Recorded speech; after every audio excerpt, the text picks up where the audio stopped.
Hello, I'm Chris from Airwindows, and we're going to do another live stream, as I do on Tuesdays and Thursdays.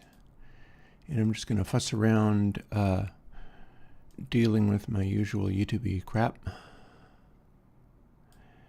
And we'll figure out what we're even doing. Well, one of the things I do need to do is I need to go and make myself a cup of my coffee, because I didn't all this morning. But I feel like there might be some neat things to do. I'd like to do some coding today. All this stuff with editing the songs for the hit record study, you might or might not have noticed I didn't even post a timeless post yesterday. Might be doing that Friday or not, or Friday. But yeah, I'm a little burnt out on the vinyl records right at the moment. Let's do something incredibly synthetic, or perhaps not, because the thing that comes to mind regarding the coding something today is I'm reminded of how far behind I am on ToTape. ToTape 6 is the most recent one. If I remember correctly, that's years ago. I haven't revisited that in ages. And I feel certain that there's things that I can do that would make that work, but also I have leaned a little bit more in the direction of stuff that is more flexible than I used to be excited about. And this could just be the possibility. Like, the last time I was working on ToTape, I was much more motivated to be trying to emulate and synthesize hardware stuff that I liked or that I had or that I was studying, all that kind of thing. And I wanted to emulate the hardware stuff because I thought that was the path. But I'm always more interested in learning what it is about that stuff that actually works in order to try to synthesize the essence of what's going on in the things that work so that I can take them and make them into plugins and use them in the box.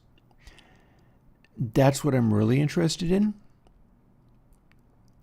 So I think it's much more likely, and I should probably adjust the, I'm going to do a couple of little changes here.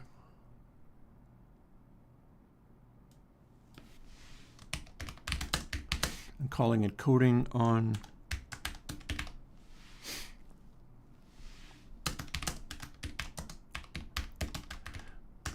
There's a lot of stuff that I can do going forward with this stuff. Let's see. And I got to change the thumbnail because it's not a mixing stream. So let's see what we've got there. I do not have a YT coding PNG, but I do have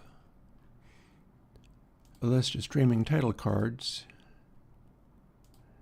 And this one, with a somewhat younger picture of me, is going to be more appropriate to what we're doing today.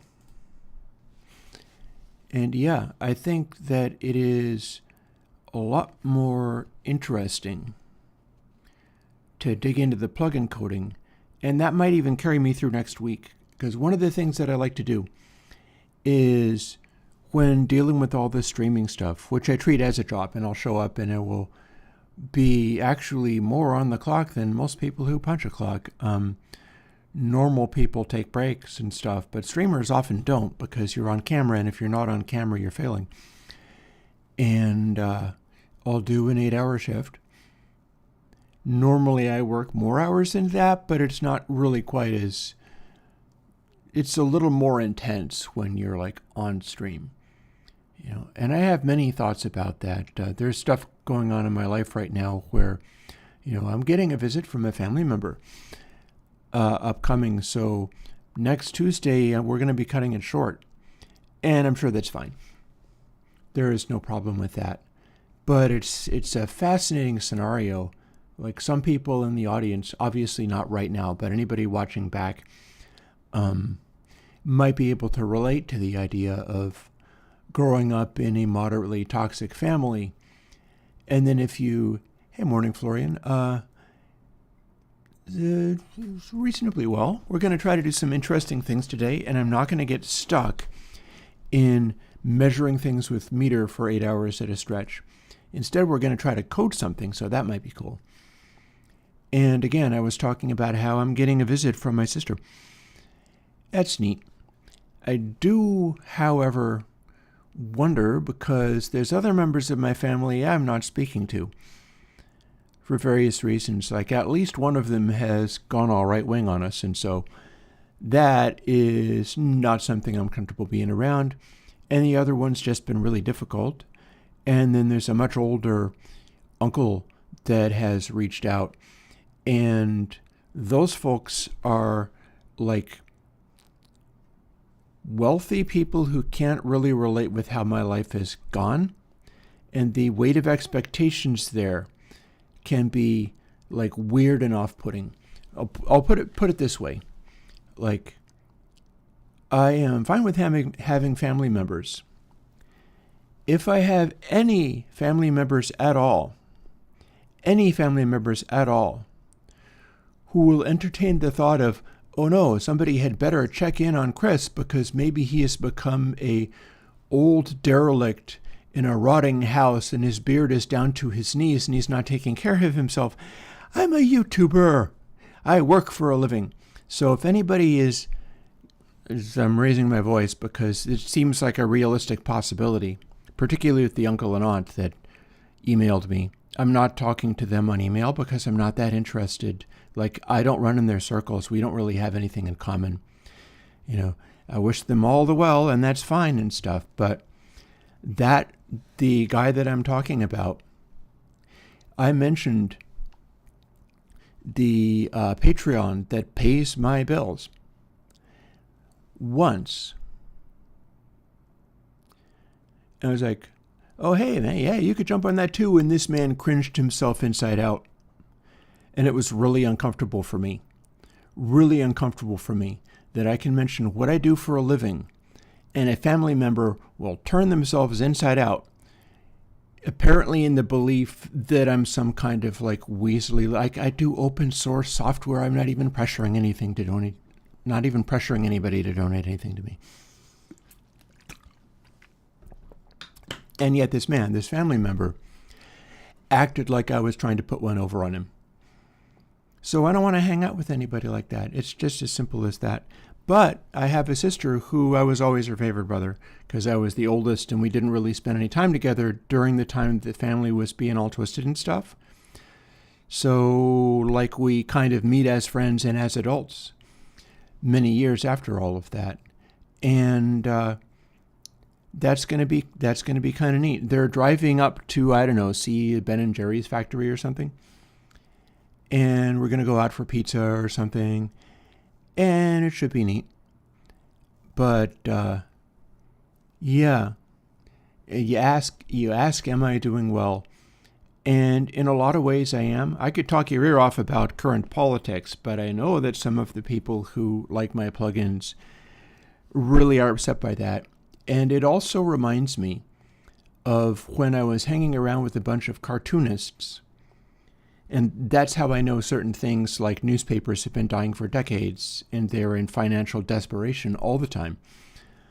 But at the time of 9/11, and granted that's a long time ago now, I was hanging around with cartoonists. And one of the things that happened when all hell breaks loose in society is it can be super valuable and reassuring for people to have some kind of anchor point that's not losing their mind and that's acting normal. Especially now, how valuable is it to be able to turn to anybody that acts normal? My go-to point for that is the YouTuber Bo of the Fifth Column. I was watching some of his stuff just before I started streaming, in fact. And if I can be like that too, it's earnestly meant because I am, in fact, super interested in all the plugins and stuff. And I am, in fact, giving out open source plugins and helping other people do things because that's just how I want to roll. And it can be really worthwhile being able to check in with somebody and have a solid anchor point, like something normal happening. So granted, normal for me is coding on an antique computer and doing weird plugins and making too much coffee, which I should go and do. But all the same, it's still like I see the value in that. So like whoever you are, if you want to come here and just hang out and talk about plugins, cool. If you were on the side I don't like, honestly, I think you may have worse problems than me talking about woke things. I really feel like some of you guys, watch closely, because I think you might have worse problems than me talking about woke things or about how I grew up with the trans kid or whatever. But that's not my circus, not my problem. So it's as simple as that. And what I'm going to do is I'm going to go and make my coffee, and then we're going to start doing the coding thing, because I would quite like to do my coding thing. So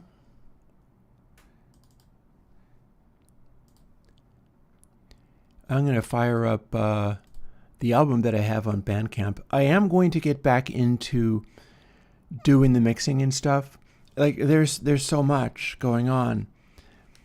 And anybody else who's struggling with this kind of thing, I'd like to offer assurance. Yes, there's so much going on, and it's completely normal for that to be exhausting and overwhelming. It's meant to be. Sometimes stuff is meant to be overwhelming because it's meant to achieve a result. And I will finish doing my mixing when I have the bandwidth for it. But I still have enough bandwidth for doing my live streams twice a week. Yep, even if I didn't post the timeless, but I didn't used to ever post those, and so that's a bonus anyway. And I'm going to go off and make a cup of coffee, and I'll be back with my first cup of coffee of the day, which is kind of scary seeing as it's 9, but there you go. And we're going to set that to, I have to do all of the settings and things too. Like I know I also have to change the properties in OBS so that I've actively selected SWB audio capture, but I know when I do those things, this should work unless it doesn't. And if it doesn't, we'll do something else. That is the bottom line there. So yeah, this is the Welcome to Free Luna job. And I'll get back to your thoughts, Florian, after I've got my coffee.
espresso maker if I want to have...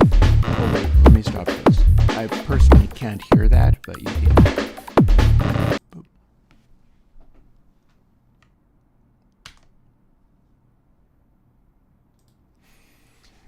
Yeah, I always can turn to my espresso maker if I want to break for making coffee real quick. Although, you know, if I have to make coffee and also make a pit stop, that can't necessarily be real quick because I'm an old man and I can't necessarily, you know, go like a Marine or a racehorse or whatever. But in this case, the pour-over coffee, which is, you see here, lovely. Set myself up with a real nice cup of that. And we're going to be moving into a proper coding stream for which a bunch of the other stuff I had in mind isn't really set up. Morning, Leander. So honestly, some of the stuff that I meant to set up I can do ahead of time. I was going to go and spend money on this web service that I knew about. Have not tried Hornet's headphone correction. Don't honestly know what that is, honestly.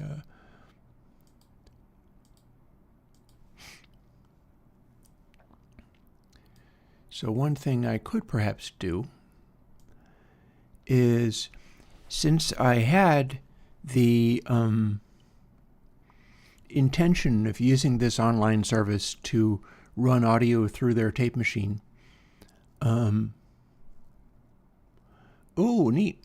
Okay, so the bandmates watch the stream and cool. Well, they should appreciate this feedback. They were pretty awesome. And yeah. Fair. I'm glad that helped out. Let me pay attention to this, although for as long as I'm being asked a separate thing. This is me typing Hornet headphone. That should immediately get me the thing. They are apparently also headphone makers, or perhaps not. Yeah, see, here's a problem. If you are applying a frequency response curve rather than, say, a impulse response derived convolution impulse, this is a big fail. You cannot simply apply a frequency response curve and get useful results. For that matter, if you apply a convolution impulse, that's not actually that much better. But this is a giant fail. You can't do this. See how the image is showing the little response curve going on? And how there are these little spikes and things? Those spikes are going to be resonances. They have time content.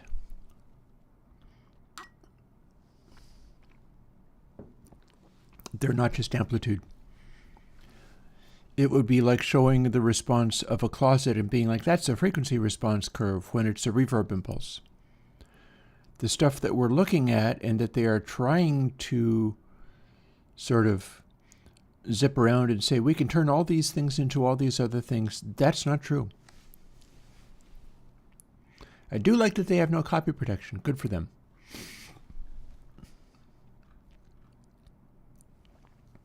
Looks like a nice fellow. Good for him. Nice beard. Use it as an artistic EQ. That's actually a really smart idea. That's a really smart idea to use it as an artistic EQ because that's literally what it is.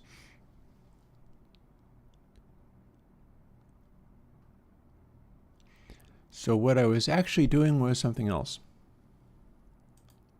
That's just my take on not just Hornet, but all such things.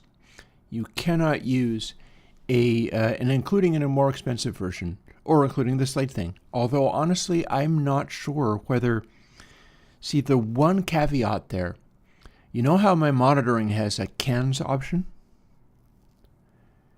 Cans option applies all passes, which is like a little reverb. And my peaks only applies all passes and enhancements of energy. So the trick with that is if you just apply an EQ curve, that's absolutely not going to work. If SonarWorks' solution is applying an EQ curve, it absolutely does not work. However, if you apply basically a reverb impulse, you're transforming things like peak energy into more sustained sounds, which is what speakers would do in a room. And let's have a look at this late marketing.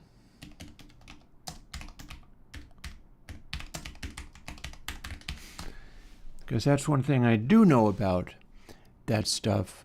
We see a lot of people raving about this, and there might be elements of worthwhileness, although they're going to be hyping it to the moon. This is clearly hyping to the moon. They're probably only selling it as a subscription service that you cannot keep if you stop paying them, which is, I never like it when people compare me to that. But they're over-ear headphones, so that has some worth to it. Looks like it's Bluetooth, so that has less worth to it. It might be just CD quality the whole time. But you cannot reduce a room measurement to an EQ curve. Thing is, they might not be only doing that. If you just do the EQ curve, that's useless. Real audiophile stuff tends to be about removing weird colorations rather than adding them. This part is probably just only EQ curve simply because the transducer's in there. Like, hey, over here, this is my choice. I don't have any of these, though. These are even fancier. These are kind of like just EQ curve being applied, but still not, because it's still a transducer. Still a transducer. So even these headphones will have a little bit of acoustic space inside next to your ear. They'll have a little bit of resonance, although not as much as a real speaker, but they'll have a little bit of resonance. And then the stereo imaging and room verb stuff is really where that will start actually doing you any kind of good. Probably a good idea for me to work on something along those lines. Don't see why I couldn't. In some ways that would make it difficult, because what I'm doing is largely it's big reverbs rather than little tiny ones, but all the same. So yeah, so you've got all of this. This is likely to be, you have to buy the headphones and then you have to pay them every month. Blah, blah, blah, blah, blah. Yep, that's what I kind of thought. And then you pay extra for the studios and spaces. Again, if the studio room reverbs from these spaces, what they're not telling you is that just about any space would do as well. What they're not telling you is that the magic of having that be any help would not be the specific studio space that they recorded. Those are likely to be made almost like you're probably going to have the studio spaces be lots of diffusion and damping and stuff, but the fact of having speakers in a room means that sound bounces around the room. And what that does to peak energy is it converts the peak energy into RMS energy that's easier to perceive. It's much harder to pick out peak energy on headphones because there's no room reflections. So, yeah, like the snake oil evaluation of this is, some of it is just as bad as other things along those lines, but the fact that they're using basically little fake room reverbs, that part could very possibly help. Yeah. See? You might also find that if you use any like room, whether it's a special slate one or not, it makes it a little easier to pick out some of the things happening in the mix that would get by you too quick if you were just listening to it over headphones. So yeah, mixed review. A lot of this is hypey nonsense, but there are elements of that could prove useful, which just makes me all the more want to do something like that on my own. So maybe that could be another thing we could play with today. Yeah, I get that the virtual studio simulations on headphones may well be absolutely dreadful. However, wouldn't it be neat if I could make one that was actually good? And I don't know whether that is necessarily the case, but it would be interesting to find out. I might have to generate new, like here, let's see. Workshop into the matrix. So this is my tool for generating reverb impulses.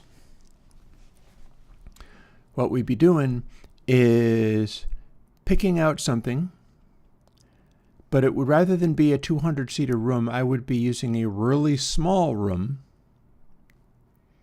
and going for maximal smoothness while being able to sort of envelop you in this spacious, and the choice of algorithm also matters here. So we got plate, front, chamber unique, hall, back.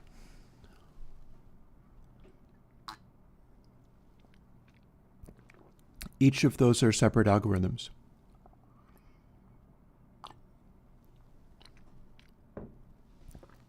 I've also got search 5, search 4, and search 3. Those are the size of the householder matrix. Like we're looking at search 5 right now. Hey, Simon. And search 4 is your standard householder matrix, which is 4 by 4, meaning that it doesn't have, like, that's probably going to be our best bet for what I'm talking about. And it would be about coming up with an algorithm where you could use it without regeneration. And yeah, it'll work a little bit like this. And I've also got a whole bunch of options. Like here are a bunch of options, which I can probably even set up so that you can hear them. I got to run this program to be able to hear it. But see, so chamber and unique. If I was going for unique, which has a specific purpose, a specific meaning, we end up making reverb impulses like this.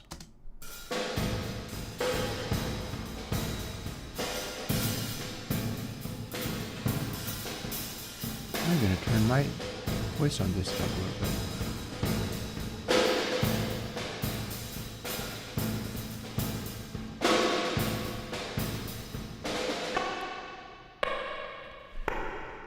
And so we don't need that much decay, or like this much decay.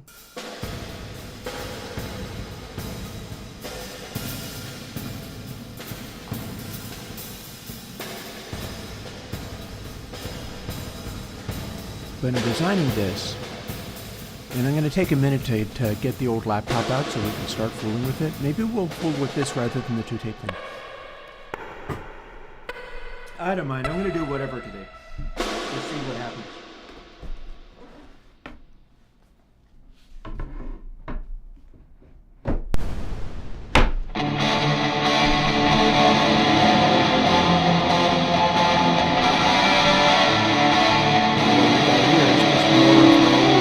Remember this?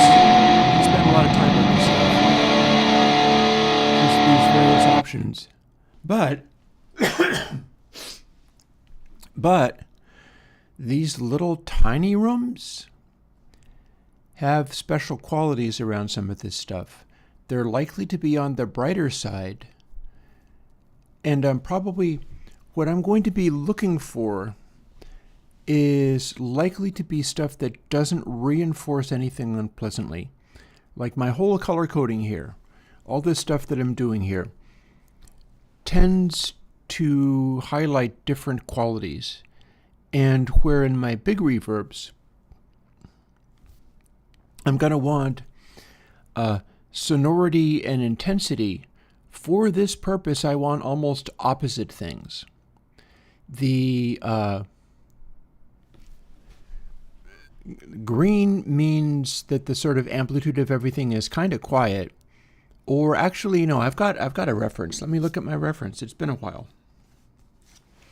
This is my reference card for what my color coding means. So what green means is that the global peak energy, which can highlight brightness, is overly bright. If it's green, it means that it's dark, that it is a more natural kind of sound. If the colors include blue, and I've assigned these. It's not like there is blue in the sound somewhere and I've drawn it out. No. I've picked these. Blue indicates that I measured that the global LUFS over the Alien Kittens section is -11 or louder. So what blue means is bass carries through in this, and I've got an example of that. This is a smaller example. See, tiny little room. And this is the Alien Kitten section. Where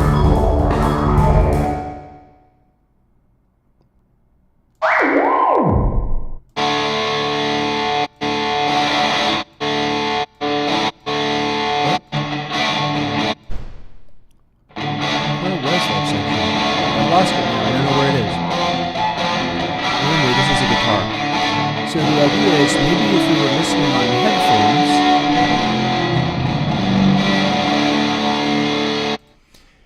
and that sound didn't make distracting like peaks and valleys in the frequency response, causing you to do weird stuff in EQing. If there was bass in that signal, it could tell you more about what's happening in the deep bass, because you'd hear it sort of shaking the room a little bit more. And the one that I'm really interested in paying attention to here is the one in the sweep. And we don't get any of these here. But this is a little example of the smallest unique I have, which is probably, like, these have all been measured in various ways to be my best options for this stuff, which might mean I could use this in what I'm talking about, but I might just want to keep generating more, or lots more, because like the one that I'm looking to use for this might be like 1 in a billion. I might have to do a lot of generating of these in order to make it work. But I'm looking for the smallest numbers. The numbers are number of seats in the room. And putting it to use would mean setting it up in such a way that I basically have just the one instance of it, and maybe not exceptionally. It's certainly not going to be way louder than dry. We're not going to be listening to all wet here. But allowing it to be there so that the headphone take on things gives you more of the surrounding space, like what you'd get if you were in a room rather than just listening over headphones. But it has to be incredibly clean frequency-wise to not mislead you. Because if it does weird things frequency-wise, it will make you do weird things in EQ to compensate for what's basically a reverb impulse. So it's got to act flat, and that's an interesting challenge. So here's my smallest unique algorithm thing.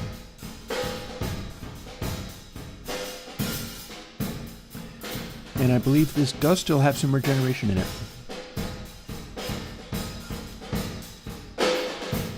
And we also have a degree of sort of obnoxious metallicness, and that we absolutely won't want. But then who's to say we can't use undersampling on that? and then a guitar. And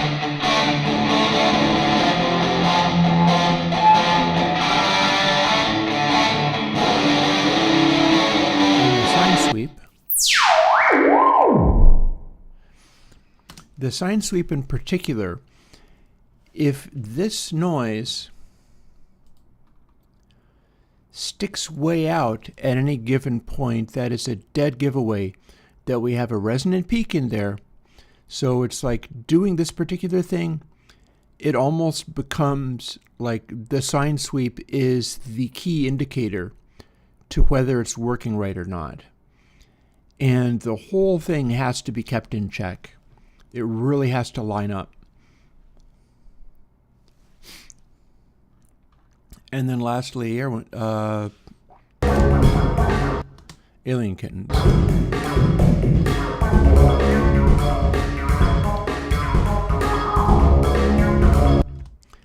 And from there, it might be a matter of just getting the appropriately sized tiny room together. And we can look at some more ones. Like this is uniques, but I can also do halls and things. So if I used a hall style, and one thing I do know is I know I'm not going to want to use plate front. The differences between these are where the distribution of the energy largely sits. Like, are we seeking a situation where the echoes happen mostly to the end of the impulse or in front of the impulse? And you would not tune this to particular headphones.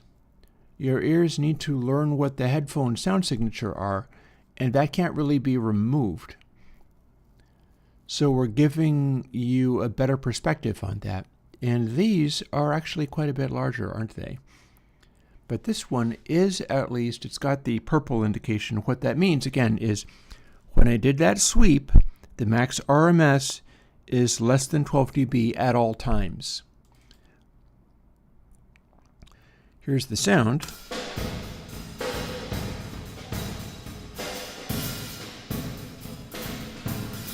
So this is a Hall algorithm, meaning that it's looking for the echoes to come later.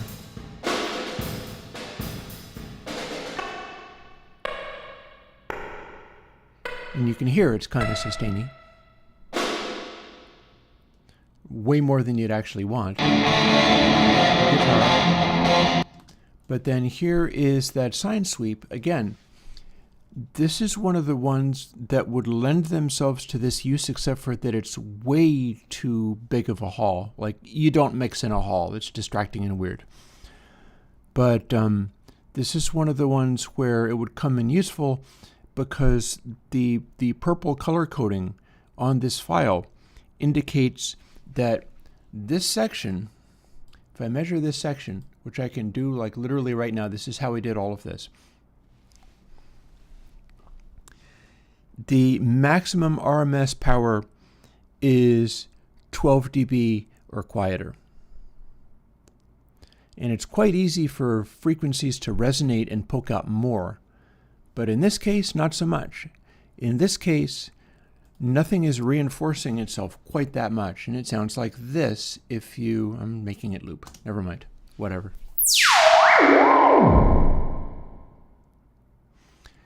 So we have a sine sweep.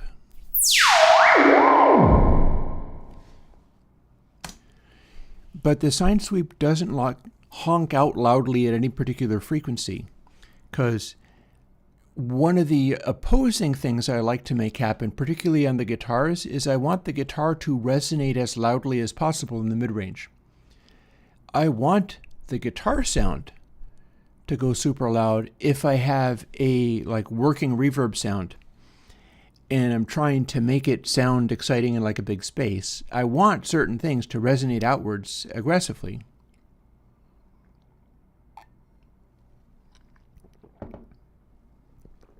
As long as it's not on just one note. But with the sine sweep, it's the opposite. With the sine sweep, I want nothing to poke out above anything else.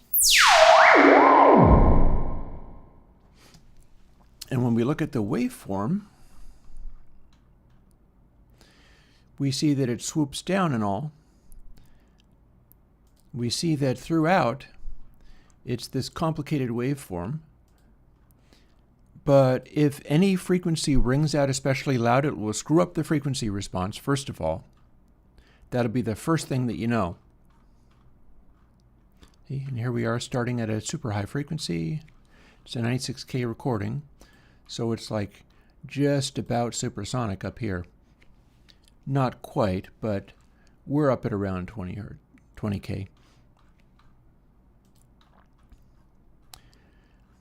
Then it sweeps down, gets bigger, goes into the mid-range. We start really seeing it showing up.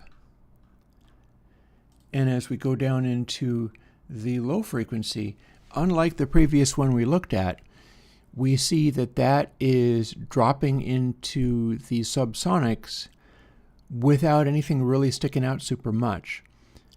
Thing is, with this particular application, the application of making a headphone simulated room thing where you could hear what's happening in a mix more easily, it would probably be advantageous to have the low frequencies bloom out a little bit more.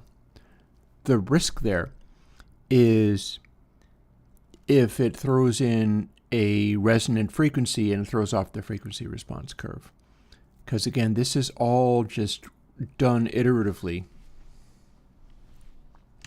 We can quit out of here, HB, the smallest room we were able to make happen. And I've done so many different options for this stuff. Like here, let's, pretty sure in Workshop I have older versions of it. And that would be here, I think. Yeah. And so these are some of the sounds that didn't actually work out very well. They didn't measure up to the other ones. So these are not as good.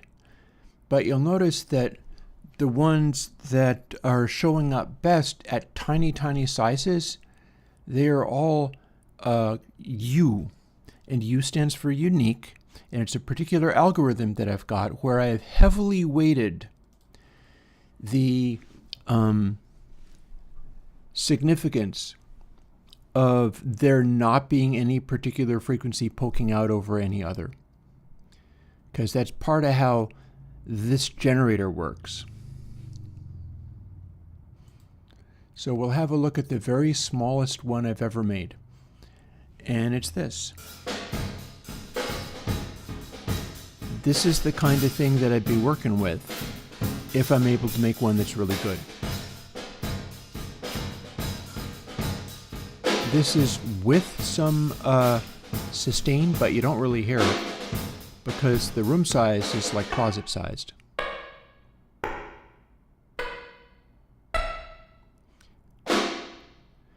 And the idea is to be able to make a monitoring position for headphone use where you'd be using that stuff and would be able to hear, for instance, staccato guitar notes like this.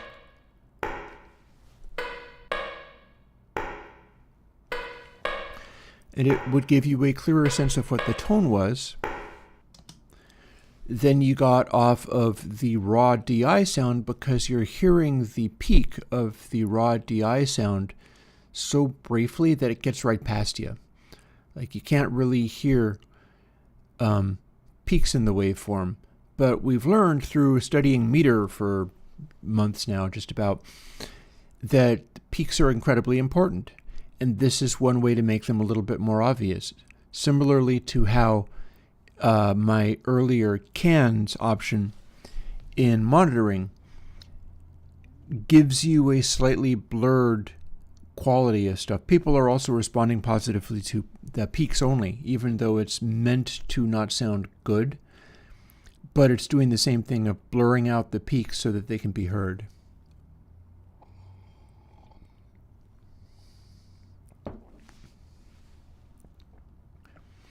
I mean, anything's fair game here. We can get really creative. And like I've said before, the sine sweep is very interesting. In this case, we can see that in the sine sweep, low frequencies got carried away right here. Check that out. We've got a bunch of funny irregularities. I think ideally, because the source sound for this is just flat, unvarying. It's a sine that goes Q, and that's all. So the source sound for what goes into the reverb here doesn't have any dynamic variation to it at all. And the end result for a small, tiny little room like this is like this.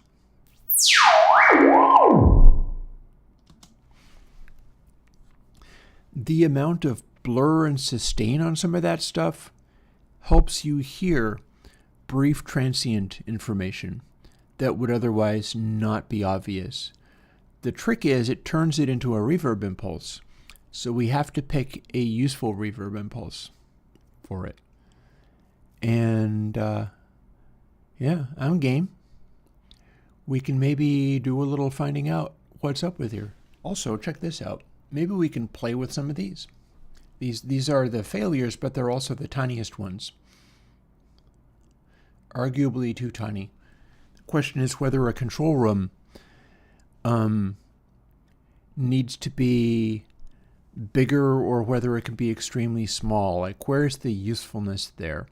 Can we do things like generate, let's assume that unique is what we're always going to have because it's a special setup, and we can generate for like a 4x4 householder matrix, because one thing that I feel, the full 5x5 matrix, there are a couple of characteristics about that. And this I know because this is what I used to do with this stuff. The 5x5 matrix is not completely like linear.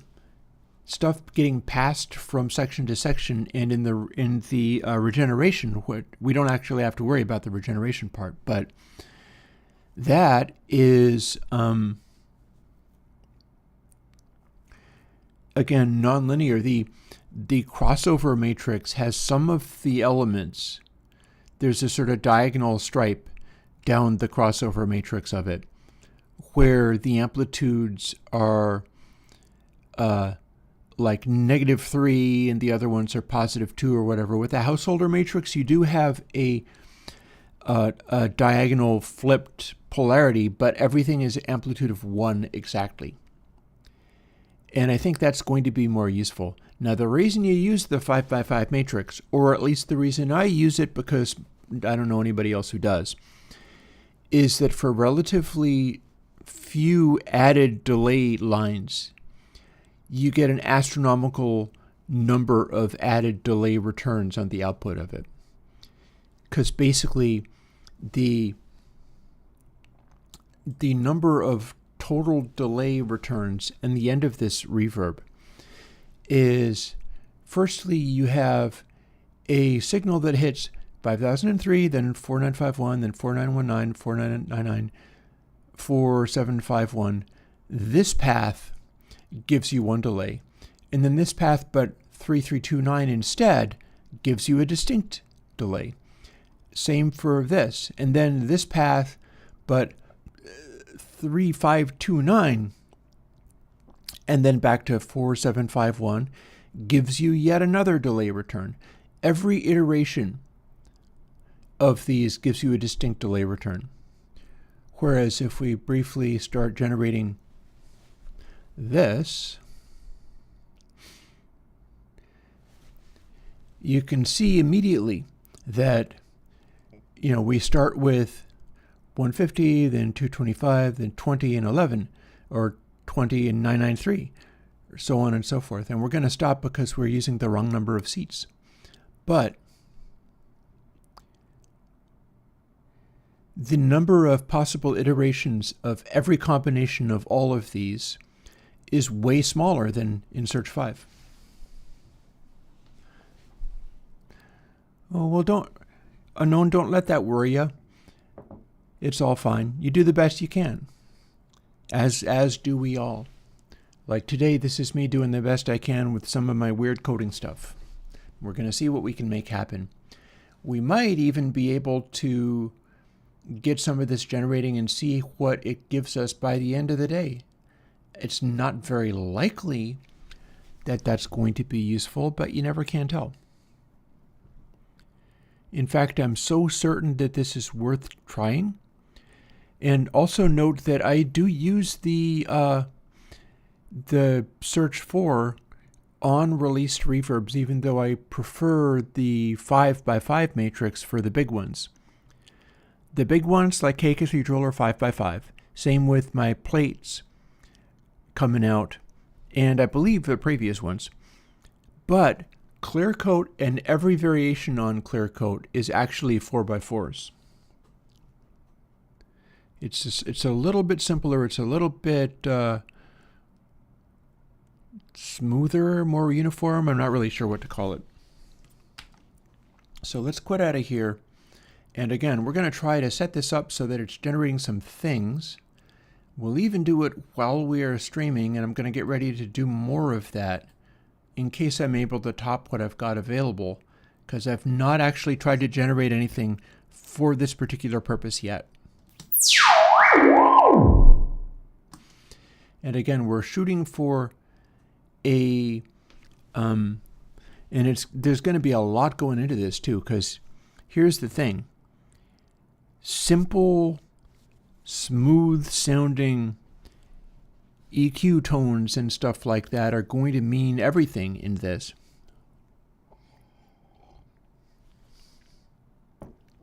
Reinforcing bass and spaciousness and stuff is going to mean everything. The stuff that people often find when I try to get really resonant, that metallicness is enemy number one for this particular outcome. There's plenty of stuff where I want the air to be crackling with energy. Here, let's hear this on guitar.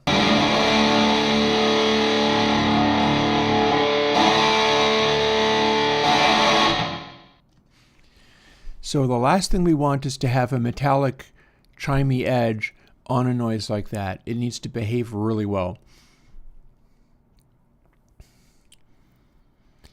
And as far as utilizing the verb, we're talking about doing a similar thing to what some of these headphone making people are doing, to make software where you can put it on and then mixing in your headphones is easier. And honestly, I'm a little surprised I didn't jump on this earlier, because I see the validity of it. I have worked really hard to get my monitor speakers to be really good. And all of that is conditional on a number of things. I'm not living in an apartment. I can have like dual 12-inch subwoofers, even if I had to build them myself. It's not like I get to run around buying expensive things, but I can easily build my own dual 12-inch subwoofers and have, and that's how I get to hear things like the subs. But if I was in an apartment, I wouldn't be able to do that because I'd be getting all kinds of complaints. It's like that. And, I have speakers that I mix over. I'm in a room. I get to do stuff with my room. I've got diffusion on my back wall. It's not the best diffusion in the world, but it's some of that Auralex stuff. It's like Auralex T fusors, I think. Sort of these molded plastic things that are a funny shape. I've got a bunch of that all around this room. This room is one of those design studio spaces. It's not just some speakers and a recording desk and stuff. I've worked real hard on making the room be functional. And, if you're in an apartment, you don't necessarily have the option to do that. You couldn't knock out a wall so that there's a place for the bass to go or whatever. And that makes this particular line of research really valuable, because other people need to have tools that they need to do their work too. It's not just about me. So let's see. If I quit out of here, again, here is some of our stuff. our plate stuff actually, so that's kind of interesting. We do have a tiny plate, but it's not that tiny. It's still 149. Plate or front, and this is a front, means that more of the reverberation sound is hitting early and less of it is hitting late. Honestly, there might be useful things about that, because mainly what I'm doing here is trying to set up basically a reverb impulse where I can sneak it in at like attenuated levels and then filter it so that it works like sitting in a recording room, sitting in a studio room. Those are never like wild and echoey.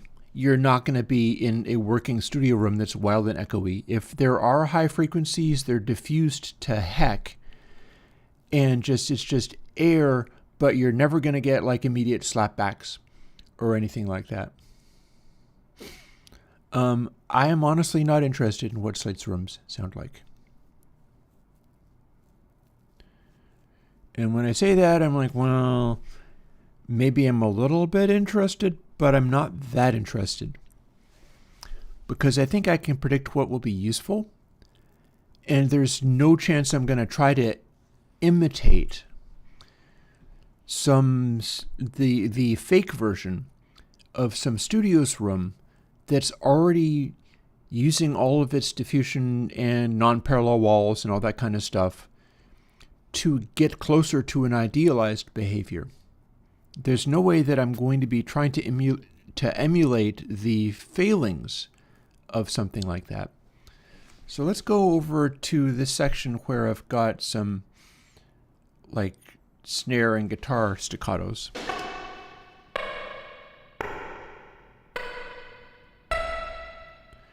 So one thing we can say for sure is this is like 10 times as large a room as it should be.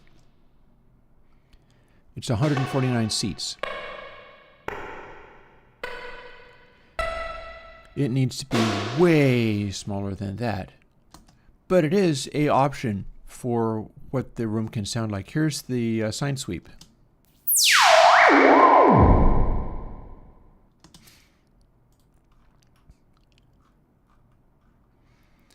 And we've got some funny little quirks in here.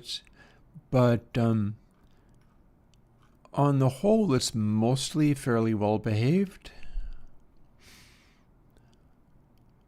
The more sustained, the messier this tail is going to look. And we don't want stuff poking out. Anything that pokes out is something that will mislead you in mixing.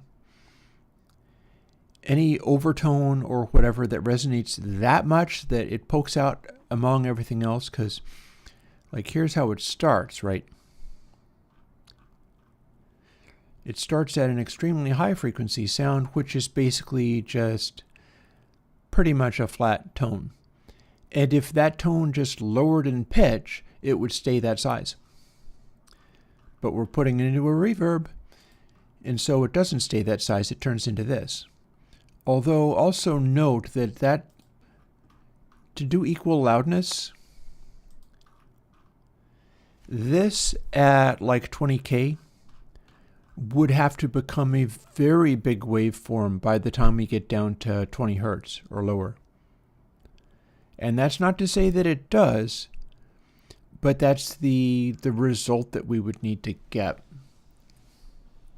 So yeah, maybe I'm gonna continue finishing my coffee as well as chatting up a storm here, talking about everything we're gonna try to do. Oh, check this out. It is strictly a triangle wave. So this is a subsonic bump.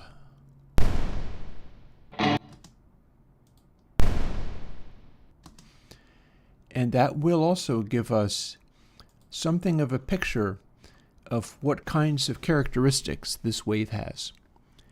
Because this part of the test tone has no characteristics at all. What we're doing to make this sound happen is feeding a little spike followed by drawing a straight line back down to 0. It's nothing but an incredibly subsonic sawtooth wave. Just one cycle of that. But when we feed it into the reverb, it does this. And so that probably gives us a picture of how linear stuff is going to act. And we can even see here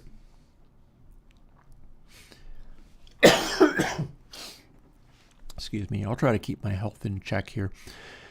We can even see here that the plate / front section of this, which is it's favoring energy happening on the front of the reverb impulse, not on the back, is literally what's happening here.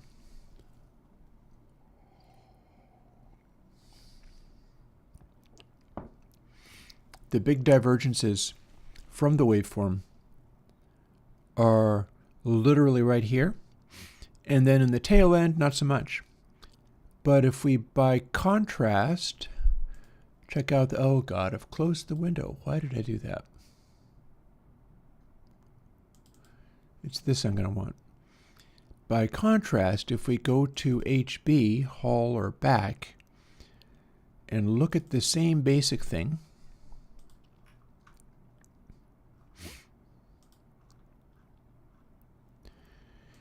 we can see that in this one,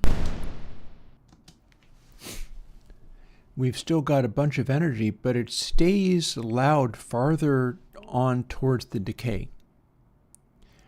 And that's because this evaluation function of the largely random reverb options that it's feeding, this evaluation function favors more energy towards the end of the impulse, whereas the previous one favored energy towards the front.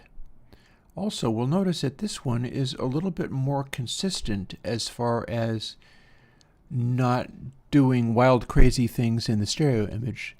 I do not know whether I'm going to want to have a stereo crossover on this concept. It might work better as end-to-end. It might work better as a mono behavior.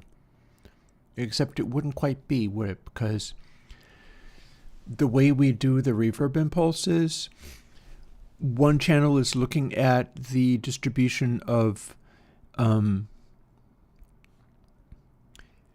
the householder matrix, looking at it from one direction, and the other one is looking at it crossways, meaning that the each channel has exactly the same reverb impulses, but they're all distributed a little bit differently.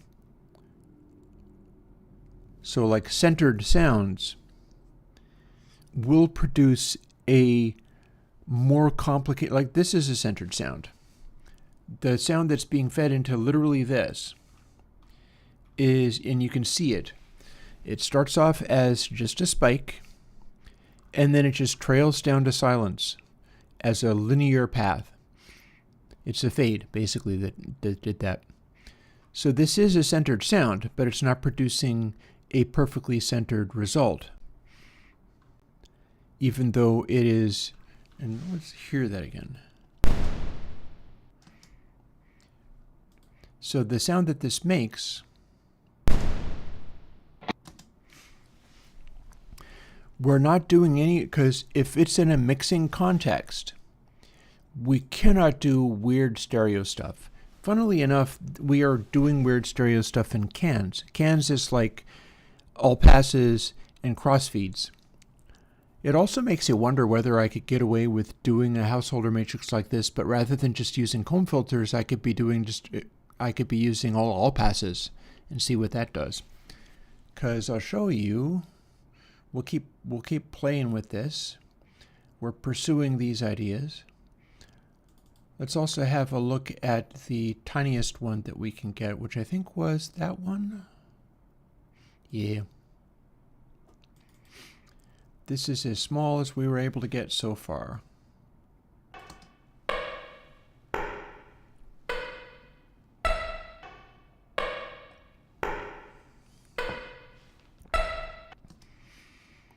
And we listen to the sine sweep, but if we now look, at this.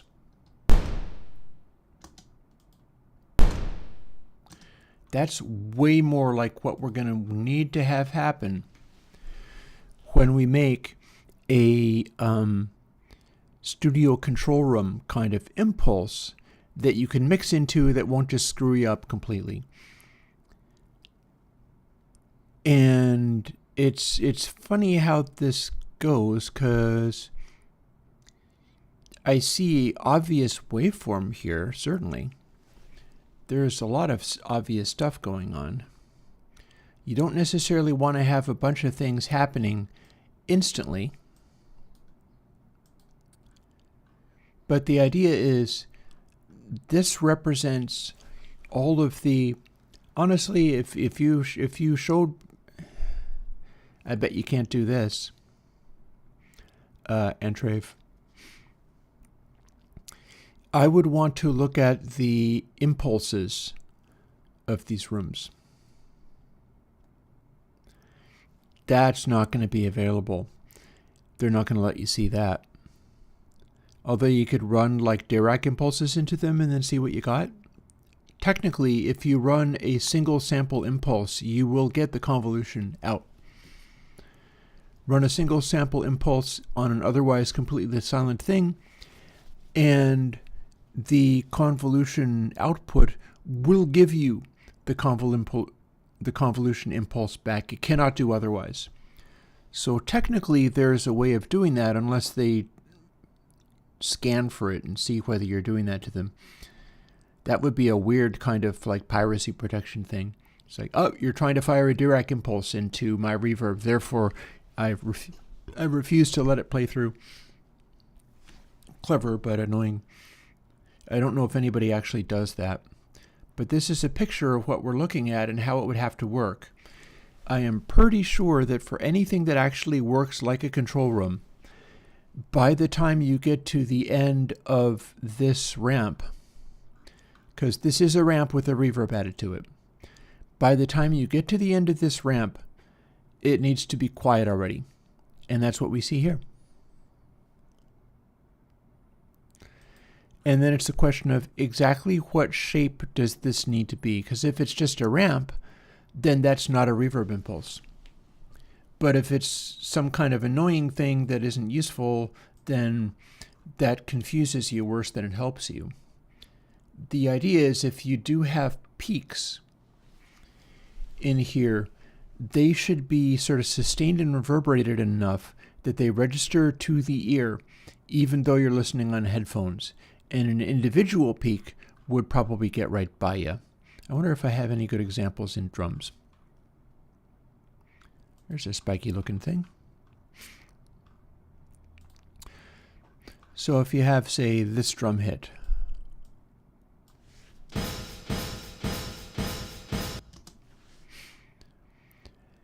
And the place where the cymbal hits here, this is a peak. It's possible that on headphones you don't hear how high up that goes. It could go up higher than that, but you wouldn't hear it because it's gone too fast. I wonder if oh, that looks, because this is not a vinyl record, so whatever that is here.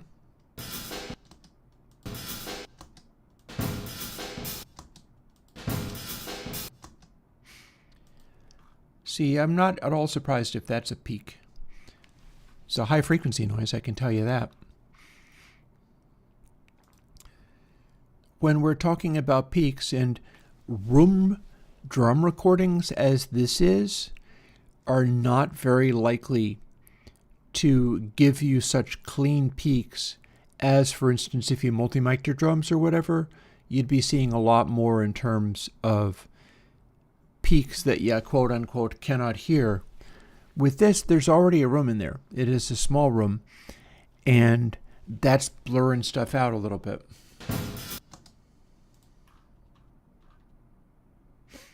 Here's kick hitting and then hat hitting.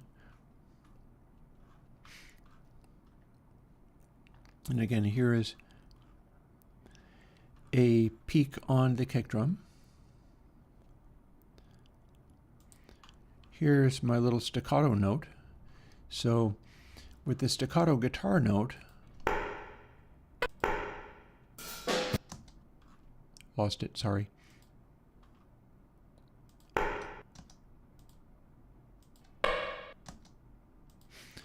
With the staccato guitar note, a piece of waveform like this that you see, which is almost certainly, this is the note and this is the reverb. So if I was to play just what fed the reverb, and you were listening to it in a mix and needed to hear it, you'd be needing to hear something like this.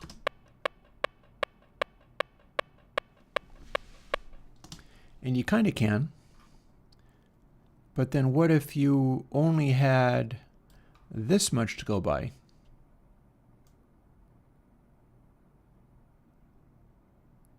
Let's give it 2 cycles. Against a background of something else. It's a little quieter now, but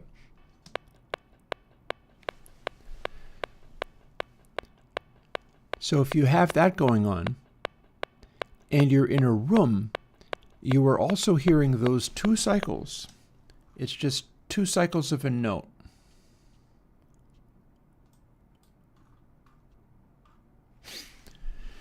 If you're in a room, you're not only hearing that coming out of the speakers, but you're also hearing it bouncing off of like your desk or whatever, bouncing off of nearby walls and the ceiling and the floor, because there's going to be a ceiling and there's going to be a floor.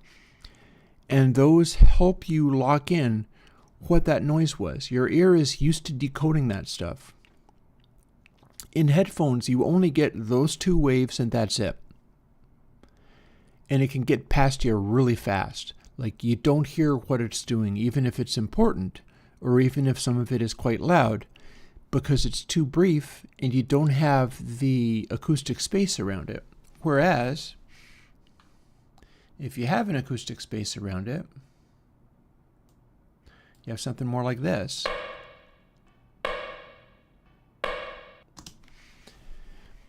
And so the character of those 2 or 4 cycles also are conveyed into the room that it's being placed in.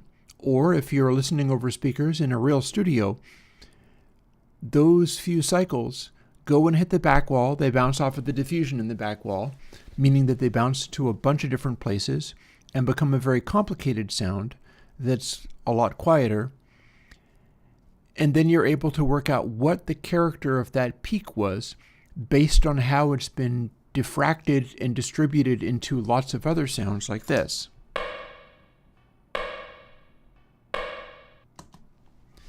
It's like the stretched out, squeezed out version of those 4 cycles, because that's 4 cycles that caused that noise. And I think this one was even quicker. Yeah. This one was literally 2 cycles of the string and then I muted it. I played that, by the way. I play with my fingers and thumb so I can go pip and then immediately grab it again, and that's what happened here. The way that I made that noise, and this is the only noise, is, and you'll also find, we were listening to all those records recently, you'll also find that bands and albums are able to do that in their performance. I have recently recorded Steely Dan down to individual songs. And Skunk Baxter has always had a capacity of using his Telecaster to do individual rhythm guitar parts that are about as quick as this, except for that it's a chord. And he usually lines them up with the snare drum, and he's able to play it and mute it so fast that you barely register that there are notes to it. It's like, and I think it's a Telecaster guitar sound that he uses for doing that with. But it's a striking trick, and this is me playing that on a single note. You use 2 fingers, you could do a double stop that way. And 2 cycles of a note into a reverb does this.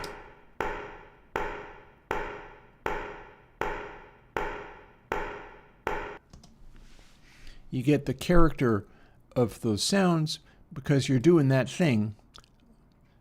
Whereas if you didn't have the reverb, you'd get this. Maybe less easy to hear, maybe less easy to work out what the frequency content of it is. But if you go into a space, whether it be a reverb or a studio room with diffusion and the correct kind of damping and all that, because you don't want the high frequencies bouncing around like crazy, that becomes distracting. But you might want those two cycles to be spread out a little bit so you can hear what they are.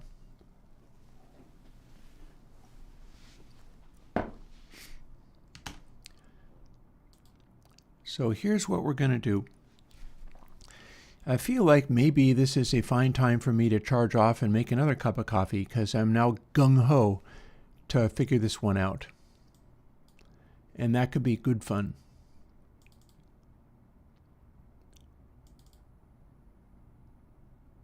Oh, here, check it out.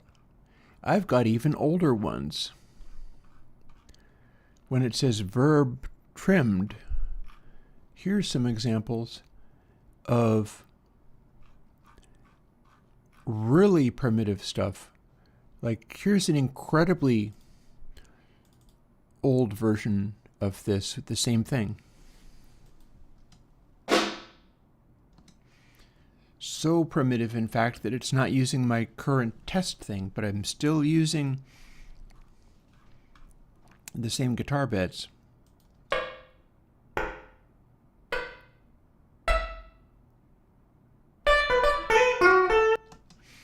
And that one has the other guitar noodling. So if you remember at all what the previous one sounded like, this is a much more primitive reverb algorithm. But this is getting more into the tiny size I'm going to need to use to make this work.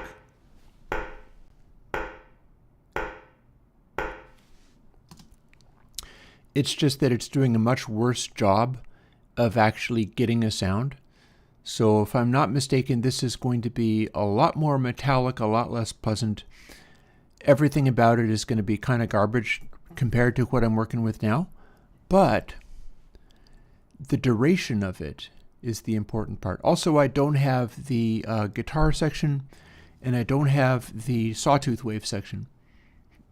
So we cannot actually see how that works out, but we can hear a little bit of it over those drums.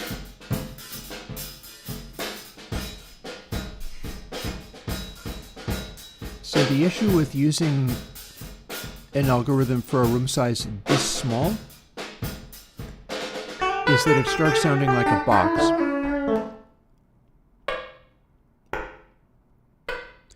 So we probably don't want a number in 10 or 12 or something. We probably want 20 to 30, no more, no less.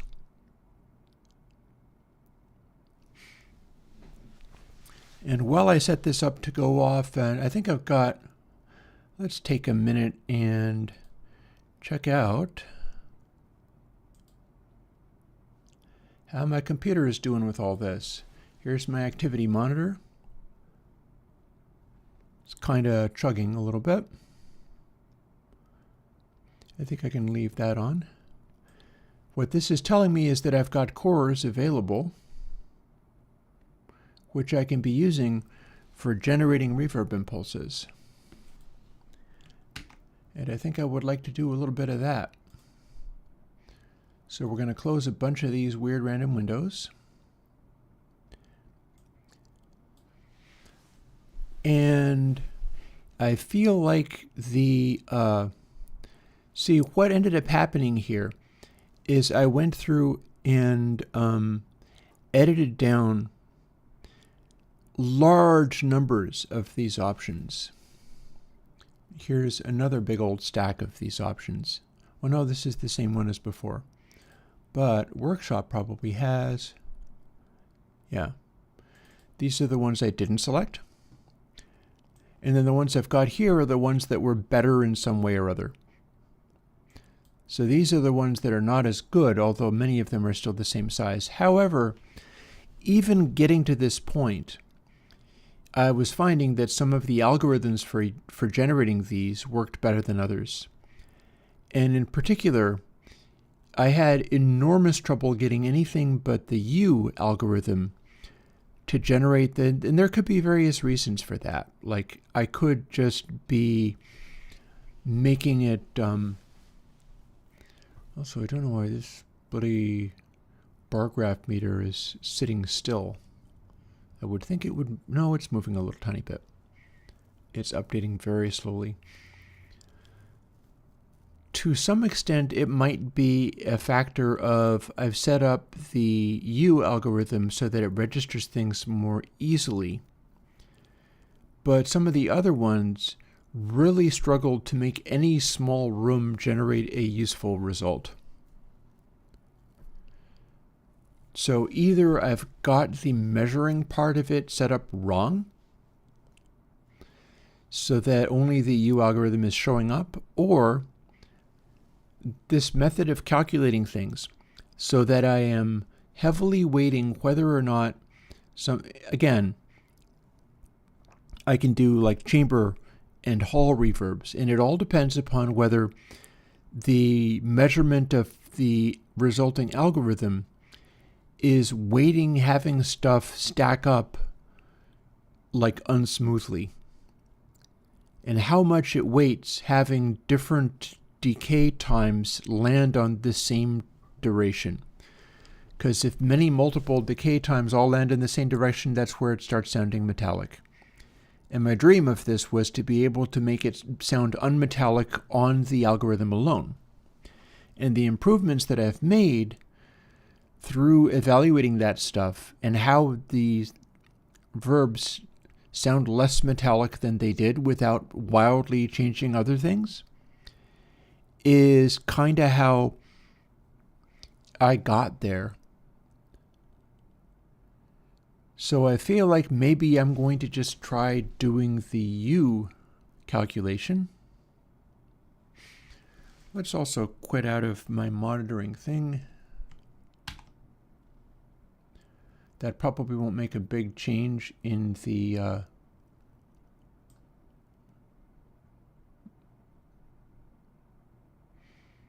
you can even hide this down here.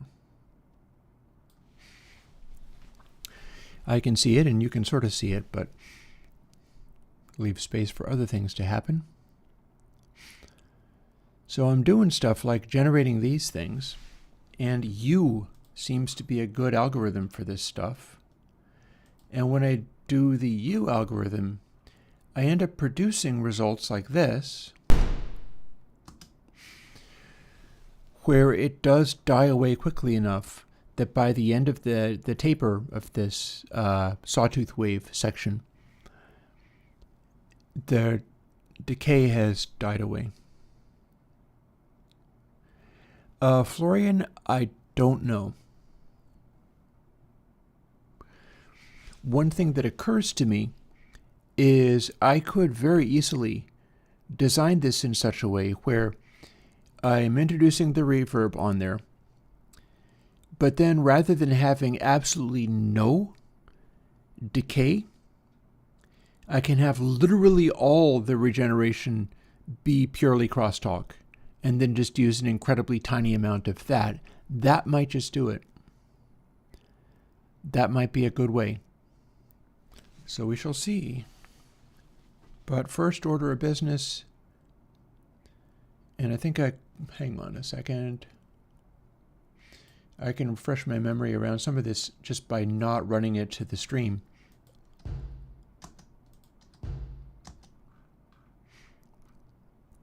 So what I would be doing essentially is taking something like this, or this, making the maximally smooth algorithm, but then figuring out how to attenuate the liveness of it until it acts like a studio room. Because all by itself, this is not going to act like a studio room. It's going to need to be filtered and controlled. But I'm going to want to have the the bass reverberance of the whole thing sitting around being available to use. And again, going into here,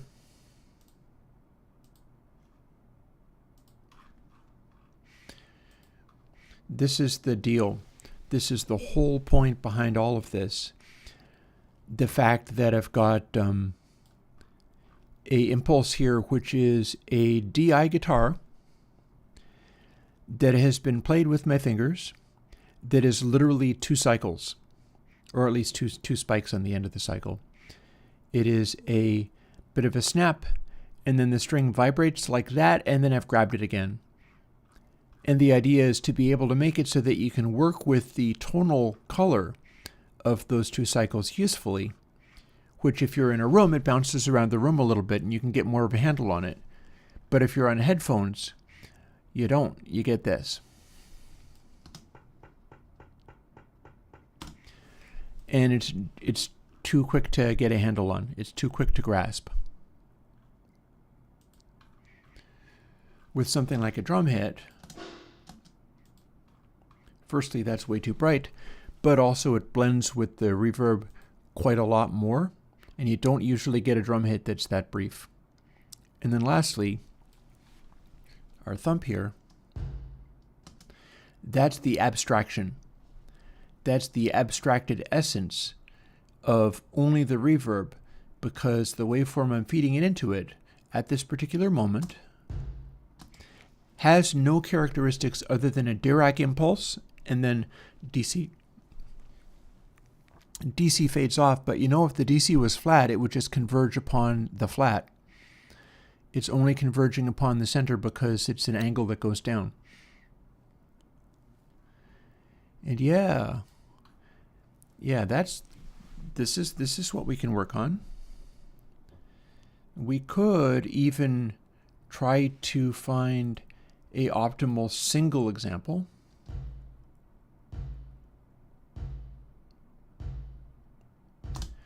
And then run it as an end-to-end. When I say run it as an end-to-end, I mean if I could find a single example that acted perfectly, or even measure it as such, it makes me wonder whether I could also get into the program with which I did this.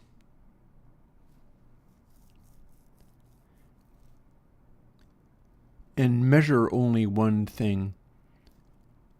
Because I feel like if I did that, that would remove what I'm doing with the reading the householder impulses 2 different ways. But that might help me optimize the one.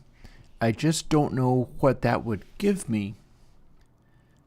But in a sense, what I'm doing here is, because I'm trying to make centered impulses always break up and not be perfectly symmetrical, neither of these are necessarily the perfect impulse. We've just arrived at the optimal,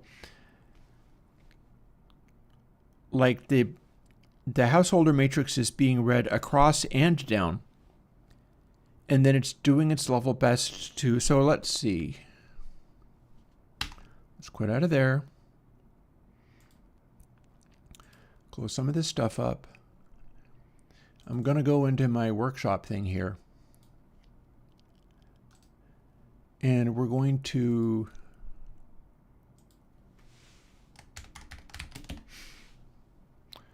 call that into the matrix original, because this is where I got it most recently. Then we're going to go into the Godot projects, because that is what this particular thing is.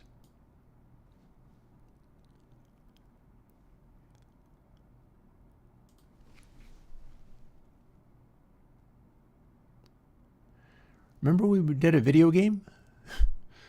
That was a while back. Should put that out.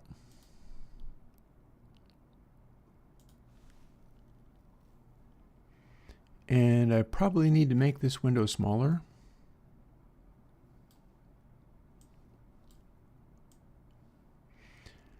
But this is that very program.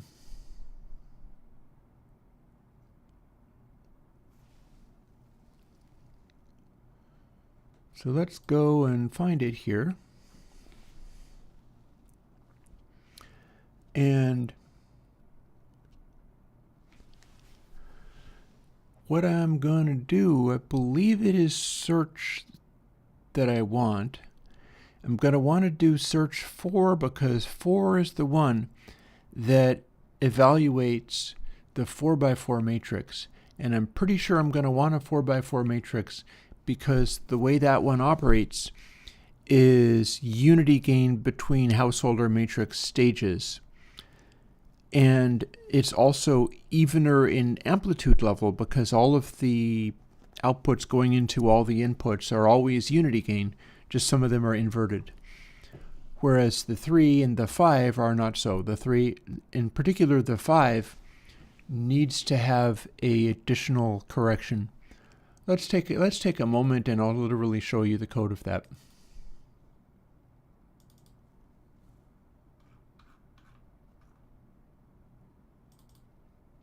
Even the original K Cathedral will show you that.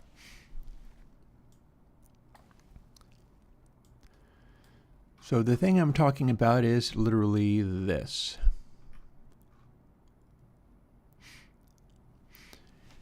See where it says 2 and then AKL equals blah, blah, blah, blah, blah, blah, blah. This is where we feed a stage into the next stage. And it's basically reading each of the channels distinctly.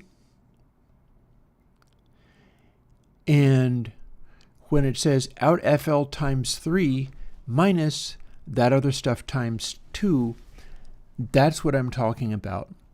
It means that on the output of each of these like stages of 5 little delays alongside each other, the result of one of them, you know, it's all getting fed into the subsequent stage, and each input on the subsequent stage gets each output on the previous stage, but the volumes are always different.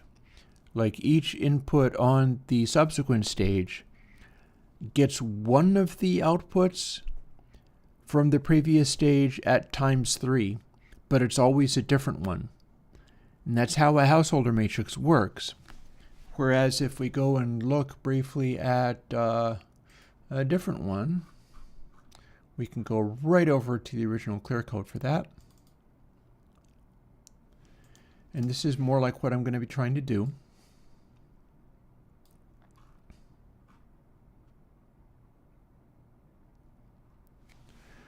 This is the same thing in a 4x4. 4x4 matrix, not 4x4 pickup truck. AIL, count IL, equals out EL minus those other ones. No times 3, no times 2, none of that. They're all being fed into the next stage at unity gain. And that's valuable and useful. And that's what you can do with a 4x4.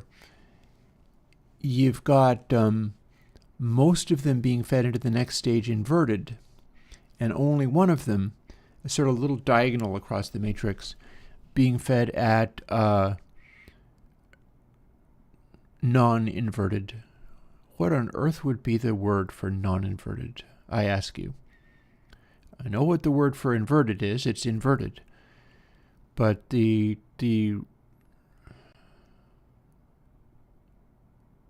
like normal comes to mind, but I keep feeling like there's got to be a word for the kind of in-phase thing I'm thinking about where I know I'm not inverting it, much like out EL here is not inverted. And then the other stuff, though it's being added together, it's subtracted. Anyway, I'm going to want to do something like this. And we're going to do cool things with it. But what I'm doing here is I think I would like to, I don't need my SD card yet. We've got much to do before we get rolling here. I'm going to want to use the search for algorithm. So the first thing I'm going to do is drag that to my desktop, Option drag it to the desktop, because I'm about to change it and I'm probably going to want to put it back. Maybe. Maybe this will be so awesome that I'll want to keep it. And that's the one that we run when we're calculating out how to do this stuff.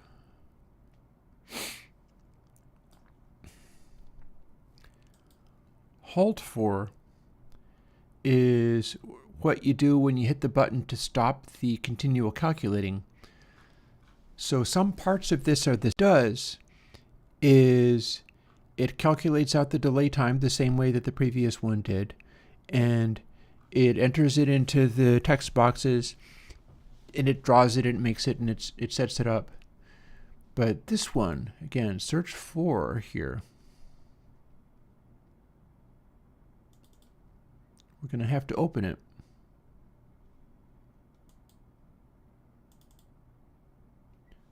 We're going to have to figure out how to make this work, because it ain't. So filter scripts, search for. I'm assuming I can click on this and it will go to it. And yet I don't see it being added in the tabs up here, and that worries me. I'm gonna want my new cup of coffee big time. I have not picked up Godot for a while. Although maybe, like, I feel as if I should be able to have this stuff populating these tabs up here, although it's acting like I don't need to. Also, I don't see anything in scene.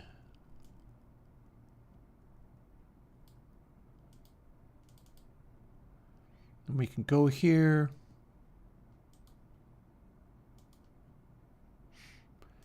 It's acting like I don't have a node tree. That feels weird. What's its little problem there?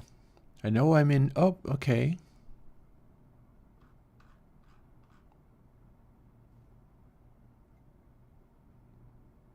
How about we close that and then reopen it? Or I don't know, maybe run it? I'm trying to figure out how to make this make sense.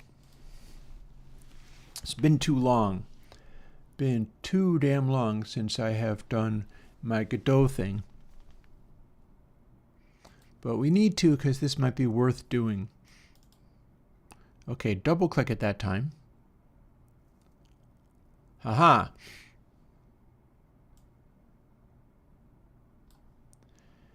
I don't know why it wasn't showing me this before, but this is the part I was expecting to see. All's well that ends well. So now scene has stuff in it rather than just waiting for me to do something. I wonder whether I could have clicked on something in the Finder and just opened up only that file. That would be dumb. But no matter, we got there. And here is my little routine. I'm going to be setting it to unique, and I'm going to be hitting search for. Stop fires the script halt for whichever one it was. And all that does is print out the final state of the algorithm and stop running. But this is the one that I'm going to be interested in. This is the one I have dragged it to my desktop so that I can put it back if I wish. And we're doing calculations here because the way this stuff works, let's run it. Here's the program. Here's how it works. I'm going to be selecting unique, although I could choose other things too. I'm going to be selecting a number. For instance, if we could call it 30. I'm going to be hitting this thing, search for.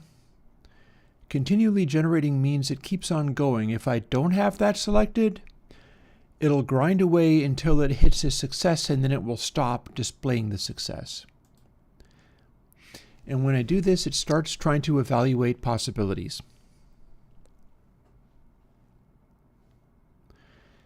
And when it hits upon something that is good enough as far as it knows, it'll print it out and move on. So I have already generated one possibility. They're householder matrices with the times that you see above. The times are largely randomly generated, but it's continually going through. Like I've got a thing over here. See this? 45, 46, 51, so on. These are options that it's attempting to do. That actually no, that's the seat size that it's trying to do in order to get a result. It's sort of creeping up and down. But the speed at which it's doing that is the speed at which it's checking possibilities. And then when it finds a possibility that is better than the last one that it saw, it will print that out, update this matrix to, and it has just done a little change there, update that matrix and move on. And that's how this algorithm works. So, oh yeah, we're going to do a dev stream, absolutely. It's been a little while since I've done that. It's worth doing a little bit more. And this is producing combinations of delay lines that will make a householder matrix delay stream. Like this is producing a 4x4. So here's the thing. I'm interested in doing a version of this, perhaps only on the 4x4, where I can do a N2N reverb. What N2N means is I will have two reverb lines, but they're both mono. And if you make a sound exactly in the middle, the reverb tails will also be exactly in the middle, no stereo spread. If you have a sound that is hard right, the reverb tail will also be hard right, no spread. And I'm thinking that the way that I can make it fill in the inter-ear kind of thing, the crosstalk thing, is to have it be doing this, but then all of the regeneration is into the opposing ear. And I think that would probably do the job. But in order to do that, I have to change this algorithm. Okay, so watch what happens on these numbers when I hit stop. They should change. And they did.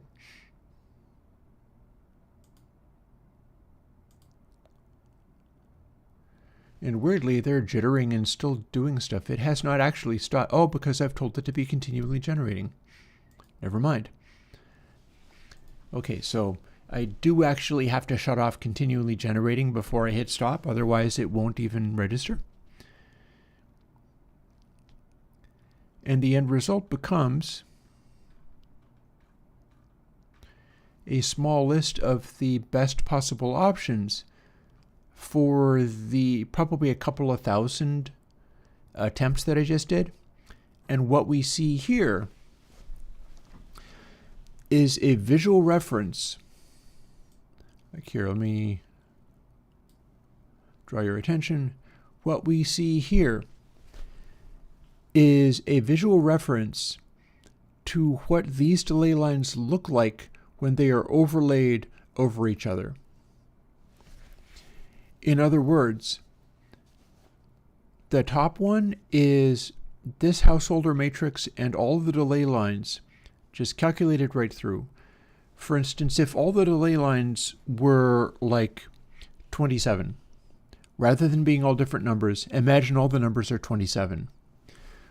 What would then happen is there would be one big spike on this graph. Because no matter what direction you go from, if all the numbers are 27, all the variations on combining the numbers will still amount to the same thing if the number is the same number. But it's not. They're all different numbers. And for that reason, we are able to make this little sort of scatter plot here. And the gray lines are places where there has been exactly one delay return at that point. But if there's white lines or lighter gray lines, it means that more than one of these combinations ended up in the same place, and that's bad. that's what makes it sound metallic, is when a lot of the different delay results end up being the same basic frequency, it reinforces that frequency. So that's bad. We don't want that. And then the reason that these two are different, and that's the part that we're going to deal with now, is that one is reading through the matrix from one direction, and then the other one is reading through the matrix from the other direction. And then this is basically this overlaid upon itself multiple times. Just to kind of go with, if you're doing regeneration, it'll reinforce that more. Opportunities to make it sort of have reinforcing frequencies poke out more. But it's basically the same thing as this. So quitting out of there. So what's the first thing we can do? We are generating with the random values here. Starting up here. A bunch of this stuff is just kind of how this works. This is about whether it repeats, whether it is doing that thing. We seem to have two debugger problems. I'm not exactly sure what these errors are about. Oh, native icons. It's still going to work though. And the narrowing conversion, I'm not worried about that. If that happens, I'm typically doing it on purpose.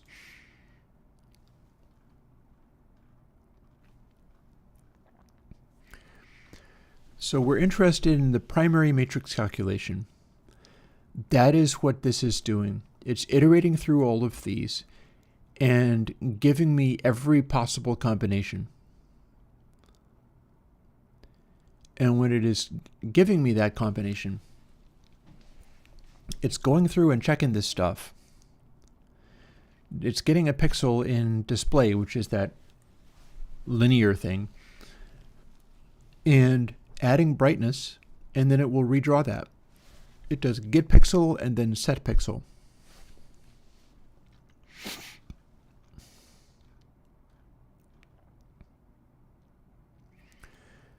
This is going to be the part that I'm going to want to change.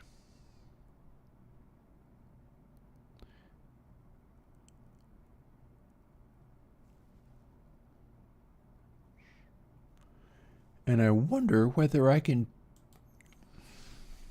Sometimes they let you do stuff in a very simple way.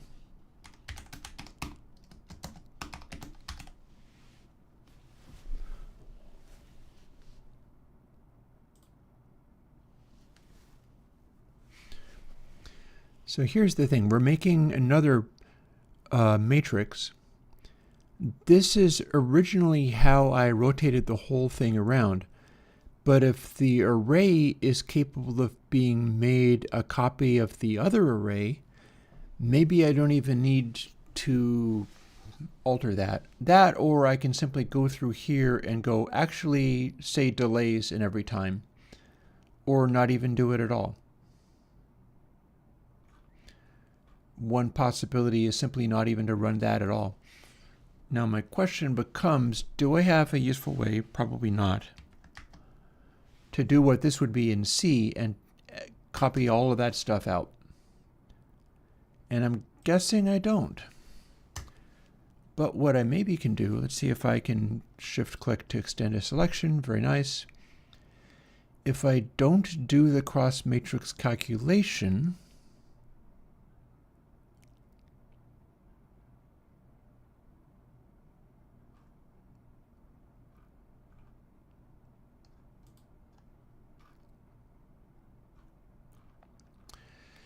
see, this is doing the same thing, but with a different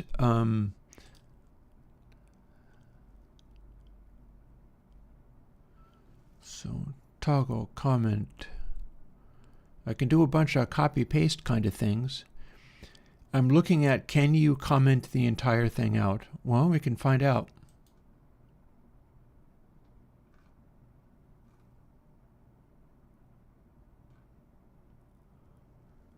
I feel like that, oh no, hang on, it did.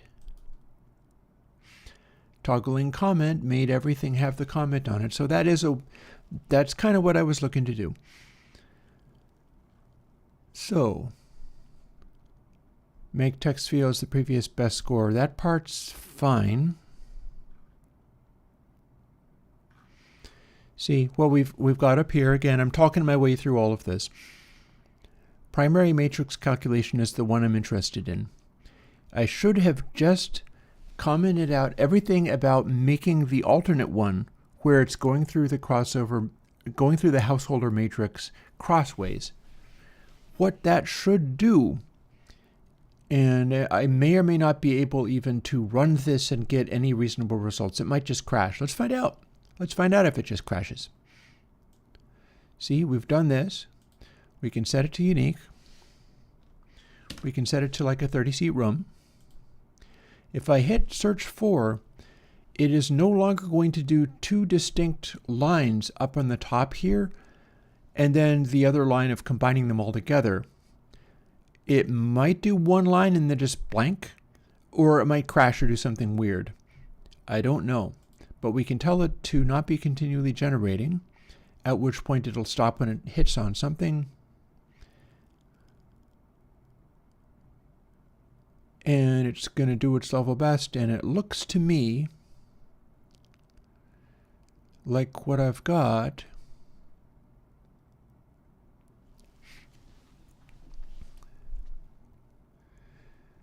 is, it may not be making any sense of this, but sure enough, this line is being drawn normally.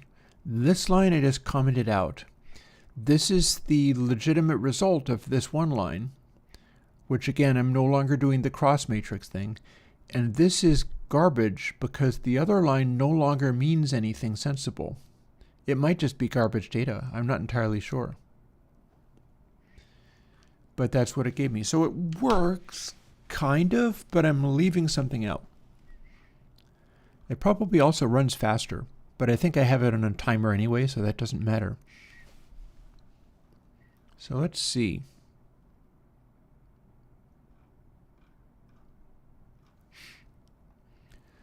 So second search for layered. Here's where we sort of stack them up. It'll do this, and then this is not actually useful. And then some of this other stuff is not actually useful. So, cross matrix calculation. This is not going to have any relevance to what we're doing. We can go toggle comment here because we no longer care about that. Oh, and also we need to comment that. So actually, can I undo that? Yes, I can. I needed to start here.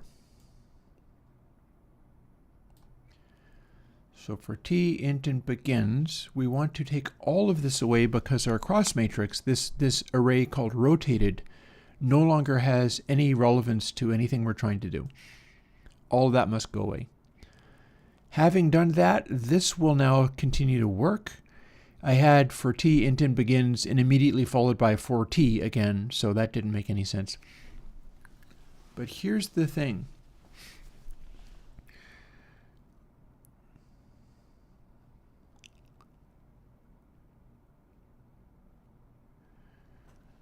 var A and var B, we want that to act like it's the same thing again. So var A is talking about a display that we're still using, and that's where our real data is. Var B is the same display, but it's looking at getPixel 5. That's where we're no longer putting any relevant data in.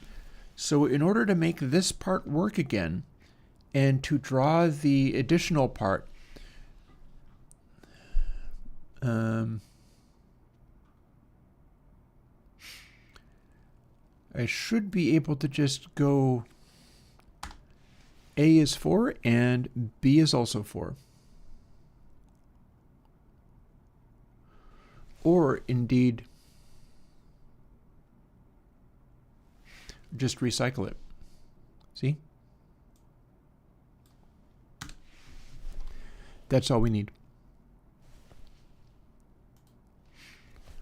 Because we got that, and then we are calculating based on B. All of our calculations, all of our stuff is based on having these two channels, and we're not trying to use the two channels. So I'm going to simply read the one channel twice and keep everything else exactly the same. Now, when I was talking about how the unique could just be set up in such a way that it gives me more values, this is the section I'm talking about. It's asking whether all these different things are selected. And then this most to number gets weird algorithms boosted from it. And this is how I weight based on what is closer to the front of the decay or what's closer to the back of the decay. You can see that it's all really wild. And the whole purpose of that stuff is to try to make it work so that it and I'm going to have to look at where basis is defined. It's all about trying to make it work so that I have a roughly equivalent score number getting added. That's the purpose of that.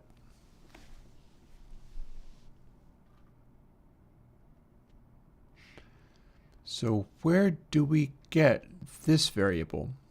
We're doing a lot of stuff on basis here. Where do we find that? Where is it getting? Do we have a show all the versions that are being? I bet select all just selects the whole screen. Yeah, it does not look as if that's going to be handy for me, but I can scroll up and look for it there. Basis, basis. Where does it say basis? Well, it says it here.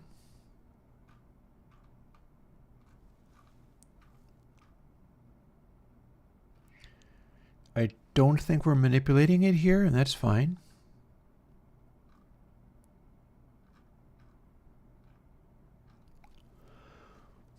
Where do we find basis? Ah, here. So larger means easier and smaller means harder to get a successful matrix. This gets adjusted as we go. That's what's being altered. And this stuff right down here.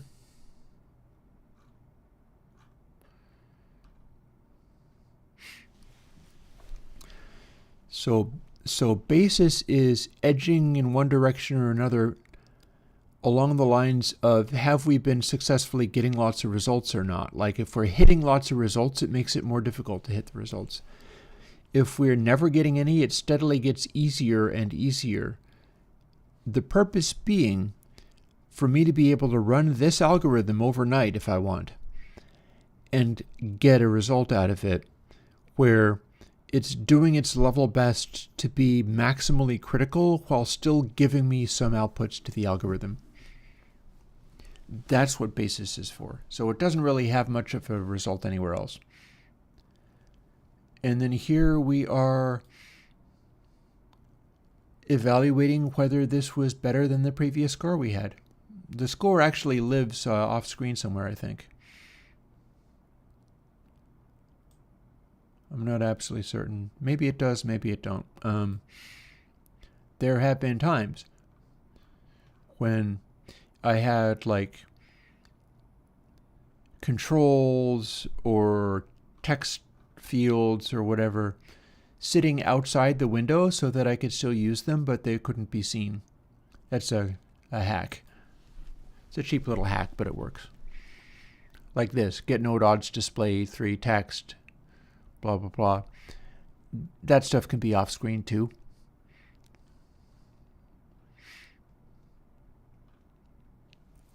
And here we're updating things. Here's where we specify whether something's a room or a club or a stadium, etc.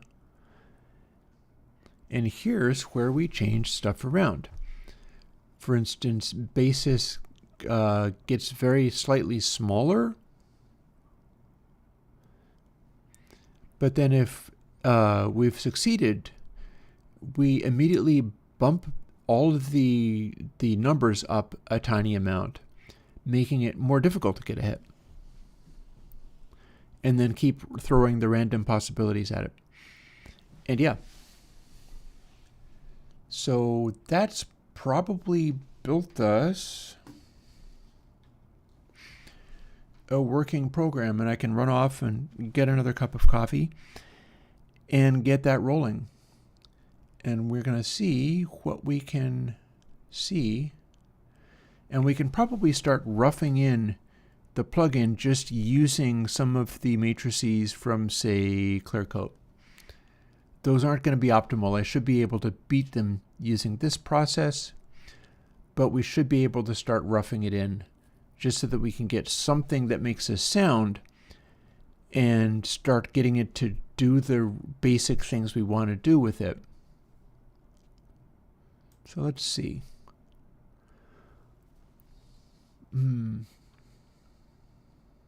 Godot, scene, new scene, debug editor, project settings, version control, export ...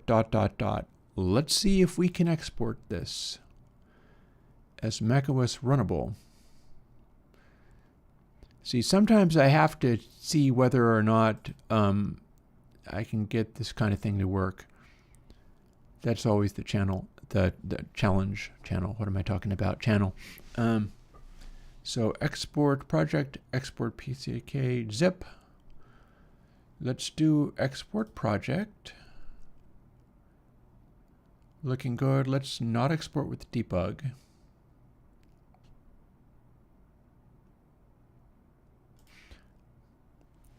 And see if this thing works for us. I haven't actually ran it to test that it will work because I'm that confident that the changes that I made should nail it. And then if we quit out of here, and yes, I'll save it. I have the backup.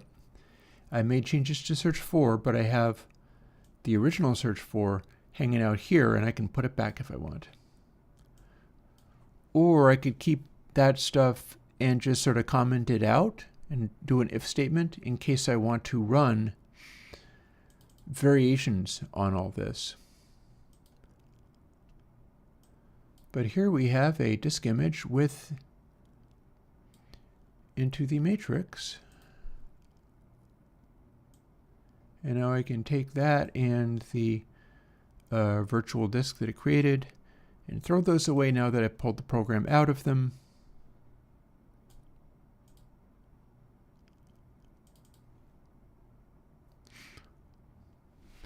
But wait, there's more. If I option drag this guy, I get to make multiple copies of him. I've got a bunch of cores going unused, and this program, to the best of my knowledge, uses a core each.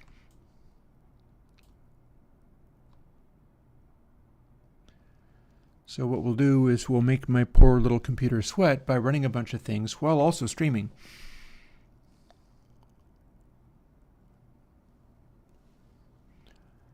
And let's see, 4 of them maybe? Oh, surely I can do better than that.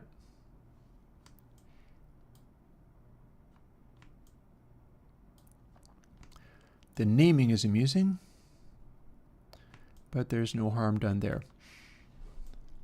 Naming does not matter. They are all individual programs, and so they're all running in individual processes. And they'll end up running on individual cores. So here's what we're going to do. We're going to set it to unique and continually generating. And we're going to be hitting search for. But what we're also going to do is set them up with the relevant seat counts that we want.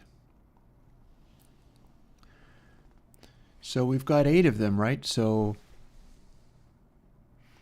let's start at, we want no smaller than 20, no larger than 60. So we'll do a I'm trying to think whether I want 25, 30, 35, 40, etc. I think that gets to be too large. So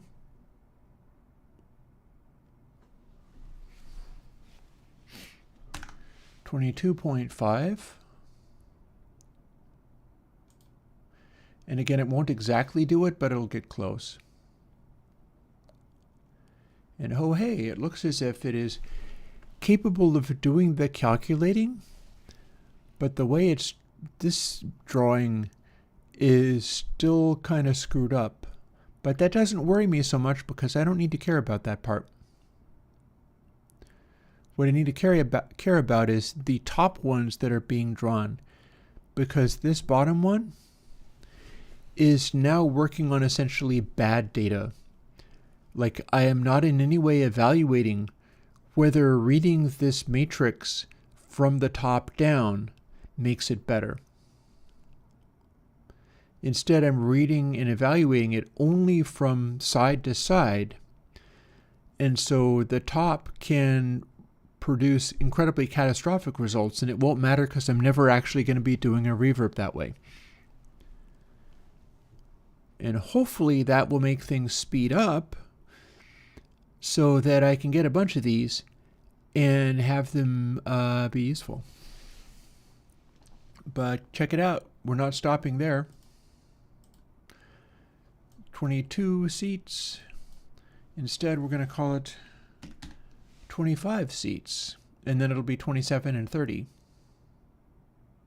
And we'll do search for there.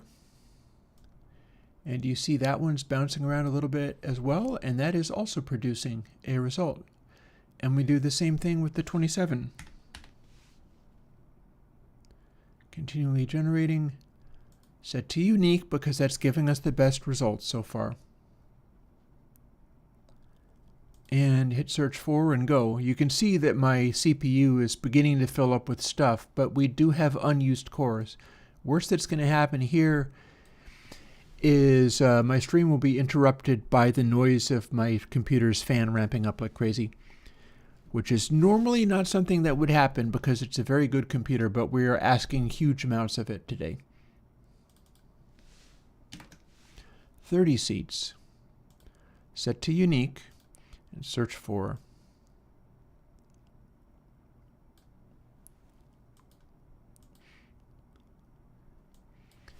Now let's see, rather than 35, 32.5, so we're going to call that 32 seats.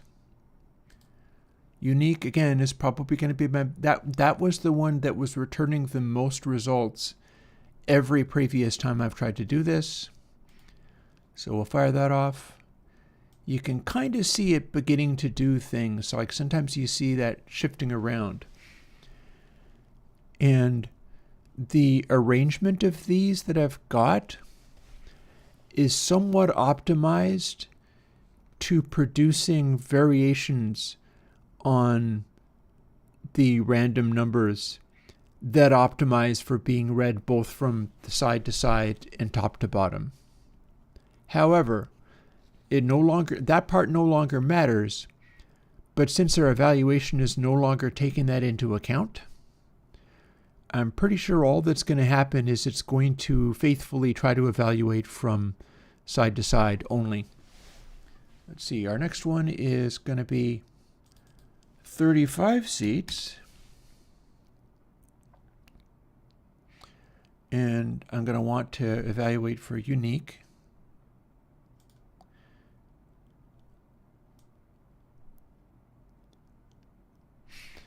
And there we are. And again, for some of these, we have like bad data in here. It's possible that it is actually evaluating. I'm not quite sure how it would do it, but it's possible that is either garbage data that never even got assigned and that we're ignoring completely, or that it is evaluating this matrix read from top to bottom, which no longer has any relation to anything we're doing. So what you'd see there is a extremely bad readout of a mode of using the householder matrix that we're never actually going to do. And let's keep rolling, because we can. 37 seats. And the reason I'm spacing these out is because it's hard to tell which ones will return me useful values. Here we go again. It's hard to tell which ones will return me relevant and useful values and which ones will just be garbage. And it's possible that with some of these guys, I might kind of need to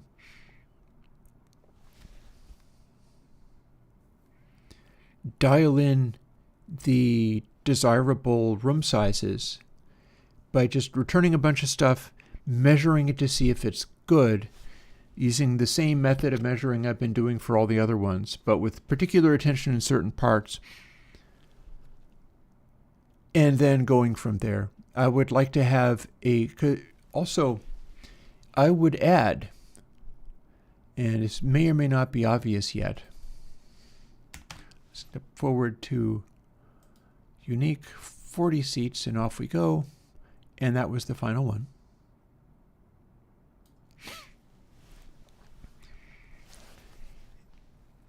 I would add that as it starts producing results, as it starts to give me a whole range of each one of these is busily running, and I could perhaps scooch this one over, or maybe I'll scooch a different one over.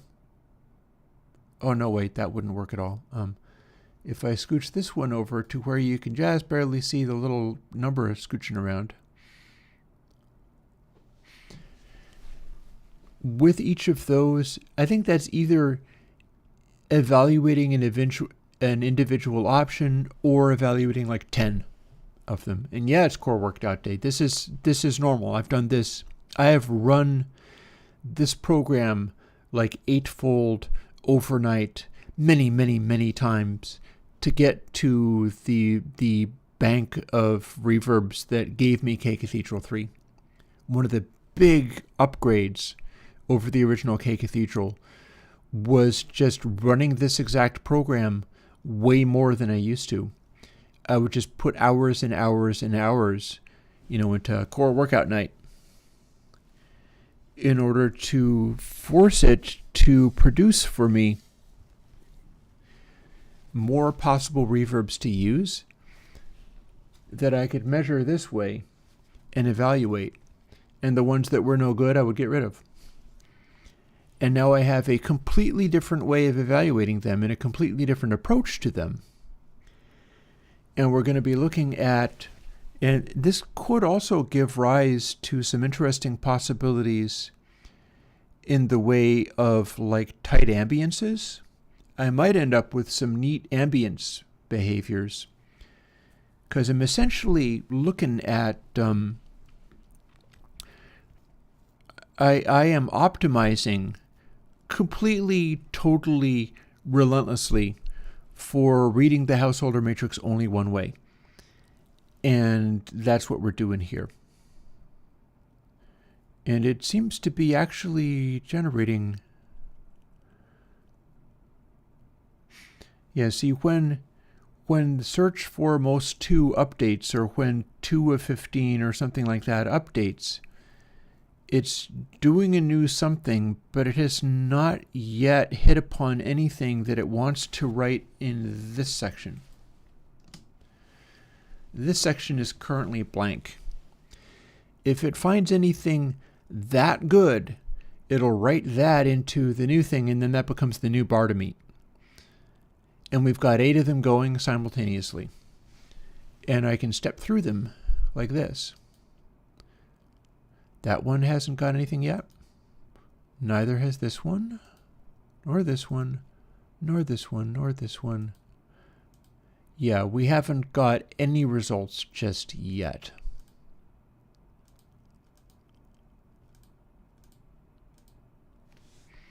But that's what we're shooting for. And this particular text field is set up so that if you have anything typed in it, it doesn't show the stuff. But then if you don't have anything typed in it, it shows that grayed out stuff, and it tells you what goes in that place. Currently, rather than labeling what goes in that place, I've got it explaining what plate, chamber, hall, front, unique, and back mean.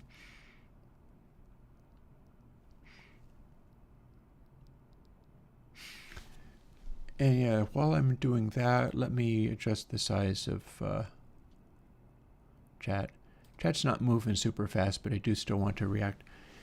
So before I go and make my other cup of coffee, I would like to explain that for you. So let's see. And I'm looking around to make sure that everything is laid out the way I want. Okay. So the idea of optimal mixing environments, if you see what's drawn on the screen, these little things here, we've got these little stripes that are made of little vertical lines. That's the output of my householder matrix.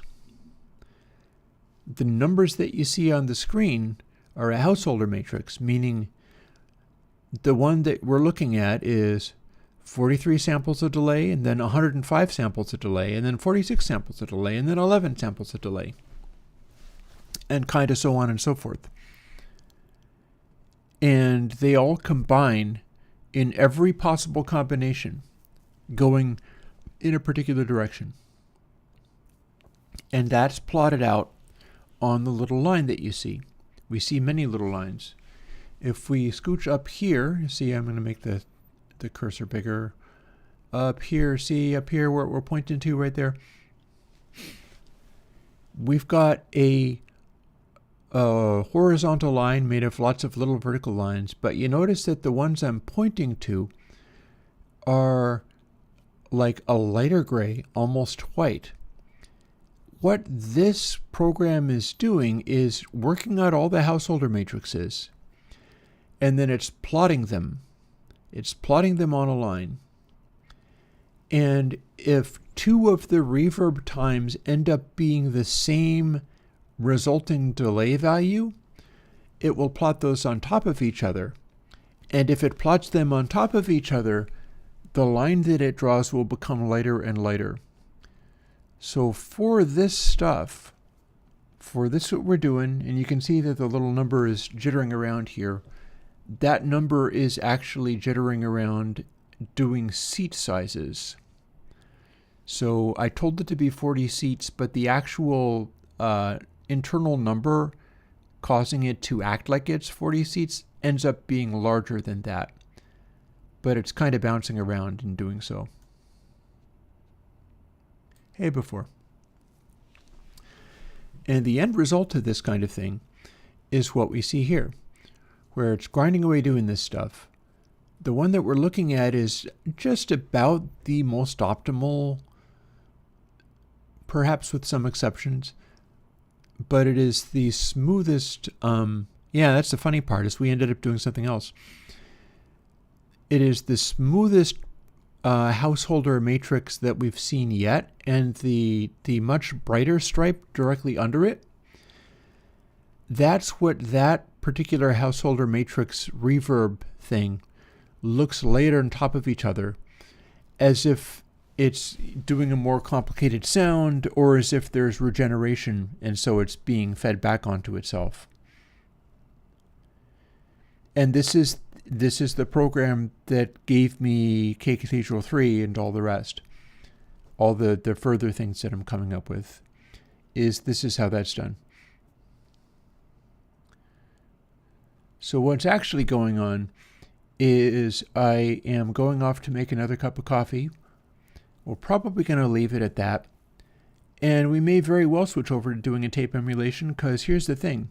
I can be running this on the streaming computer, and you can see how heavily it's loading all the cores, but they're not actually, none of them are actually maxed out. It's just making my computer sweat, and that's fine. And then I have the entirely other computer, and we can look into setting up what we're going to do with this headphone verb aid thing, but also look into doing the tape emulation too. And there was one further thing that I'd maybe like to at least get a link to before I go and make my coffee. And I'll tell you what that is.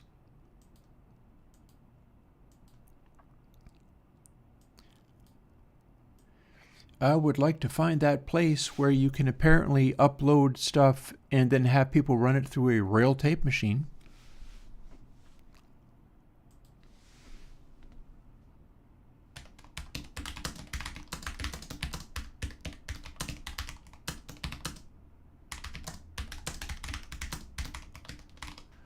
We're going to call it website where you can upload stuff and run it through hardware, for starters, because that's their main deal, is they have all this gear.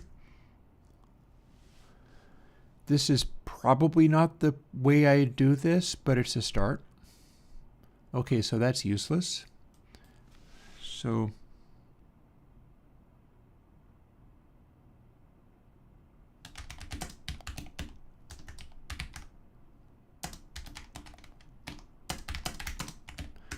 we're gonna, for instance, maybe what they mean is audio mixing hardware in the cloud. If they're doing a cloud of real hardware gear, maybe this is the way that they go about conceptualizing that. That's not going to be it, but this might.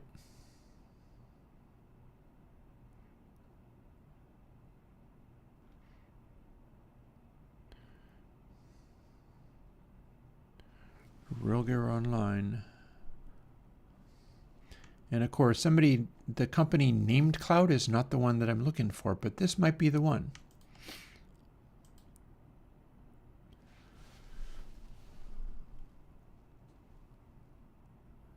Ooh, mix analog? Could be.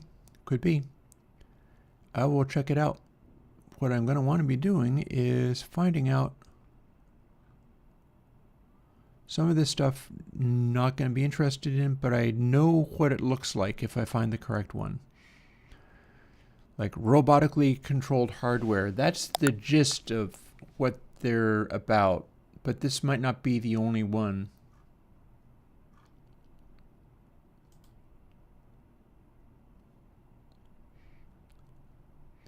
In particular, I know that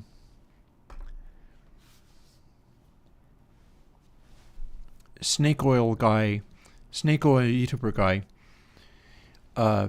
did a analysis of different tape plugins, and then he also claimed that he had used a real device, and in fact his example from that did indeed sound, yeah, Florian, that's literally what I'm looking at. He had a example which is like, this is what it sounds like with a real one, and this is the plugins. Turns out the real one was from a place like this, and there was a specific picture of the kind of thing.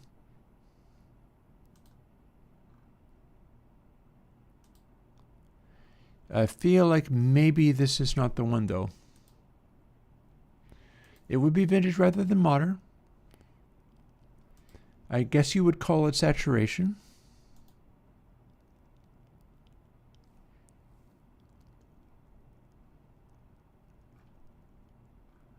And literally no results. Okay, so it wasn't these folks. Maybe mix analog is the one. Hey Fotis, doing reasonably okay. I'm at least excited about some code that I need to make. Assuming that this is not actually the ones.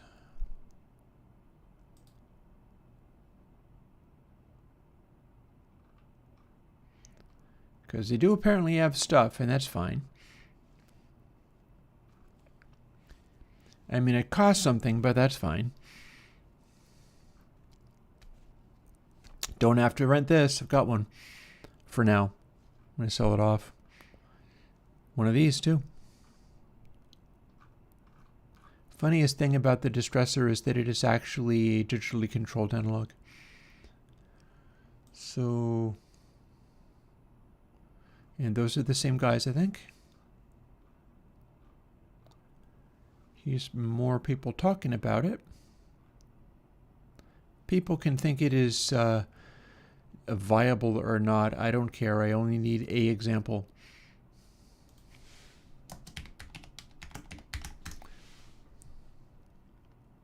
Oh, see? White Sea Studio.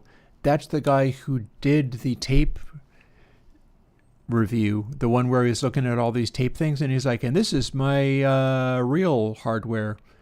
But it wasn't. It was these guys. So that would be what I'm looking for, I think. Don't know how well all this works, but it doesn't have to work that well. It only has to work well enough for me to get a example at all. I can just go and use that, and boom, there we are. We are hoping, I would like to investigate literally every option I have along those lines. I don't know if they are doing a yep, and they're doing M coins, so apparently that's just their credits. That's fine. I don't need their instructions as to where to use it. I'm going to make a plugin based on the sound of this.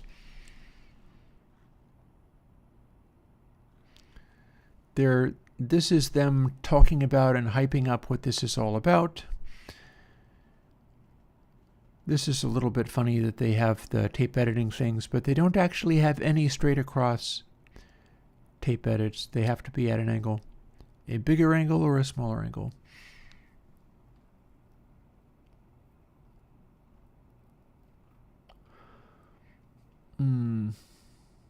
So we're not going to be able to do this right on stream. I have to set up, I will though, I will set up an account for it. And I'm dragging this link to my desktop. I've had it here before. I lost it somehow. And that'll do. And now let's go and explore whether any of these have actually come through with the result. Nope, nope, nope, nope, nope. See, this is normal for this situation.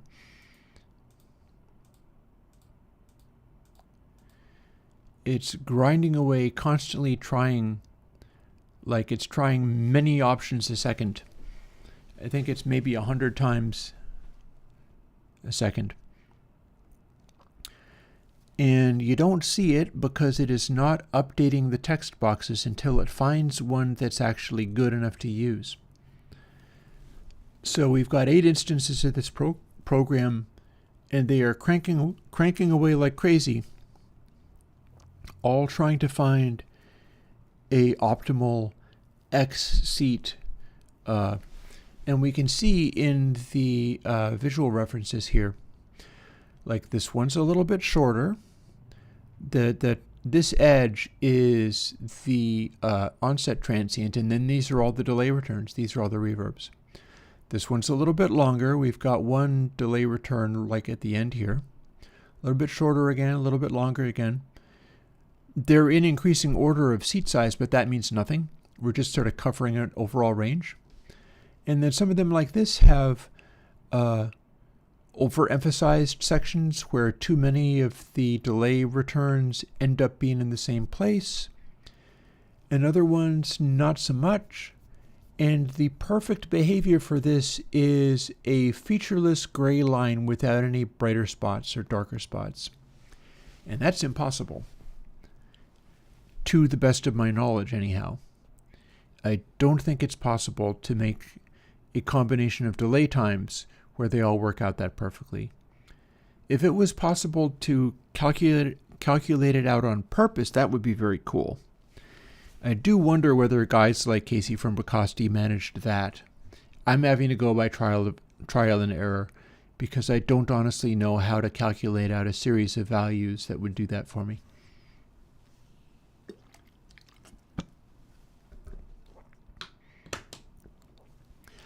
And it's time to go and get another cup of coffee.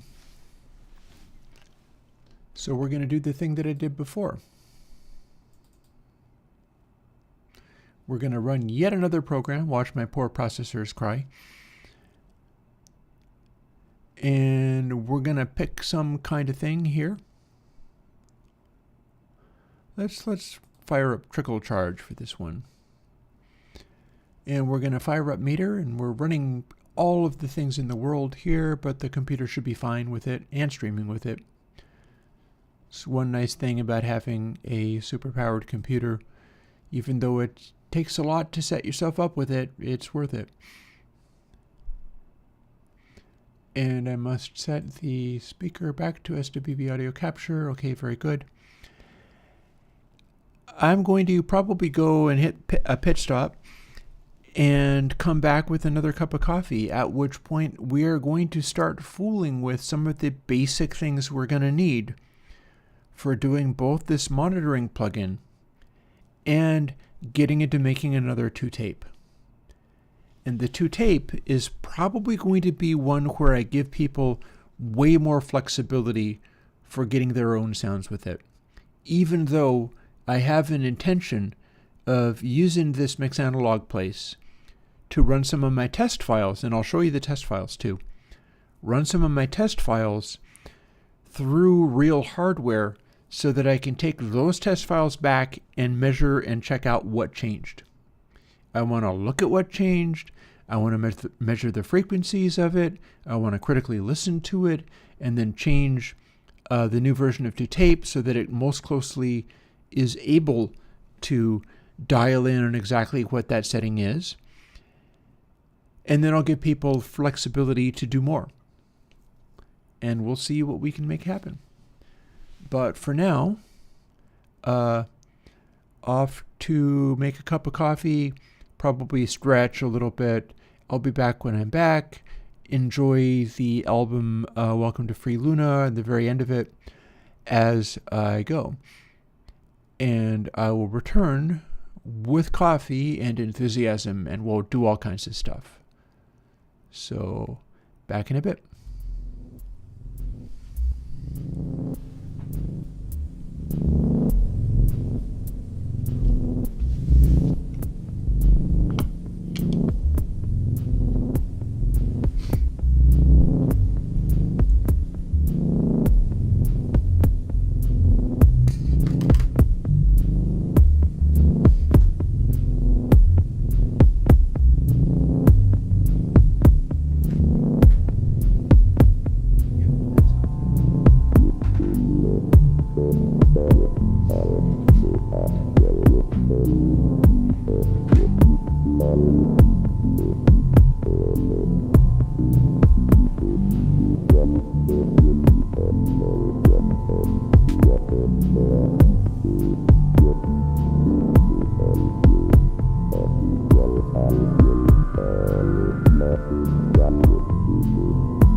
Before, I am actually interested in Creature for exactly that reason.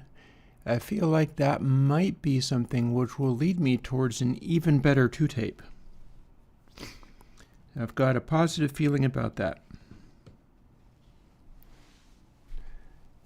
To be honest, I got a pretty positive feeling about this entire. Let's walk through these and see whether it's given me any results yet. This one, nope, nope, nope, nope, nope, nope, nope, nope. See, like I said, I run these overnight. And if you run it for like 8 hours, 12 hours or so, all of them in parallel, they will start producing results. These guys, they're sort of dragging their feet a little bit. And that's fine. I don't know whether they're going to result in anything, but I am wasting no time in beginning to explore the idea. Speaking of exploring ideas,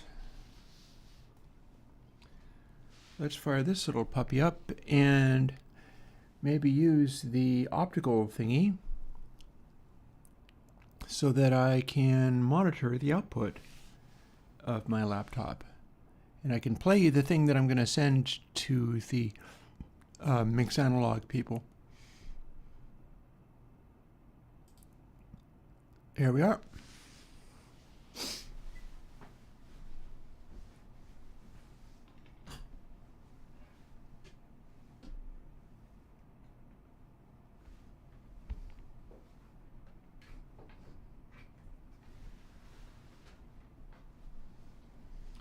My maze of cables is pretty crazy.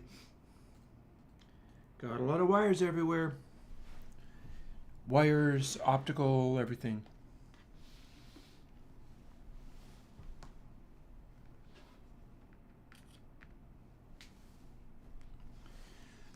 So that's the optical plugged in. At this point, I cannot actually make the laptop go through to stream directly, but I can play them over the big speakers, and so you get that. And if I'm not mistaken, this is going to be my target for what I send. Yep. This is what I send to the real tape machine to see what it does.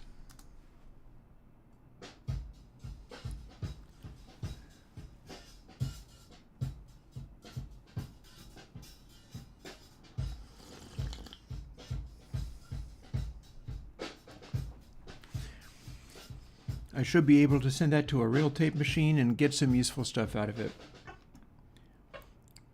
And remember how I was showing you all about how their little brief guitar thing was?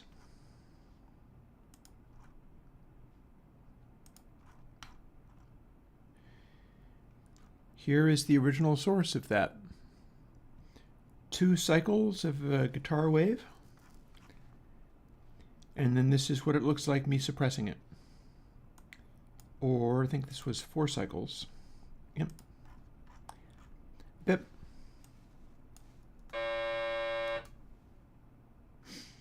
That sounds weird because these cycles are not actually lined up in time. But I can make it be a little closer. Kind of like that. And the real sound is like this.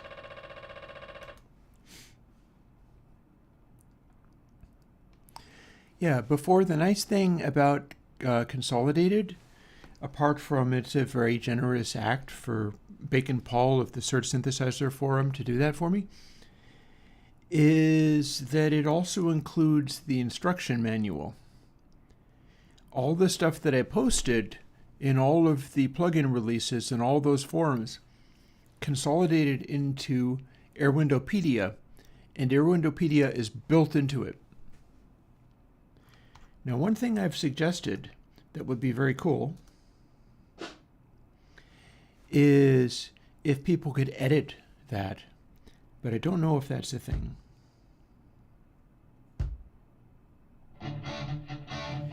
There's my guitar. Again, all of this stuff is going to go into the tape machine, and perhaps I'll pass it through at various levels. This is the level I'm going to be using for a starter. Here's our side sweep. See how it's not weird anymore, how it's just flat?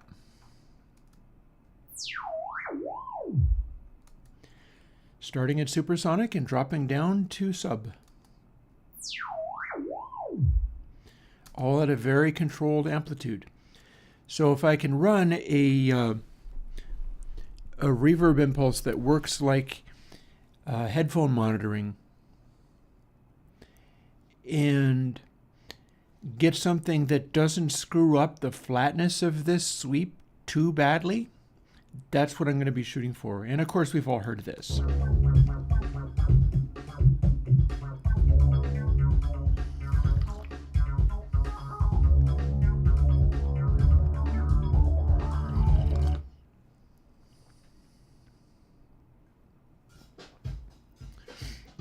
And of course, it's only an edited version.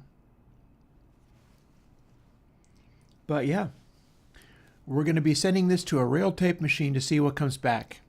Not today. I have not yet made my account with those people yet, although I suppose it could be possible.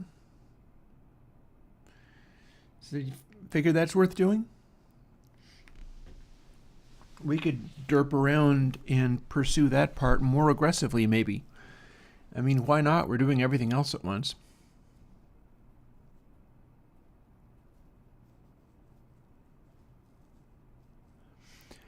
Yeah, so Sweeter, were you the one? Because I remember somebody suggested that, and I made a point of responding and being like, that would be awesome. Here, I need to show you something, actually. Check this out. I'm going to come back with a book.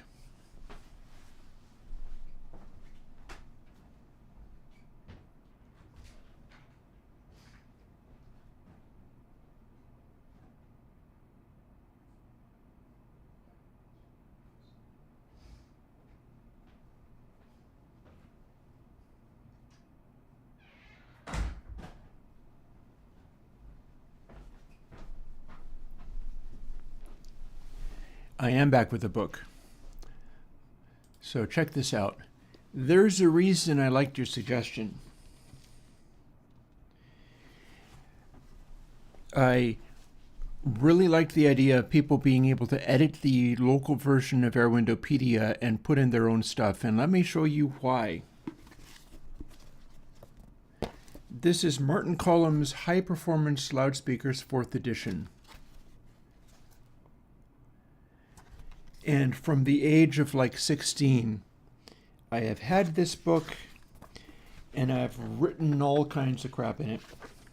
And I can flip through and find places where, I mean, a lot of it is heavy math that's a little beyond me. And I read it anyway, I didn't care. It's a really good book, this.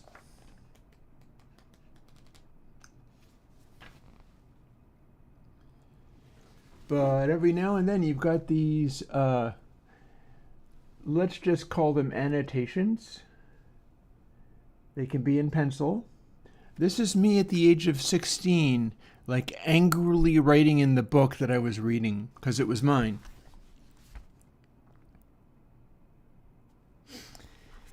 And so up here, I have pointed out on this, it says, sharp bend with motion.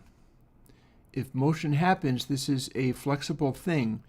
And so you can put a sort of kink into it by suddenly moving the cone. It's me figuring all this stuff out.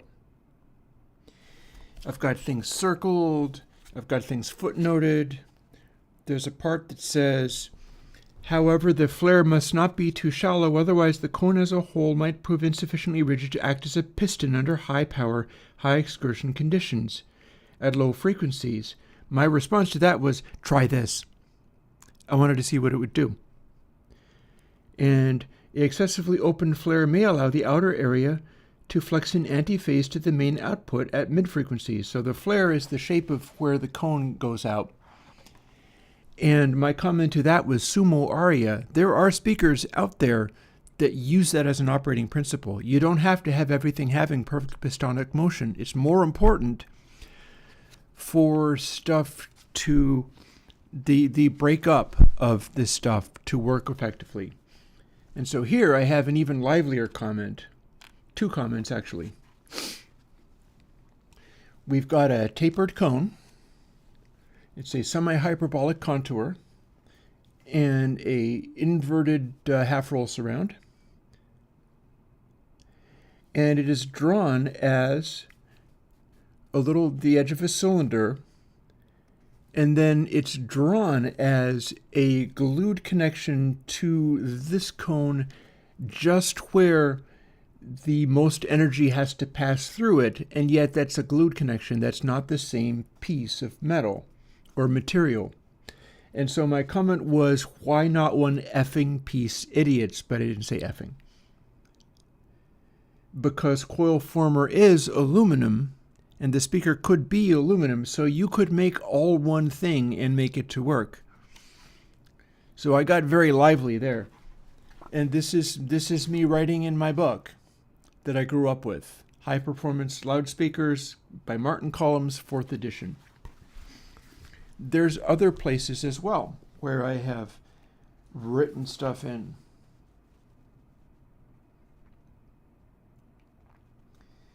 Like here's a thought that I had about electrostatic speakers, which turns out to not be true. They're explaining the operating principle of electrostatic loudspeakers. And it says the greatest problem with large area diaphragms is directivity. With increasing frequency, the response angle narrows in the forward axis. Now, I knew that if you stretch Mylar and drive it at a point, the directivity of it is actually a lot better. So I said, so stretch Mylar in front of it. That wouldn't actually work, because the stretched Mylar in an electrostatic loudspeaker is planar. It has pistonic motion. It's not a rippled motion. And so therefore it doesn't actually help to stretch Mylar in front of it, because the Mylar will also be pistonic just like the electrostatic is. And here Column says, as a general rule, for a frequency range up to 15K, the radiating diameter of the source should not exceed 40 millimeters for reasonable dispersion of the highest frequencies. This is also not that different from like microphones and other kinds of loudspeakers. And he's also observing that a vertical strip element will give you improved dispersion in the horizontal plane, though it's achieved at the expense of the dispersion in the vertical plane. What that means is if you have a tweeter that's like a vertical line, whether it be electrostatic or some other kind of methodology, or a ribbon tweeter, what you get is, since it's a much narrower window vertically, it's able to convey those high frequencies and spread them vertically. But since it's a line source, the dispersion horizontally is not nearly as good as the dispersion vertically, because it's a vertical line being driven. And I grew up on this. I had this book when I was 16. No, I don't have any flip books. I would love to have been an animator, but I never managed to be an animator. I have comments here like electrostatic systems, and when it says the system is fed from a conventional low source impedance power amplifier, my observation is yuck. So yeah, so sweeter than anything. Here's the observation. The entire electrostatic thing is enclosed in an acoustically transparent plastic film enclosure to help reduce the damaging effects of dust and humidity on the system. Both these and the necessary metal mesh grills impose some small compromise in their performance compared to if you had an electrostatic speaker and you were just looking at the electrified Mylar. And I first said, is that so? And then I added, yeah, that's so. So I grew up with this book. And this is why I liked your suggestion, Sweeter Than Anything, of letting people edit and modify their version of Airwindows Consolidated and write their own stuff in it. Because that's what I did. That's what I did. I was the kind of kid that would write nasty footnotes in my own books when they were about the stuff that I was most interested in. And yeah, and you can't let not be. I didn't know any of that math, and I still don't. I do have a friend who's better at math than me and is local, and so it is possible that I will start to make little bitty inroads into all that math stuff. But I didn't let it stop me, and I've been building speakers all my life. I built my, like here. We're looking at short for echo. but I'm pretty sure I've still got this.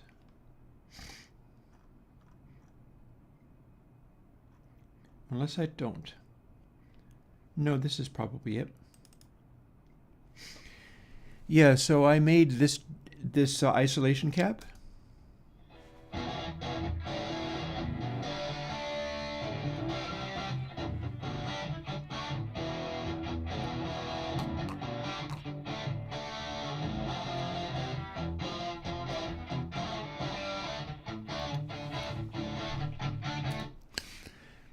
Yep. So I made that ISO cab, and I just made it up. Let me go and I'll show you how I made that.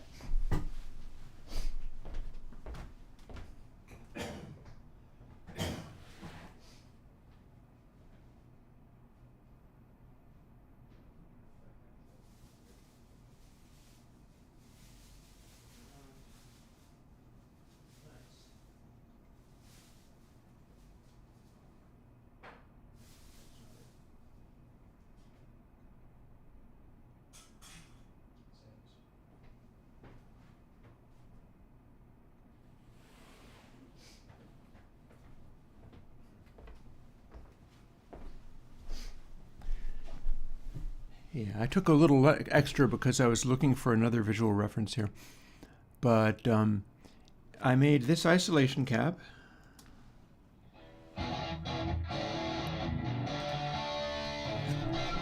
These are my plans.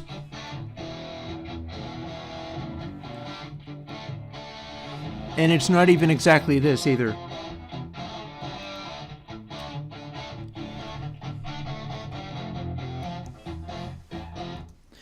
And the way that worked is I found paper and made the 4x8s. I've got a video on it as well. There's a video on my channel about the ISO cab. You can search for ISO cab. And not actually, I don't think it was 4x8s. I think it was honestly like 2 foot by 4 foot. Yeah. I think. Yeah. So I worked out that I could fit 2x4 Baltic ply into my car. And so what I did was make a design on paper. And the halves of the enclosure are a 2x4 Baltic ply cut in half on an angle. I had to measure it real close, but I mean, then you use a plane and you sand it and you make them match. And since it's a 2x4 Baltic ply, these corners I didn't have to do, and they were a better quality cut than I'm able to make. Only the angle cut was the cut that I had to make. And then I carved up a bunch of other, like, technically I could have made 4 foot long things, but instead I was using the 2 foot width. And these little intersections are all exactly 2 foot by something a little bit smaller.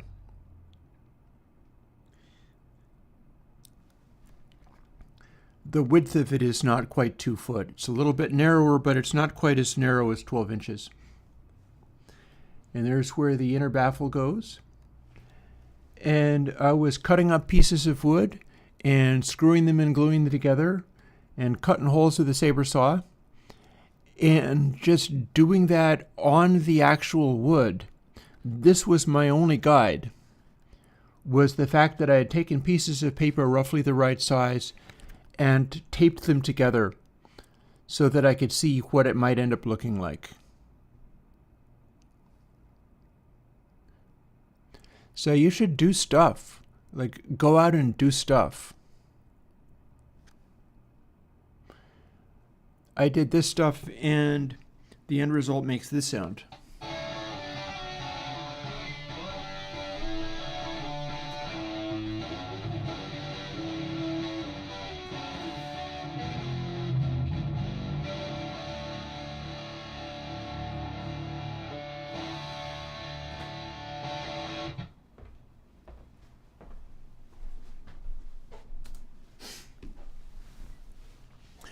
I was also looking for another reference that I made because I made this ginormous, and I still have these, you know. I made giant speakers out of cardboard tubes. You can get building tubes, they call them sonotubes, in like 36-inch widths, like 8 foot tall. You can get sonotubes that you could, you know, store people in. They're very heavy cardboard sides. And cardboard is not that hard to work with. One that big, you don't actually get to use, you know, tin snips and whatever. But I've got sonotube designs waiting to be fooled with, like right now, literally right now. I've got a sonotube sitting in my kitchen and a batch of speakers that I would like to try to build a speaker design around.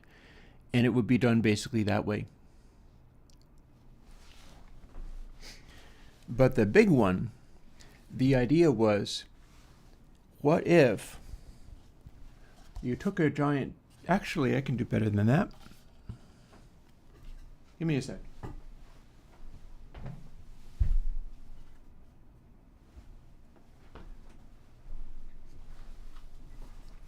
Long as we're doing, for example, I save paper rolls for using for kindling in my wood stove.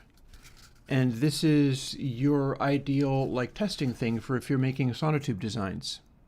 So check this out. You can get big tubes, right? Big cardboard tubes like this, but much heavier and more solid. They can get kind of expensive, but when you deal with like a giant tube that is 3 foot wide or 2 foot, I think it was more like 2 foot wide or so, maybe 3 foot wide. I forget. I mean, it's upstairs, so I could go and find it. I literally have this. I made this. And then you make it do this shape. Let's see.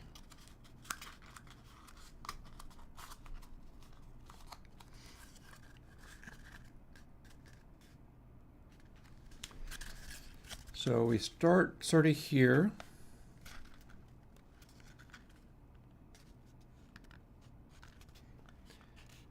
And the idea is going to be to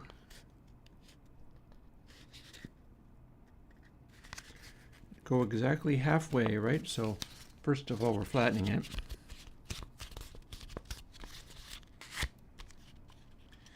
And then this middle bit gets pointed.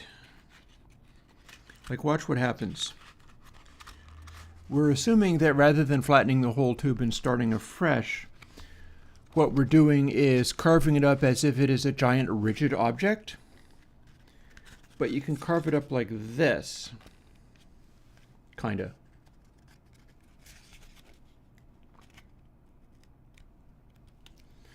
So what does that look like?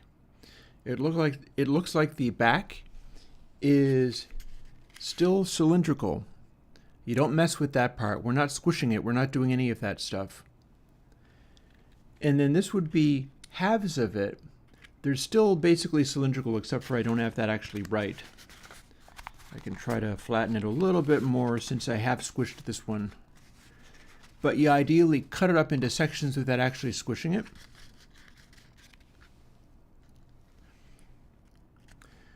Oh, look, we have a spherical horn expansion. But it's a line source. I've built these. I have them upstairs. They don't turn out to be as good as NS10s for mixing on, I can tell you that right now, but they have much higher sound pressure handling, I'll tell you that. So how do you drive a center point like this? The sound comes out of this part, and you can see how it's like a horn, and you can see how it's in an enclosure, although it's not the best enclosure in the world, but it is an enclosure. What you do is you have pairs of speakers on either side of this central area firing at each other because it's a slot-loaded situation. And if they're firing at each other, their vibrations cancel out, meaning that they are driving this center area with compressed or rarefacted air, but the vibration isn't really a thing. And the tube is fairly heavy anyhow, so it's pretty good that way. Now here's the funnest part. So let's assume we can make a thing like this. Also note that you could also make a additional set of spherical expansion tucking in here, meaning that you can have a literal horn that expands up and down this way. You change this into also having a sort of square-shaped spherical expansion horn into a center point just by making another cut and fitting it in there somehow. Meaning you have a fairly large exponential horn for your high frequencies, which are a separate driver. But you've also got your low frequencies handled by pairs of speakers all up and down this big box with a horn-loaded center and a cylindrical back wall. Now the problem here is it's not a fully cylindrical object, and so these parts do actually expand and contract. So that's not optimal, it's not perfect. But I mean, you do the best you can with it. This is a design that I have in fact built. What kind of speakers do you use? Well, they have to be fairly small because you're fitting them just at the apex of this, but it's a really big object, so you can't really go with like laptop speakers or anything. I mean, you could, but it would be weird. So instead, you get like the MCM little 5-inch aluminum cone speakers, and each of those will take like 40 watts or so. How many does it take to go from like floor to the top of the driver? Oh, like 32. So you wire those all up series parallel. You end up with a humongous amount of cone area, and the wattage for the speaker that you have built ends up being like it'll take 1,000 watts peak, because it's a big series parallel arrangement of a kajillion little speakers all in this enclosure. I have this upstairs. I built it. It's not a great studio reference speaker. It's a heck of a good PA speaker, except for that it's extremely cumbersome to move around because it's heavy. It is heavy and awkward, and I've still got it upstairs, and it's still wired up. If I had a good cable, I could like run my guitar amp into the cable, plug it in up there, and probably distort the vocal microphone that I'm using right now from upstairs. That's how loud it would go. And it would probably knock stuff over in the room that it's in. But yeah, when I say, hey, I'm Chris from Airwindows and you can do this, I'm not fooling around. You can do this. You can do all kinds of cool stuff. You just try. And on that note, let's bounce back over to Coding Stream, because our search for the new reverb thing, although it is grinding away nicely, is not returning anything as far as I know. I suppose we can check. Let's go check. Nope. Nope. Nope. Nope. Nope. Nope. Nope. And nope. Like when it finally comes up with one that it considers good enough, it will display it here.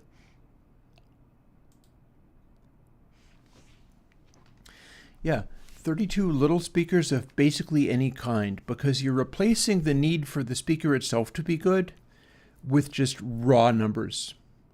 You could also do that with the kind of sonotube that you can get in the hardware store. It's not terribly tall, but you could stack a couple of them on top of each other. And I can literally show you how tall they are. I've got one. This is a fun enough way to spend the afternoon. I will get back to the coding, but for whatever reason, I would enjoy showing people stuff. That is what line array means. Exactly. Nailed it.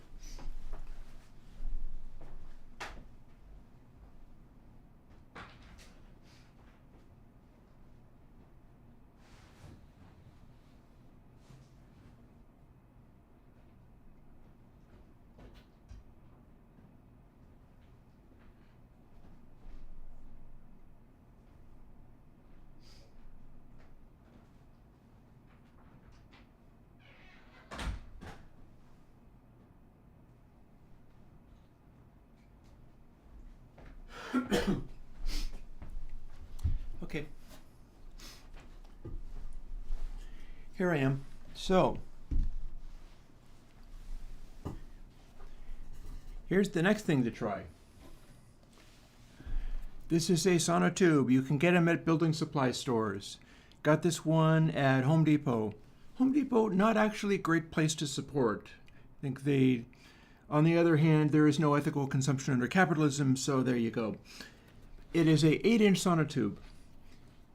It is like yay thick, so you can cut this with tin snips or really, really beefy scissors, but it's pretty rigid, all things considered. It's for holding concrete, you see. And here is the inside of it. I can talk into it like this. And you can use it in sculptural ways to build stuff out of, including things like making it into a shape like that. How you would do that is come up with a way to snip it right down the middle and then snip another part of it right down the middle until it would be a sort of semicircle with the other bits curving in to a central point.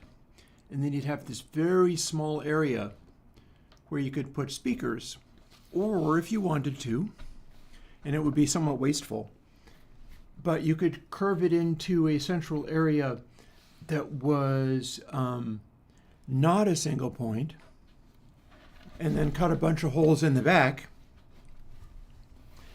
and mount all your speakers on the back. Make it a dipole radiator. And you could glue them on, or who knows what. I have knocked over my hourglass, but it didn't break.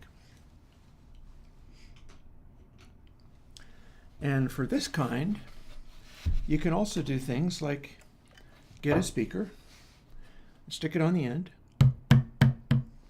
and this is now an enclosure. You can use aluminum tape to tape this thing on. If it was a woofer speaker, you've now got a bass bin. By putting another one on the opposite side and wiring them in series or in parallel or however you would want to wire them, so that when you have a positive waveform, both of them are pushing out, because then they are basically resisting each other, and the tube contains pressure. So sound is not going to get out of the tube. It will do effective bass that way.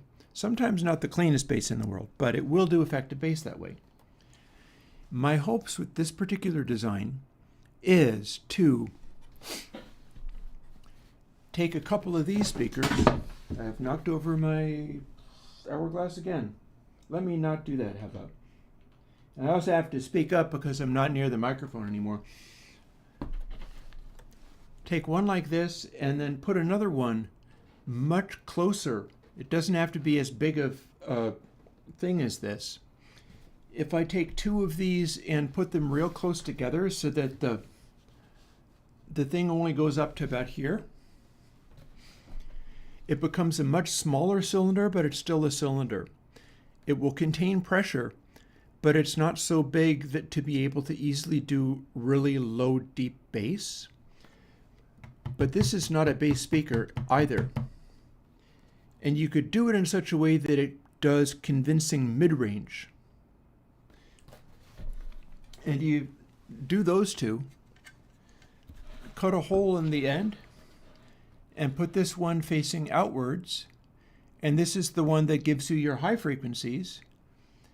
And the back wave of it is going to go around the tube, sort of bounce off in various directions.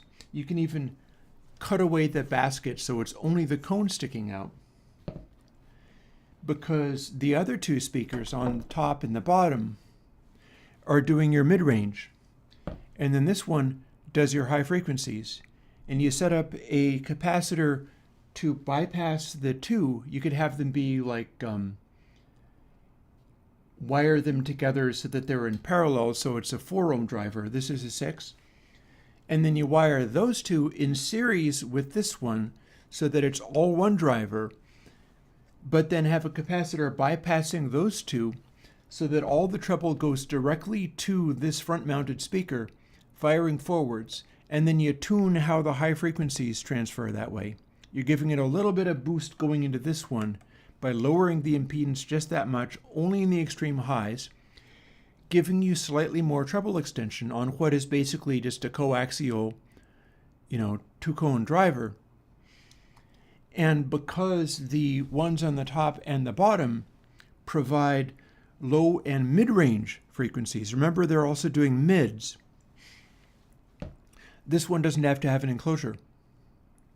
And it doesn't have to have this big a cone. It can be a very small cone. We can cut it away. We can do all kinds of cool stuff with it. And again, you can do this. This is always the message. Do cool stuff. That's the whole idea. I'm going to put this back over here now.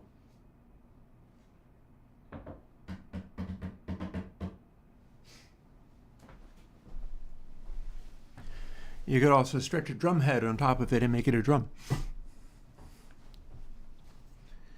It'll not be a very resonant drum because it's cardboard.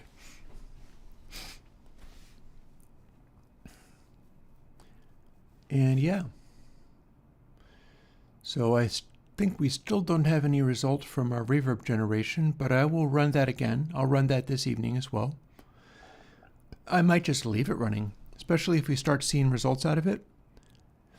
But it might be a fine idea to just leave that running all day long, all night long. We'll get back to it maybe tomorrow morning, see whether it got anywhere.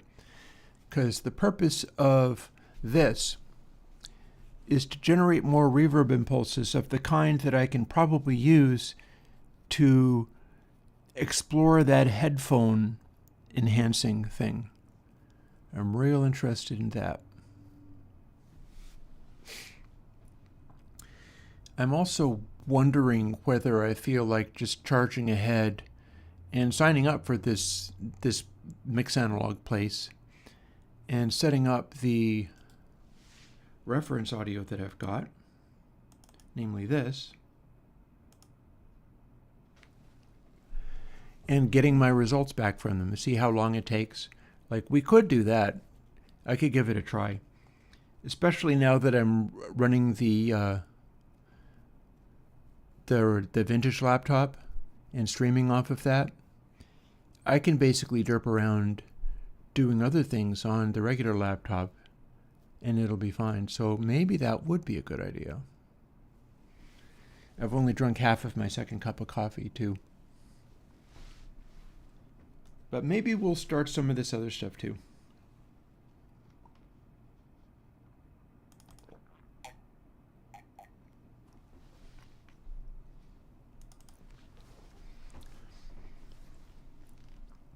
We have a test version of ToTape 7. It may not actually have anything. No, it looks like it does. Looks like we've got at least something in here. Let's see whether we've built it ever.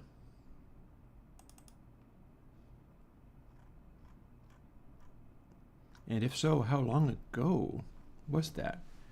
Because that would have been long ago. Yeah. January, February, March, April of last year. Oh no. It's been well over a year. Yeah, well, I mean, that just goes to show you.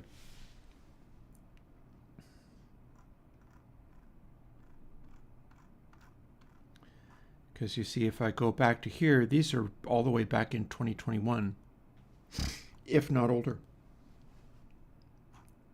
Yep, high time we did something with this. Time skip. Massive time skip. So first of all, let's load up some audio and derp around with stuff. See what we can make the faux tape do.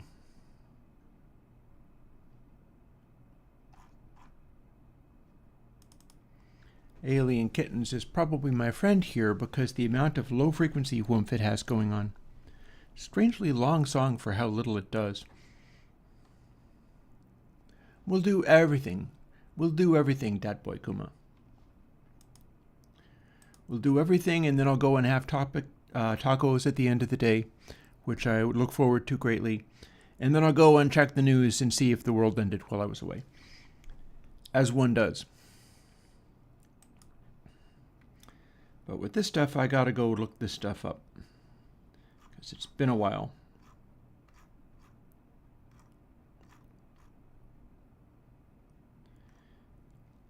We have many variations on that. So here's the most recent.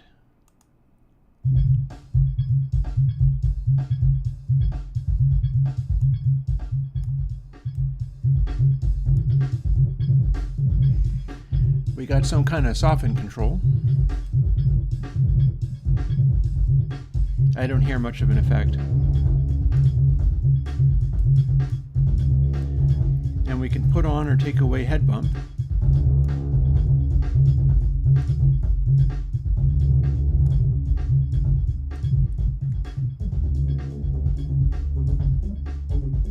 Which is legit. And we can do flutter.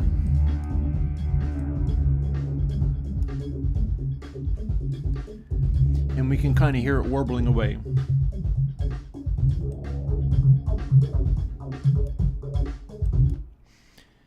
And then we've also got the in process ToTape 7.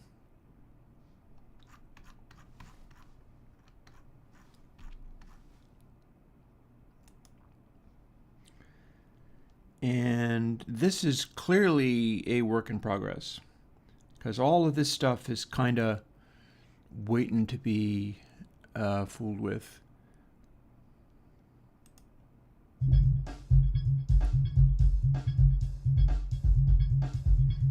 Extra knolls everywhere.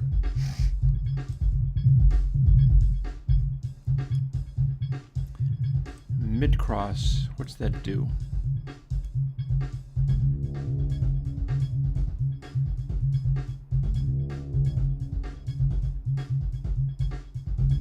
It defaults to something.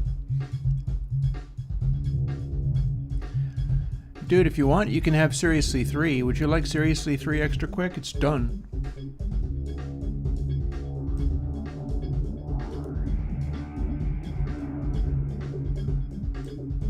And there's our flutter.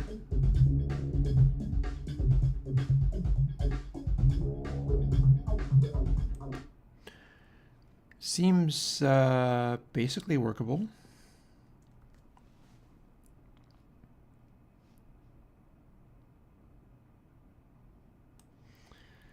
Also, we can use signs to hear what that works like, and indeed whether it is in fact working the way I hope. So recent. Here is our first. Wait, can't hear that for crap because it's too low a frequency. Here's a high frequency.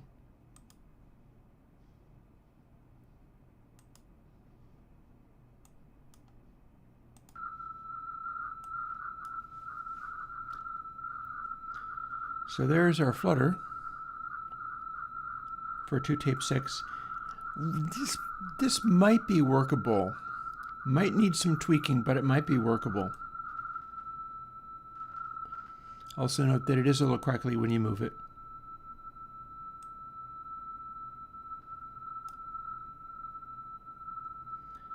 I'm basically happy with how this algorithm is doing.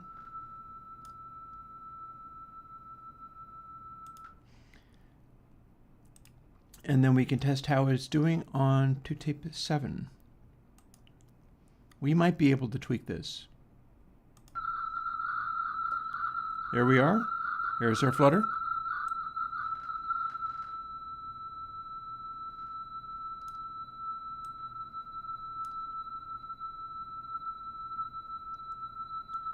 It's kind of...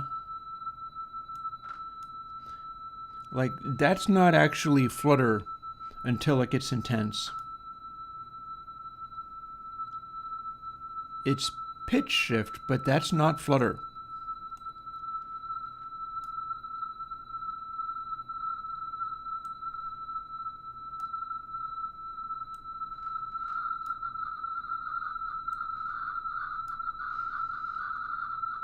So when we get real aggressive with it, it does that. I definitely feel like I can do better than where this is because it is changing from flutter to wow, essentially. And while that has its uses, tiny amounts of flutter don't necessarily mean it's a lower frequency. Like, you hear what it's doing.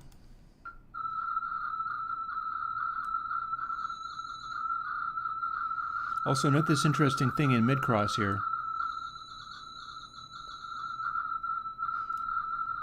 So that's weird. But if we have the really incredibly high levels of flutter, it is absolutely like that's the frequency response pattern that you get from flutter. I might have I wonder if I have this reference sound on this laptop.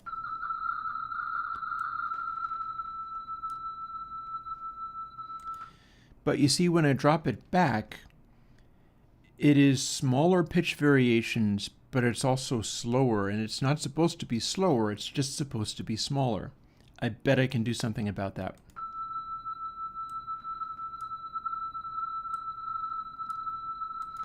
Because the basic pattern of how it's working is fine, but it needs to be this busy,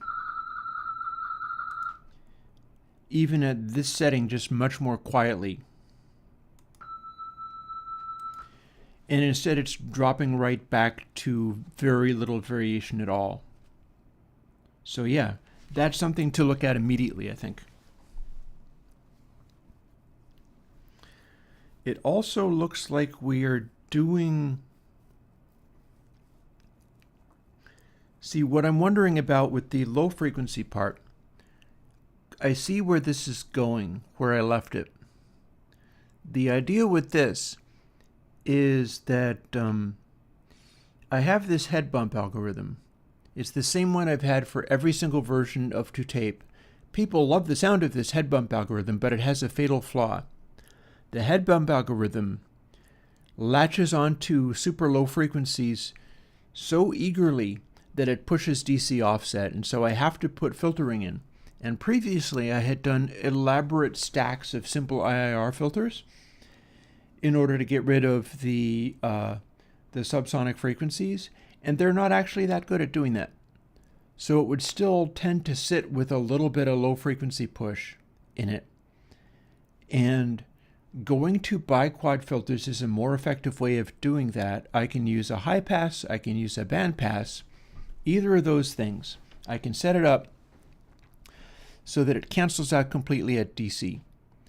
And if I do those things, and especially if I stack them, which I'm not currently doing, it can produce a filter that really goes, the head bump can go really low and it can retain the same behavior that it normally has, but it does not let subsonic frequency, like it will not let DC offset in.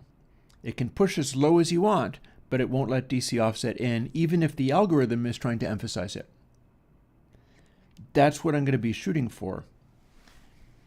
I don't know why this has both low cutoff and BP frequency, because I would have thought BP is what I'm using on the head bump, because head bump is a separate thing that gets added. It's like where we see head wet, and we're not going to hear anything on this sound, but I can play one that you can. Back to Alien Kittens 96. I'm going to need to make everything apply nicely to high sample rates, because it's going to be a modern plugin. And so I should probably be able to make this do what I mean.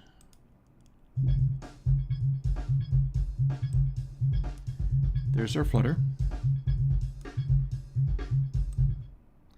There's our output.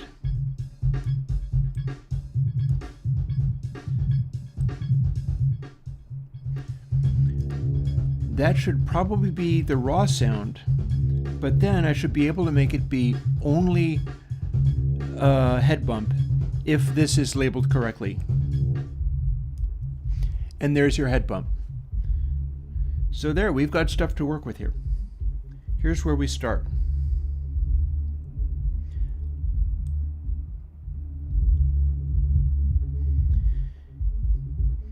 And this thing, and it seems to be voiced and positioned pretty well. I do not know what the heck this is, though. Doesn't seem to be doing anything. Or at least it's not doing anything to the head bump part. Maybe it's doing something to the rest of it.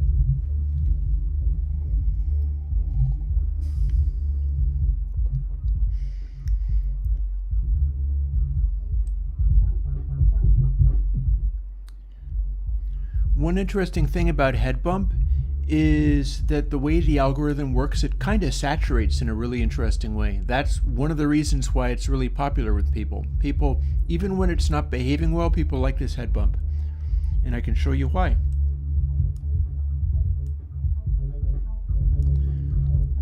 So this is pretty close to a full range view of head bump. And then when we, does this do? Oh, okay. So if the more I push this, the more it will saturate.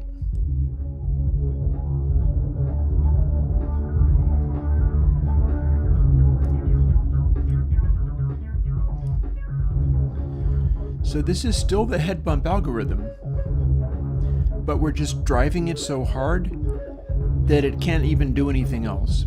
This one's designed not to necessarily saturate it super hard, but remember how we might try doing a weird version of this where it lets you do crazier things? This could be exactly that, where under normal circumstances you'd be using your head bump like this.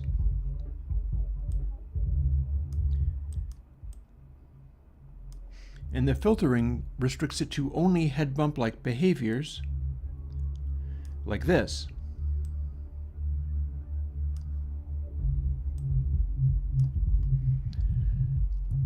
See, you have a head bump going on, and it's not all that saturated, and it's restrained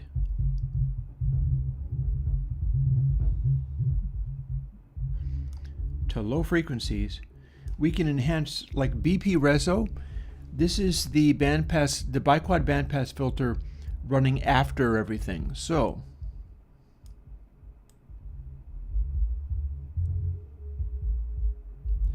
here's the center frequency. So we can make the head bump do only this sound.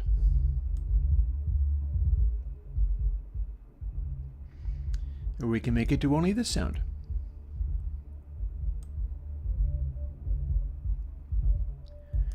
And then we can drive it so hard going into the head bump algorithm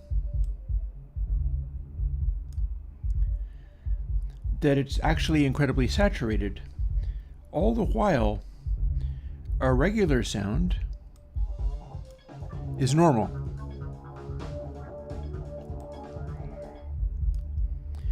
And then you got this giant head bump stuff going on, which can be independently saturated. We don't have to saturate the regular part of the quote-unquote tape in the same way that we saturate the head bump. We can do all of those things quite distinctly. Or we can widen up the reso if we want. But here's the thing.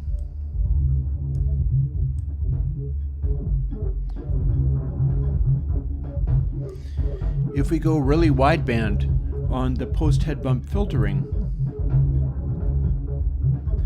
and then saturate it a lot. See, here's the thing. The full range of it, this is what you get.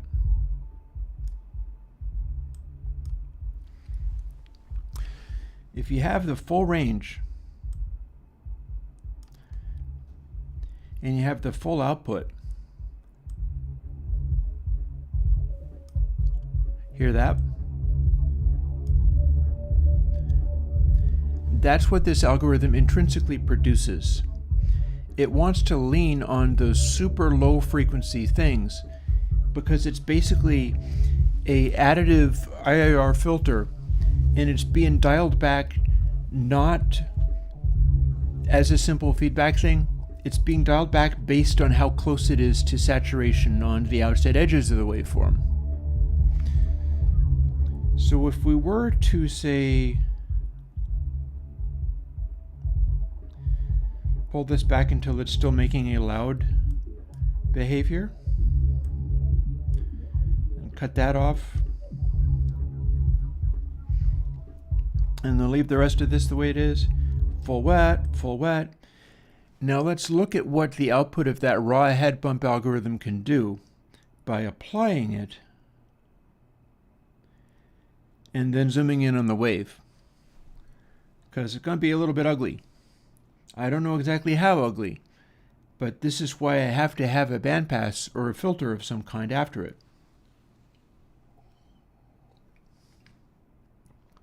Observe the behavior.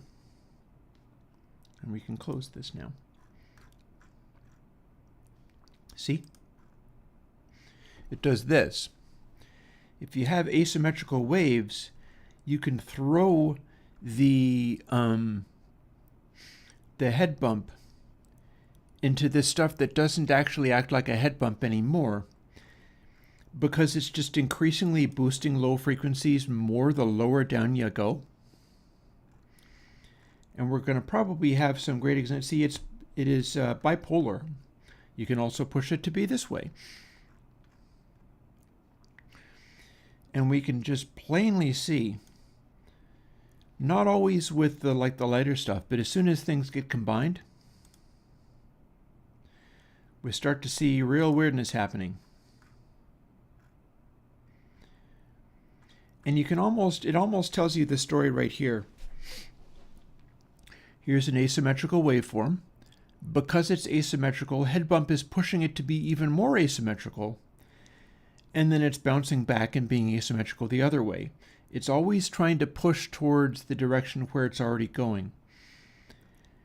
That's because the algorithm I'm using to create a head bump is unstable, needs like filtering and stuff, and is just fighting the ability to be centered on voltage. It's always going to, if it finds asymmetry, it's going to try to enhance that. And it does stuff like this. And I need to code it so that it is using appropriate filtering after this to make that stop happening.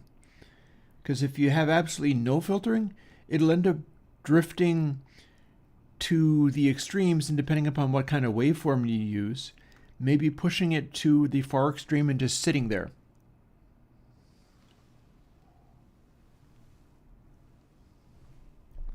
It's kind of no bueno. It's kind of weird. Let's undo all of that, quit out of here, and start playing with it, because this is on the agenda for today. Let's play with this some more. Let's see what we've got. This would be the program. This is one of those ones where we had 10 parameters and we're using them all. And here's all of our stuff.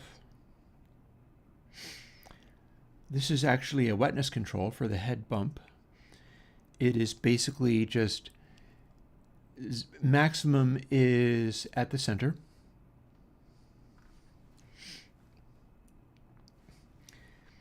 We've got biquads, but we only have one. And I feel like it might be worth doing 2 of them. And then this has clearly been modified from a stereo version. But that's fine. I do wonder whether maybe this should be a stereo version specifically so that we can have a flutter that is not a stereo flutter. Warming towards that idea a little bit.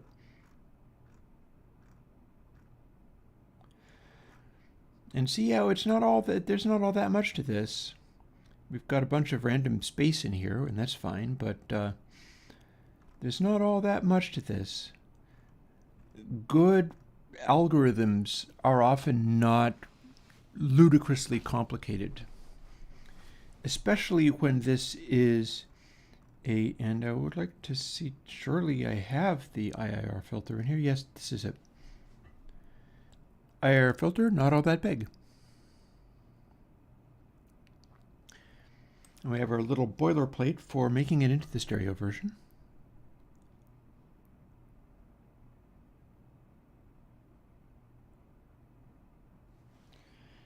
We do have working Flutter in here, so clearly this is not a thing.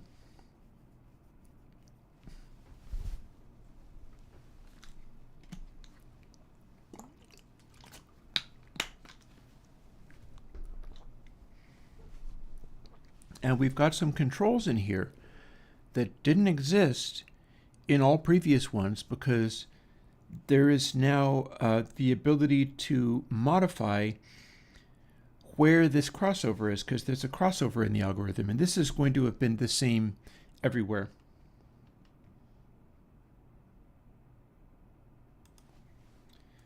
And this is the heart of the ToTape algorithm.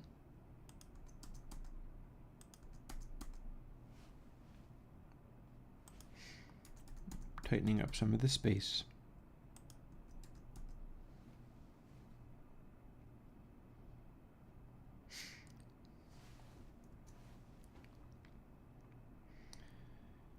In fact, I could tighten this up as well, because I can always go and change it later. There, now that does the same thing. And so we can take that away. And there we are.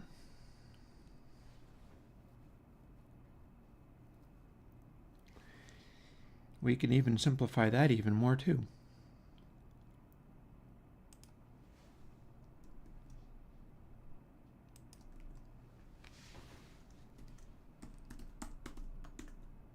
Put gain, nope. There we are, but no capital G on that one apparently. Got it.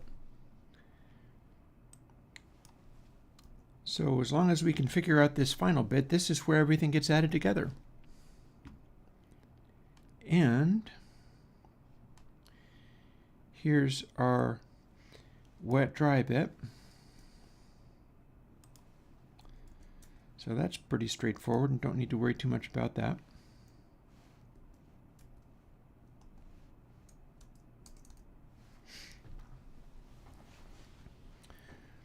There's our biquad. Here's some of the calculating. Here's input gain. Now here's the first thing we were going to look at. See how it says input sample DL blah blah blah blah blah, and it's doing a little interpolation, which doesn't actually hurt the way it works. With regard to a tape thing softening the sound, is we're typically doing a bit of an interpolation. It's not always exactly the same, but we're not compensating for the fact that sometimes we're blending two samples. That's what this little code does here. Offset. So offset, let's skip around a little bit here.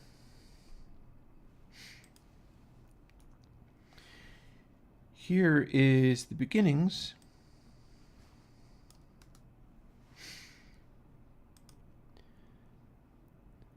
And the DR means it can be stereo. Here's the beginnings of our nice little Flutter thing. So count equals gcount. Count is how far we are in the little delay loop that we're running.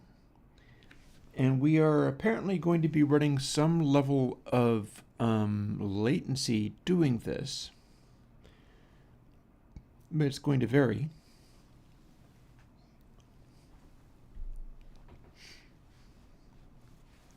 So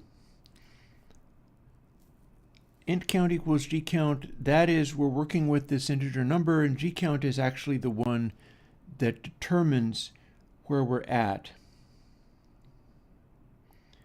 Gcount is being incremented by minus minus, suggesting that it is an int.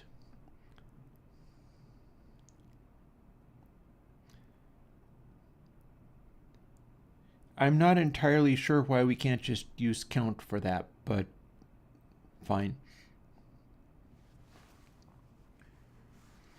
Other than, see, this is the part that I'm working out, is how this all works. It seems a little cumbersome. It's probably fine. Probably no problem with doing this. I'm just wrapping my head around it. And the stuff that we're working with here has to do with how we are feeding input sample into this little bitty buffer. Or it's not that little bitty, it's 1,000, but it is a buffer. And then we've got our offset, and that is depth times pow rate of times sign sweep.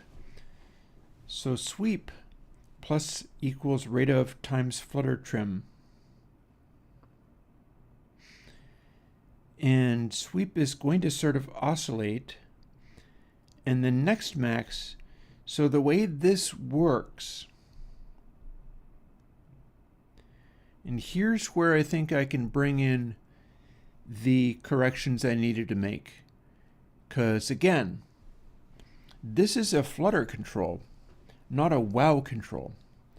So I have an immediate problem that existed in the previous version of ToTape, i.e. ToTape 6, where it's a lovely little effect. I mean, it's grand, no problem there. But the speed of flutter is dropping as you reduce the amount of flutter.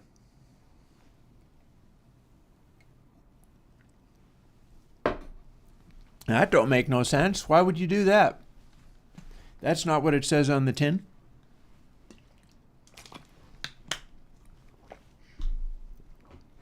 Let's look into fixing that then. So next max equals 0.24 plus, this is a random factor, FPD divided by double in U32 max times 0.74. That is just straight up a way of getting a random number every time we hit this thing and need to reset. That's why Flutter is working the way that it does.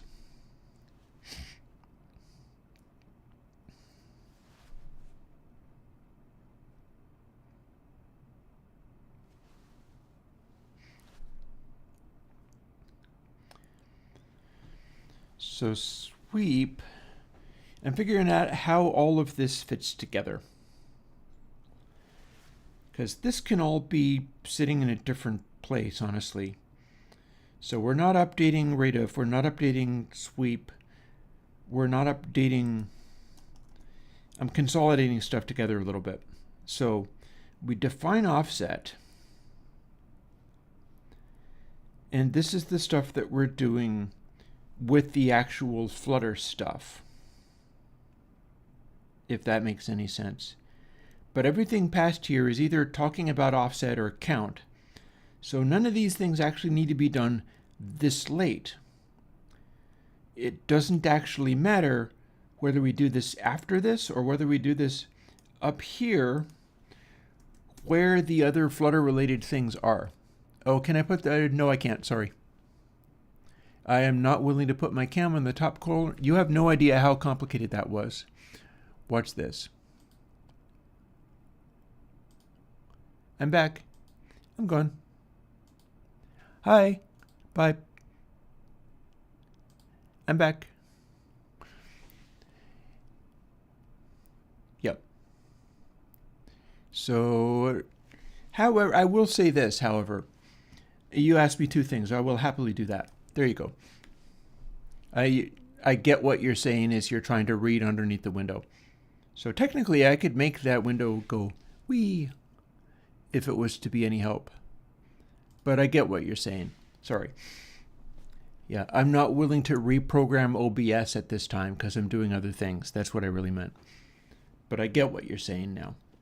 In fact, we can even, well, actually that doesn't even help, because you still can't see it if I've scrolled it off that way. So there's no real reason I shouldn't just make it be giant there, but I'll try to remember that I'm obscuring my lines of text. Anywho, back to talking about Flutter. We're going to try to make it so that Flutter keeps fluttering at basically the same speed, but we can make it move less, rather than making it flutter at the appropriate speed only when cranked up all the way, and then if we turn it back, it slows down. Because on a real tape machine, the fact that we've got this Flutter that's got a nice tape-like warble to it is all well and good. Nothing wrong with that. But it's not supposed to be slowing down if you have less of it. It's a very effective way of not making it sound loud, but it's not realistic. So,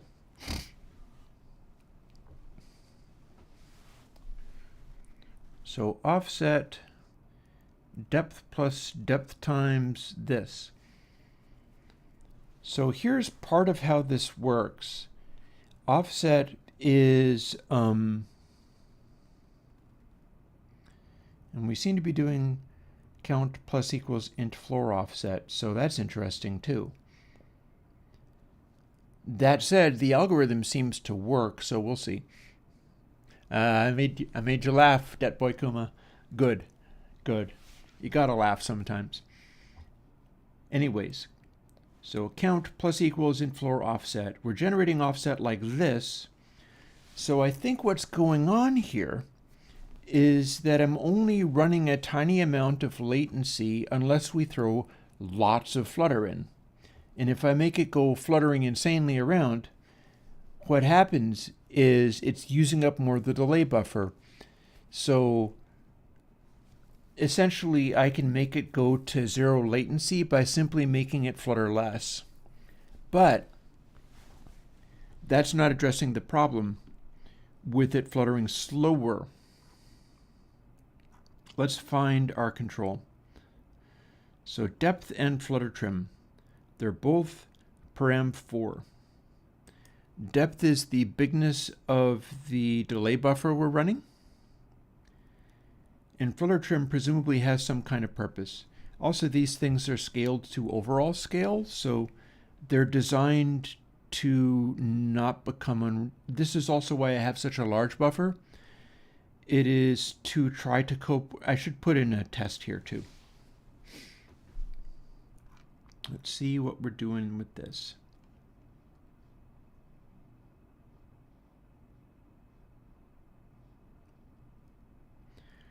Depth plus depth times, this is going to be a maximum of 1.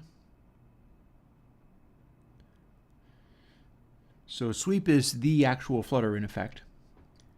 Pow rate of,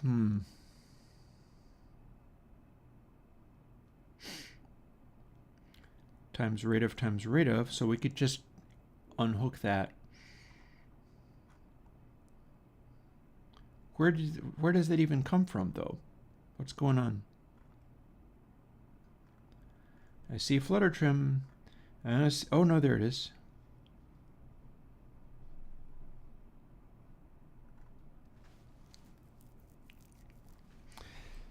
So this is updating 2.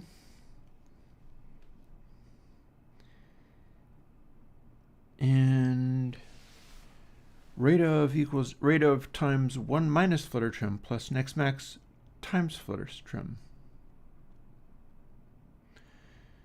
So the way that's working, that is chasing next max.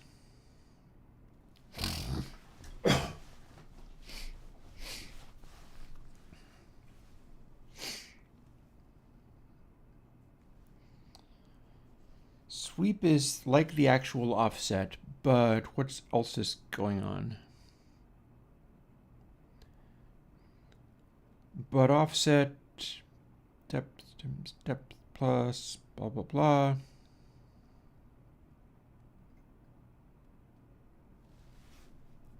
I think this is a continuing variable. Sure enough. So rate of and sweep and next max are all hanging around from buffer to buffer. They're persistent variables. We're just nudging them one way or another. And here's our maximum delay length. And that holds for maximum delay length of any size it gets larger with higher sample rates. So this is designed to be like 192K or even beyond. But it could crash if you told it to be like, hi, do 27 gigahertz. Then it will say, oh, this goes to 5,000, and then it will crash. So that's a bit of concern. Might not want to have that there.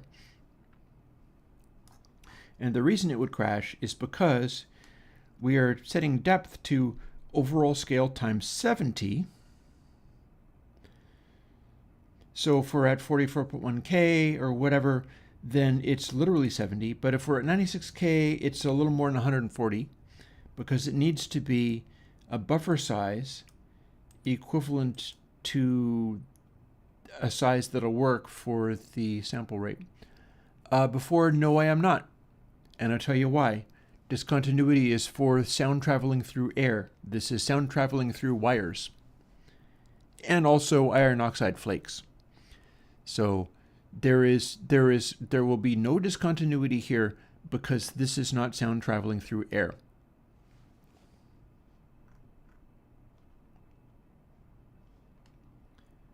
Don't need to leave that there. Here's all of our various stuff.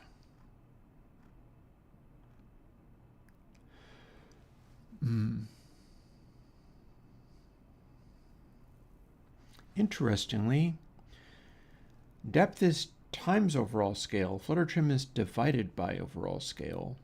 And that's because that's going to be a proportion of how fast things move.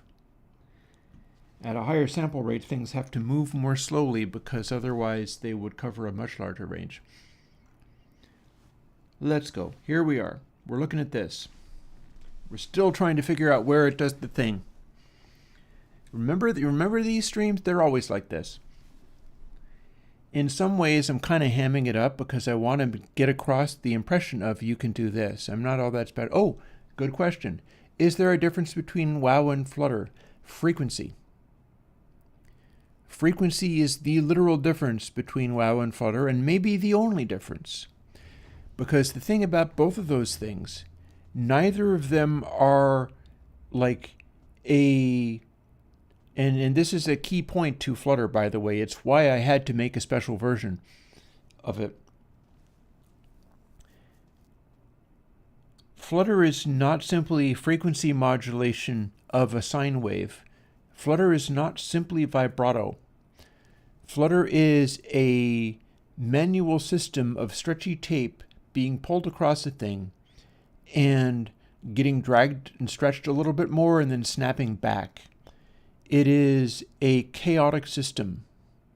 WoW, as we experience it in a vinyl record turntable, is the turntable being dragged a little bit later and then having to catch up using the motor and the rubber band holding, turning it around, and is happening at a much lower frequency. Both of those things are physical processes with like stretchy vibrating parts in the middle that are, you could very well emulate them. They are not a simple vibrato. They are not a simple test tone going into a frequency modulation, which I think a fair amount of like Flutter algorithms on tape emulations, they go, oh, here, let's do a good recording of the Flutter, and very good, let's do a sine wave. And so it warbles like this. But Flutter is not. Flutter is a very chaotic behavior, and that's what I'm trying to do here. So to get back to the thing I was talking about, and don't you worry because I'm bouncing around all of these things like a crazy person, so the fact that I'm off the subject of what I'm talking about is not a concern. And we got apply to only when Flutter is present. I'm pretty sure what that means is I'm scaling this around to where if the Flutter is not big enough to be noticed, then it's not even, depth ends up becoming nothing. If depth is 0, then the offset is 0, and input sample becomes an offset of 0, and so on.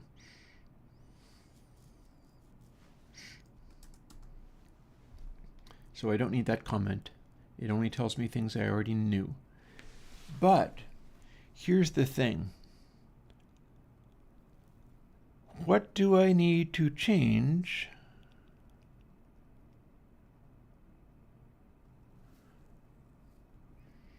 so that it flutters properly? Well, we got flutter trim. And we've got an algorithm in here where if sweep is larger than pi times 2, there's actually a way of doing this, which will probably work. Oh, no, wait, is there?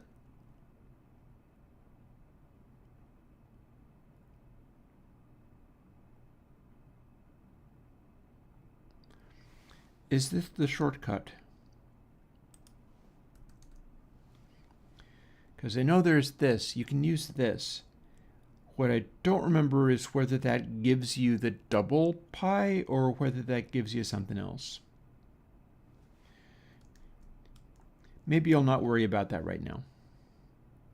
In any case, if sweep is larger than, well, that's weird. Why would I not be subtracting pi times 2? There's a thing.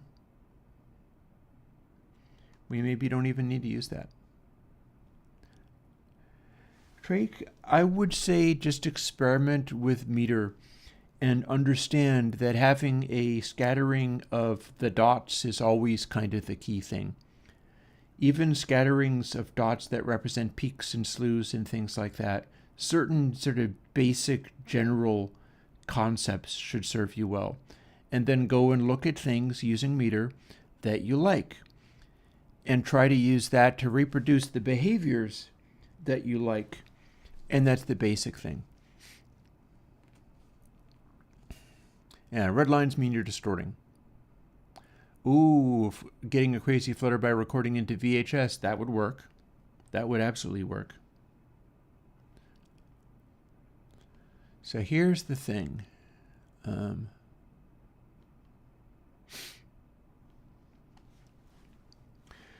Let's try experimenting. So sweep plus rate of, flutter trim, depth. Depth is how far the wavering goes. We get to dial that back. Flutter trim also has an effect. Flutter trim is a thing where we get to have it affect things less. It's always going to be a really small number. It's like 002 here. If param4 is equal to 2, then the output of this is this variable divided by overall scale. Because cranking this up all the way makes this be 1, and then 1 times 1 is still 1. And so when we use flutter trim here, sweep times this. Sweep is how fast this goes through the sine wave thingy.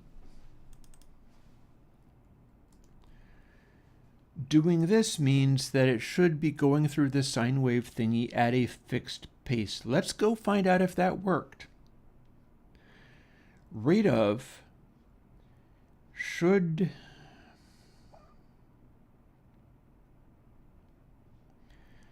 see, what we're doing here is we're chasing next max. It's chasing the speed rather than snapping between frequencies. That's what that part's about. So we could even defeat all of flutter trim entirely.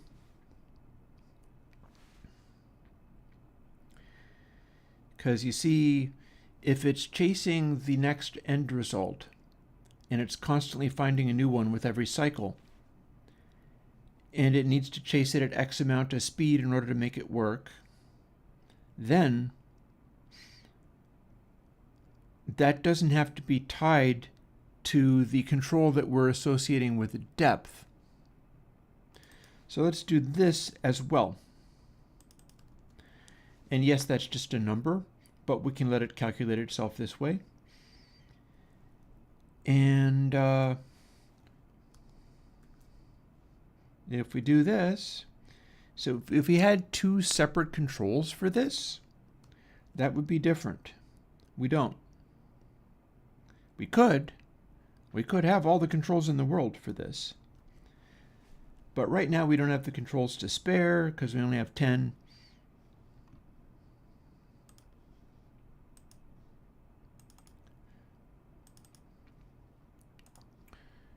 So we're busy playing with our toys and seeing what we get. New version. I sign. Remember, the waveliness is random, and the sign is going to be perfectly stable. So what we should be able to do if this worked is make it go so that at the full flutter, we got the waveliness. We seem to also have it be very quiet, and I don't know why. Not that I mind that much, because it sounds terrible.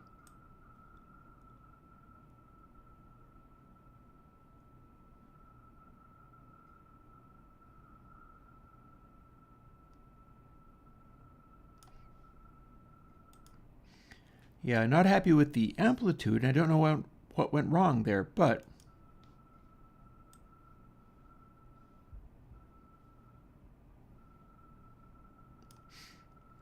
for whatever reason, it's now quieter. But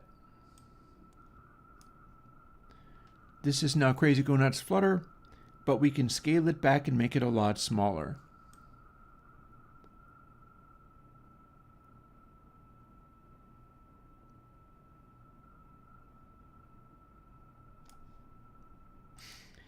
We could totally have a flutter frequency control too. Boy Kuma.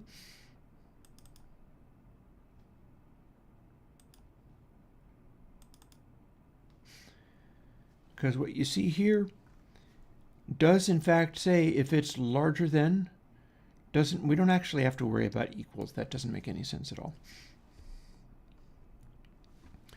Sweep minus equals mpi. That probably means, well, I'm not sure if it means.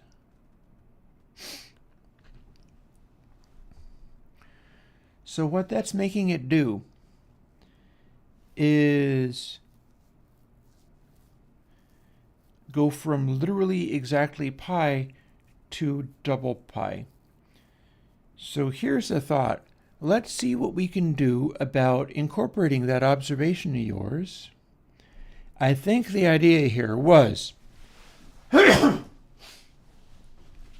sorry, I will try to keep speaking up. I'm struggling a little bit with that. I think the idea here was, if sweep goes all the way up to pi and then immediately back to 0, that's a discontinuity. I wanted to sort of spin through, or maybe not, maybe like, I think the idea was that if I just used pi and it went all the way up to like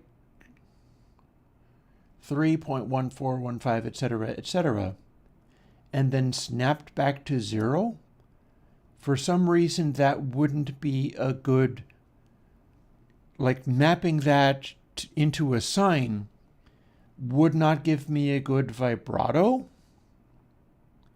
And I wanted it to do a vibrato where it would go sharp and flat and both. But I've not done that. What I've done is, if it's larger than pi times 2, that's like 6 plus. And that should take me all the way, at least once, all the way through plus and minus. Because I know that the way the sine calculation works is you go up to 1.57, etc. That's going to be changed to 1. That's your maximum amount. If we snap that back to 0 again, that's bad. If you go all the way over to 3.1415, etc., that will be the same as 0 when you put it into the sine. And then if you continue onwards, you're going to start getting into negative values and then back to 0 again. That's what I wanted to do, and I don't think I'm doing it. I think instead what's happening is I have a calculation that is measuring between 0 and -1. And that is going to help with my ability to have stuff tend to be near to no latency, because the calculation I've got, the offset is depth plus depth times the sine thing. And we've also got rate of in there, and that's going to be modifying things quite a bit. Let's try a couple of little changes and see what we get. First thing I'm going to do is take this away. I know it's not the one that you're looking at, but I'm going to take it away anyhow. Stick it over there, comment it out. So the deal with rate of is that it is chasing how, so here's the thing. Rate of is how fast this oscillation is going. What that means is if we have a very large low frequency oscillation, like if rate of is a very large number, it's chasing next max without actually getting there.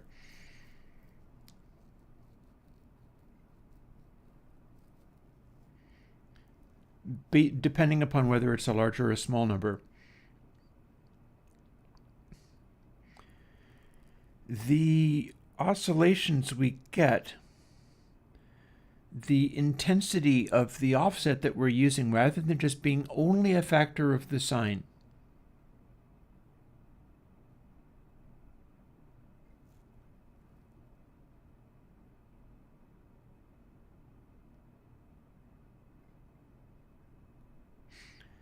is chasing next max. Next max can be bigger or smaller. It's at about the right basic frequencies because they're all very scaled down.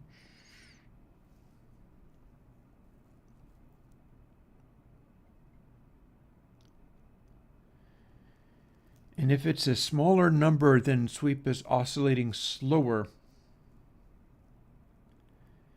And the amount of offset that we're adding is less. And if it's a larger number, sweep is oscillating faster, and the amount of offset is more.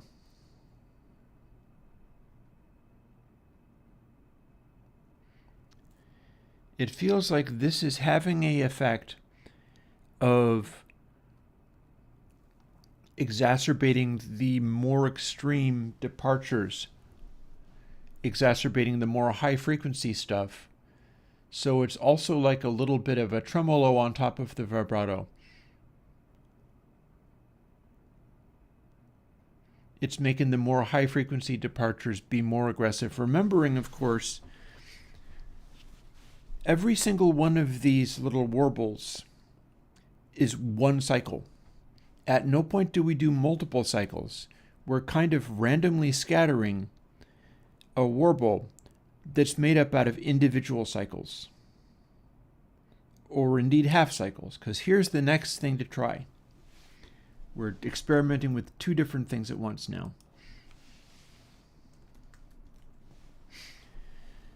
This returns it to 0 rather than returning it to just halfway around the circle.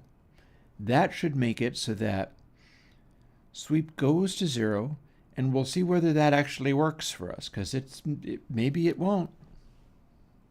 It's just possible that it won't, but it might. Fun to find out. We'll build that and see what it does.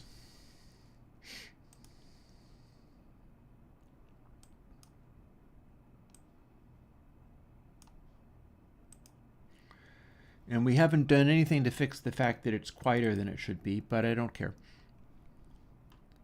One thing at a time. And we're still not dealing with comparing it with the real thing. I can dial that in later.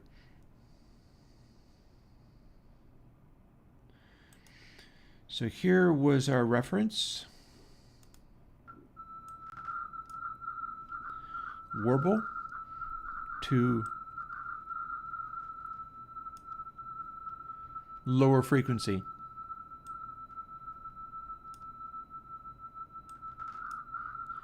And that's what the warble behaves like. But if we tried the new one, this could completely blow up and die, or it could be just fine, or it could do something unexpected.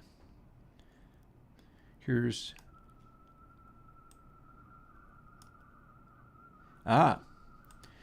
we increased the range. It now is able to warble farther, but we've got basically, I think we also have halved the frequency. We're letting it go across a wider range. I'm basically happy with the fact that it has a little bit more of the warble each time.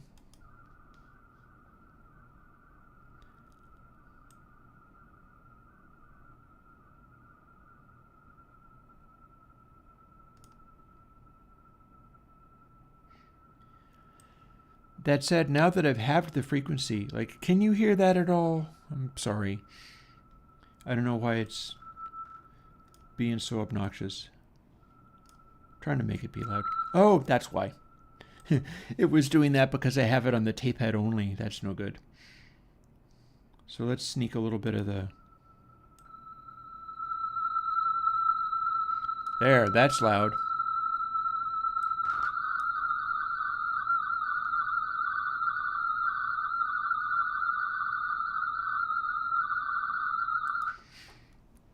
That's a warble. And what changed Dat Boy Kuma when I changed it between subtracting pi and subtracting pi times 2 is that now that warble covers both a positive and a negative swing of the little vibrato before it changes the frequency at which it's going. And so we get this. And the depth thing is what's causing that to happen. It seems to still be holding itself together just fine.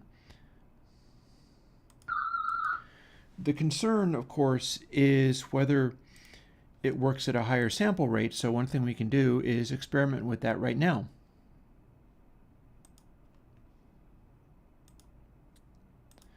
We can put it to 192K and see that it's the same note. But now it's at 192K. It may very well be resampling it on the fly to 44.1 in the app, but that's fine. We'll see what it does. And we'll see whether it breaks in some way doing this. Aha!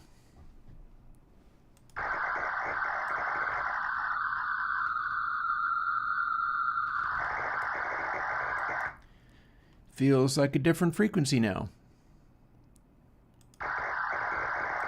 So that's interesting. That might be why I had that parameter in there.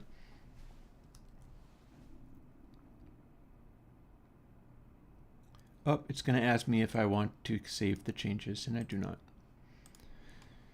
So there is an immediate concern, and it's nice that I found that. It's nice that I found that.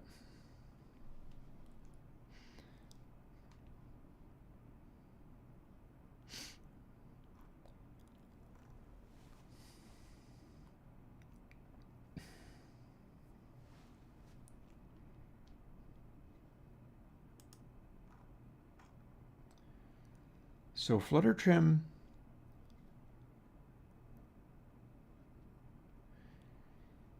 doesn't necessarily, like, here's the question though. Like, we've got a parameter in here that we probably don't care for or need to use. Let's steal this instead.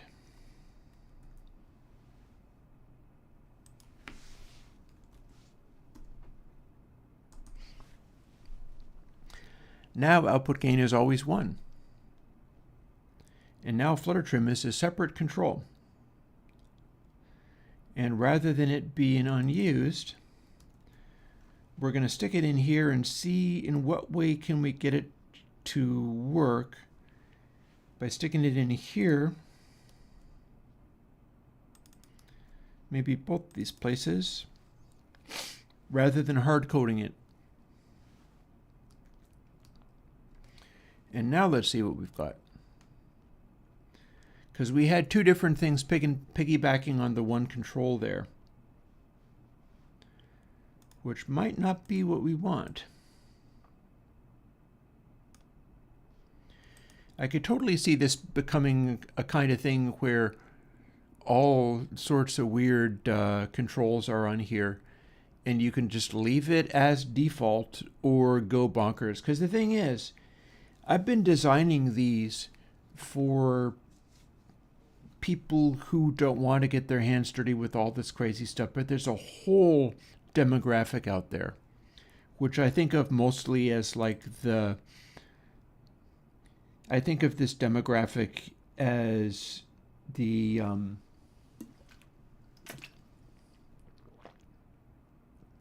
help me, I'm trying to think of it.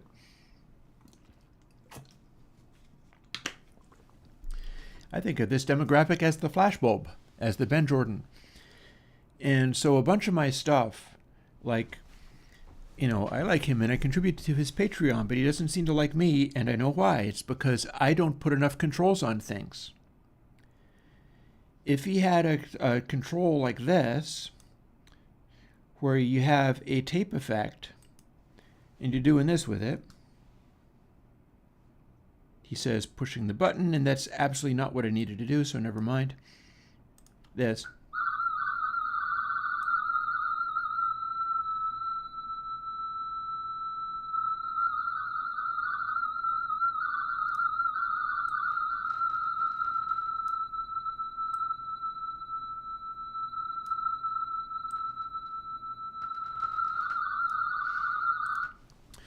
To some kind of extreme crazy flutter thing.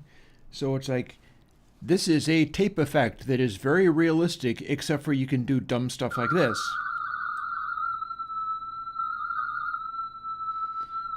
Now it's a wow. In case you wanted your tape effect to also be a chorus. That guy would love that. Like, there are people out there who would love that. Realistic? No, absolutely not. But why shouldn't you be able to do it? And it's a fair question. Like, why shouldn't you be able to do that? So let's experiment with this real quick and see if we can make it go crazy, go nuts, bonkers with high frequency warble, or whether that fixed it.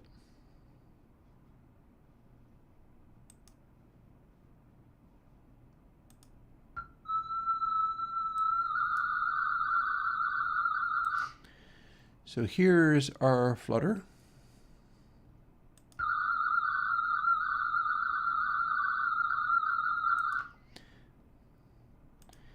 And if we go back to 44.1K,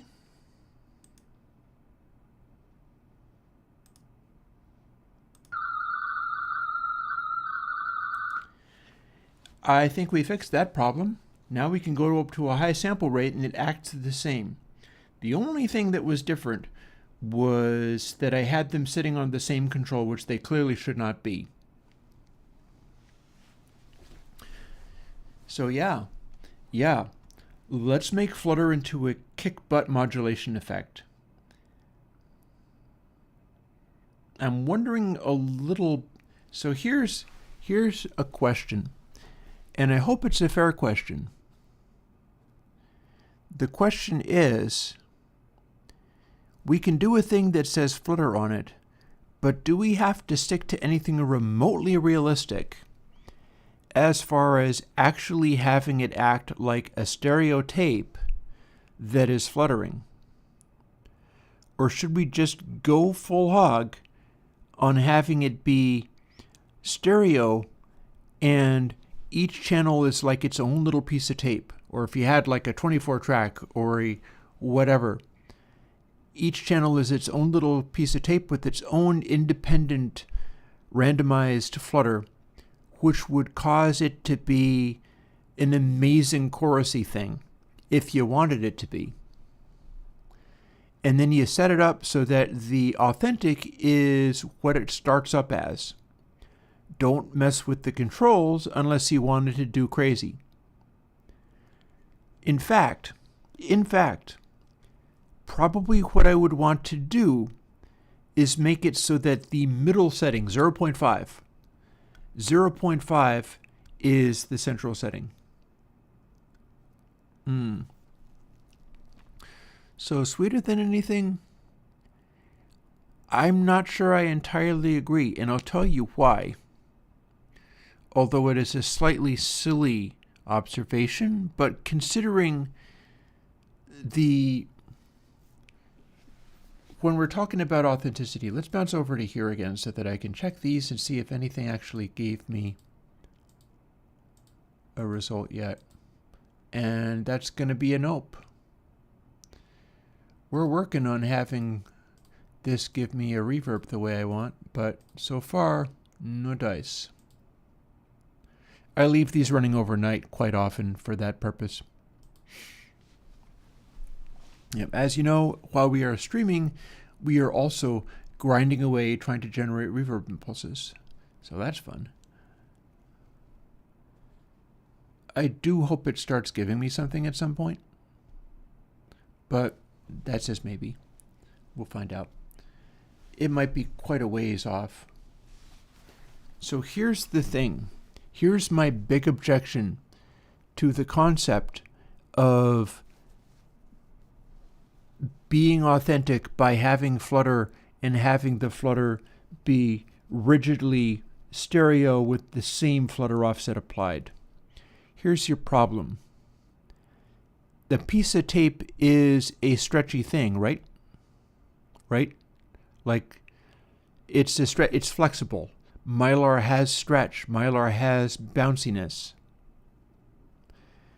A piece of tape is not a line. A piece of tape is a rectangular area. You cannot assume that both sides of that tape are going to flutter the same way. It's not a mathematical equation of a line. It's a 3D object. Now, in the absence of modeling it as a 3D object in which it can, I wonder if I have a, let's try to find a piece of tape or something that I can use as an example. Give me a second, I'll be right back.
Coming back.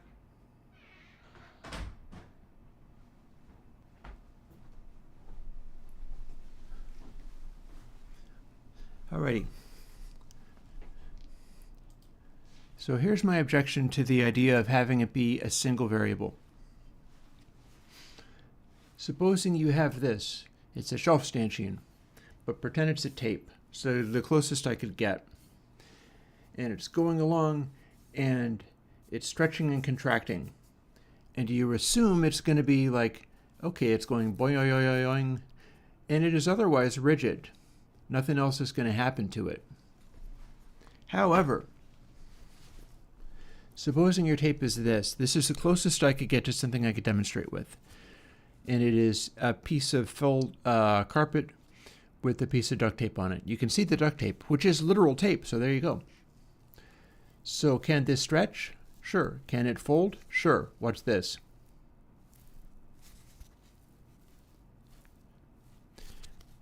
If it does this, they don't match anymore. And in fact, if you have it stretching and being pulled across something, so that this is the part that's wavering and wobbling, you're going to get all kinds of funny ripples and things like that. It's not simply a line. It can do all kinds of stuff. We can fold it like this. If it's stretched better than this, because this is actually still a fairly rigid thing, and Mylar's pretty rigid, but if I do my tape thing, which remember, what we're doing is literally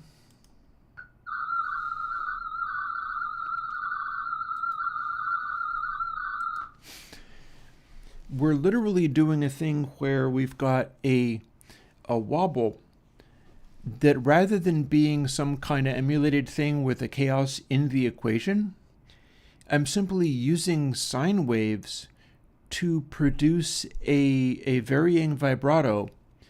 And every single cycle that we hit, we're doing a slightly different vibrato frequency, producing the same chaotic effect, but transitioning between those frequencies as smoothly as we can do.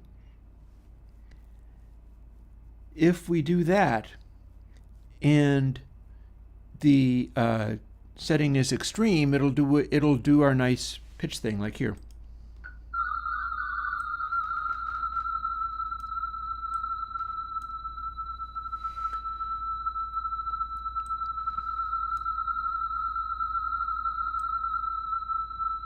Oh wait, I did it wrong, didn't I? So check this out. Maximum.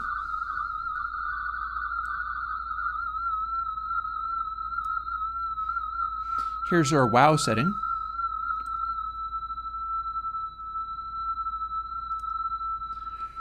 Here is a real chorusy setting. And all the way down to nothing.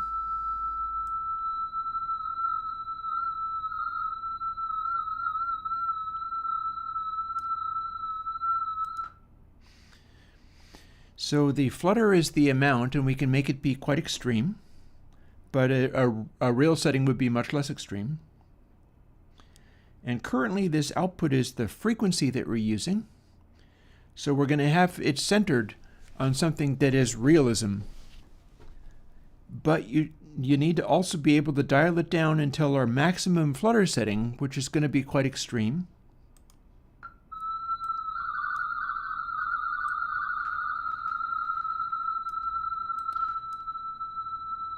See, there's our flutter.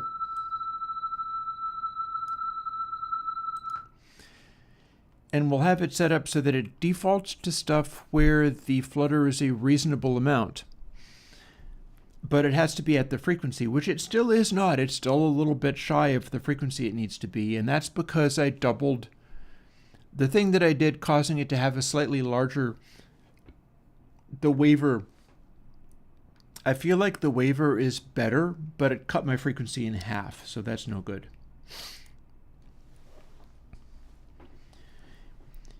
If we set it up so that it does this thing and it's doing it in stereo the way it is doing it, and then it is each channel individual, the way I'm suggesting would be good, and it would be more flexible for people doing the sound effect type stuff.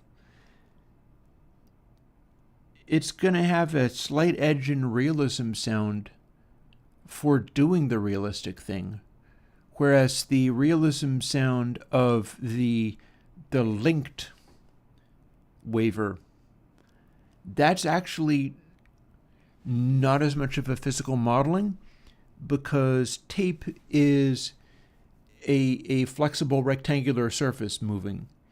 Like, it's capable of moving from side to side, and if it moves from side to side, it is altering its positioning against the head, and it's capable of being stretched over the head, and then one edge of it slips first, and it goes and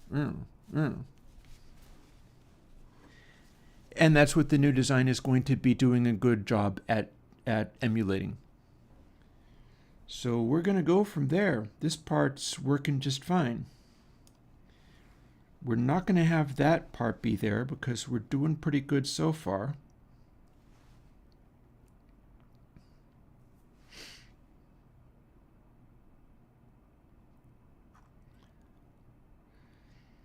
Flutter trim is our frequency.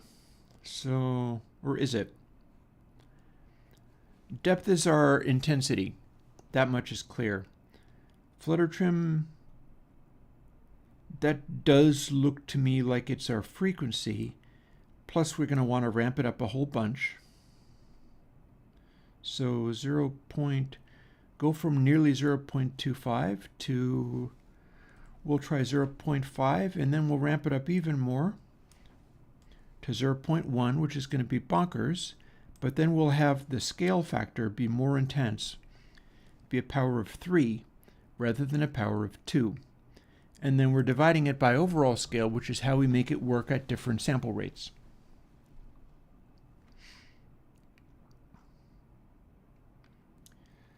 And then there's our maximum depth, and we should probably be able to scale this up as well.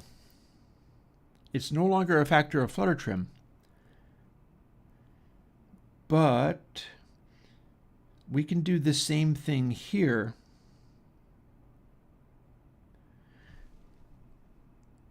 I'm wondering a little bit about whether we need to incorporate overall scale here, but probably, it sounded like it was working. Anywho, times 3, and we can bump this right up to 100. Our maximum amount is 1,000. Let's have a little bit of a look at, here's our maximum amount. It's being calculated out in this way. Our maximum count is 1,000. Depth plus depth times sine sweep. So swine sweep, yikes, that sounds unpleasant. Sine sweep is going to always be between -1 and 1. If depth times plus depth times -1, that makes its offset be 0. Depth times depth, or depth plus depth times 1 means it's twice what depth is. Our maximum amount without breaking is 1,000. So offset can't be as much as 1,000. Must be less, no matter what we're doing, no matter what the sample rate is. So we're going to hard limit that to, see, there's our offset.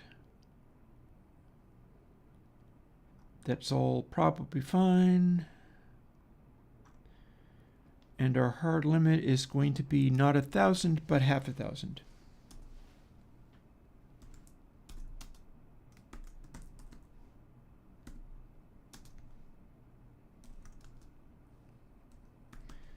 And we'll pull that back just a little more than a hair there.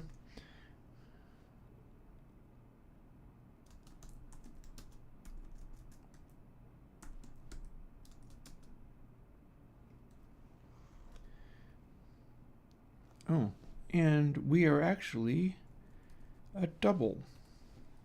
So let's include a decimal point. And there we go. And we're not programming in Godot, so we need to add a semicolon at the end of everything.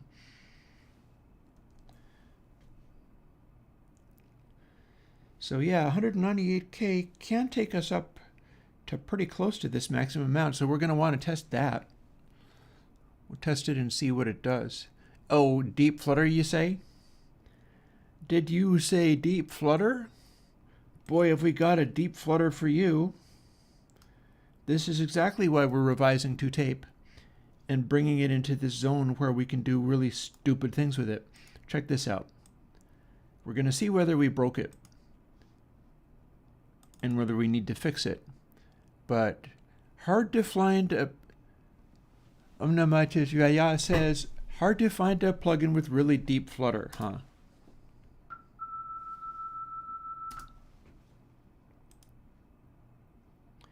Probably this is going to be worth me releasing a separate Flutter plugin dedicated to just this.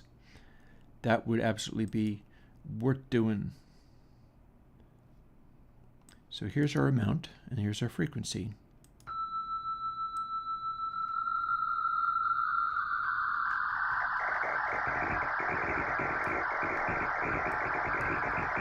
How's that for a deep flutter?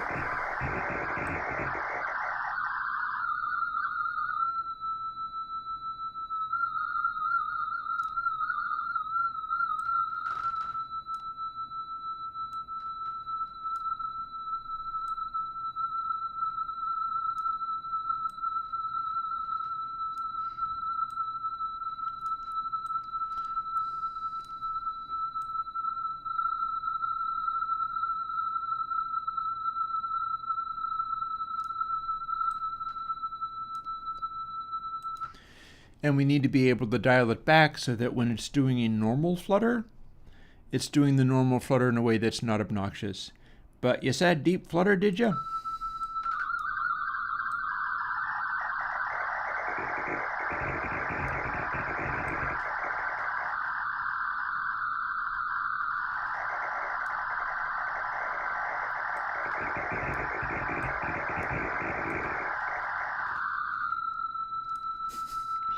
Cripes, I love it. I love that reaction. Good reaction. So we got very fast aggressive flutter.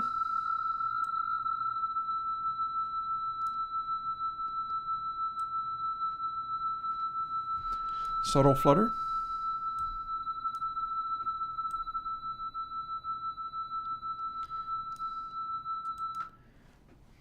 So I'm thinking maybe I'm deciding whether I want to have, because the thing is, like, we can make this work in such a way where those are available options. We can do that. We can do the flutter so that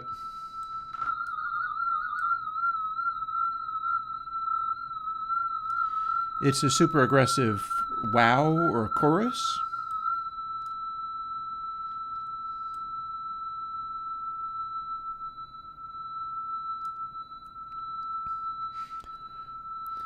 Here's one where it's basically like an LFO.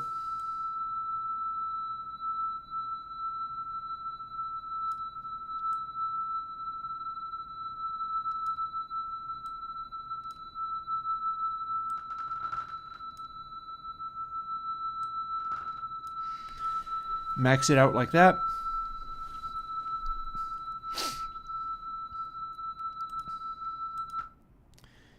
Having done that, let us also go back to this after we bump it up to 192K and see if we have broken its ability to handle 192K.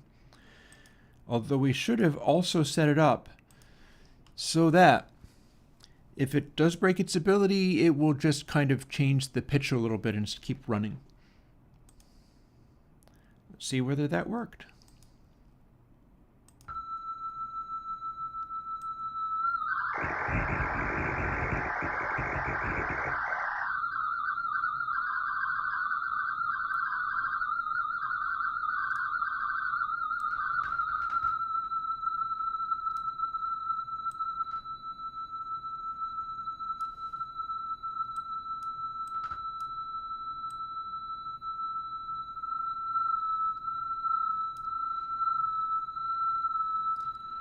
And now it's very chorusy.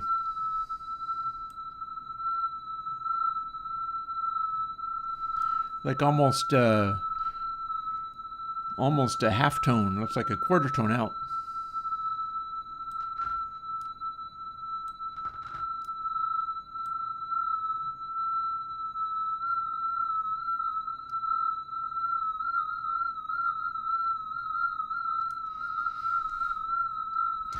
We can turn it into a little vibrato.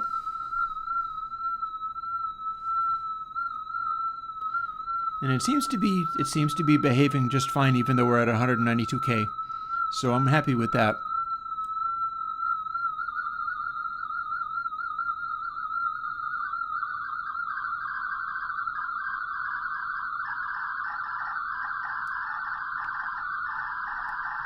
And here's our range of maximum effect.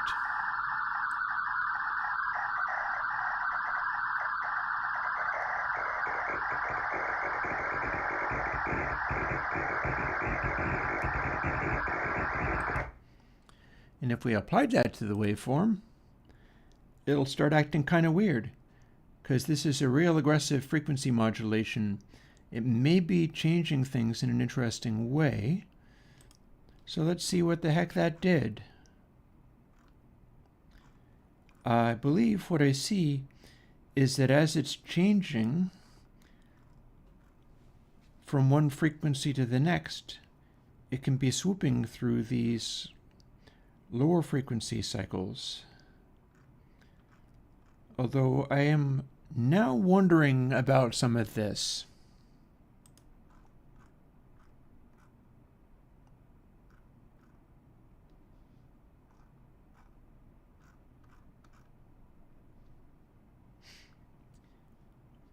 It's like we have the ability to go to the extreme low settings, but these upper frequency settings aren't acting as randomized as I thought that they would be. Oh, except wait, hang on a second. Yes, they are. So this is supposed to be each little waveform. Oh, I bet I know what's happening. I bet I know what's happening. It does make it fluttery. So here's how this is working.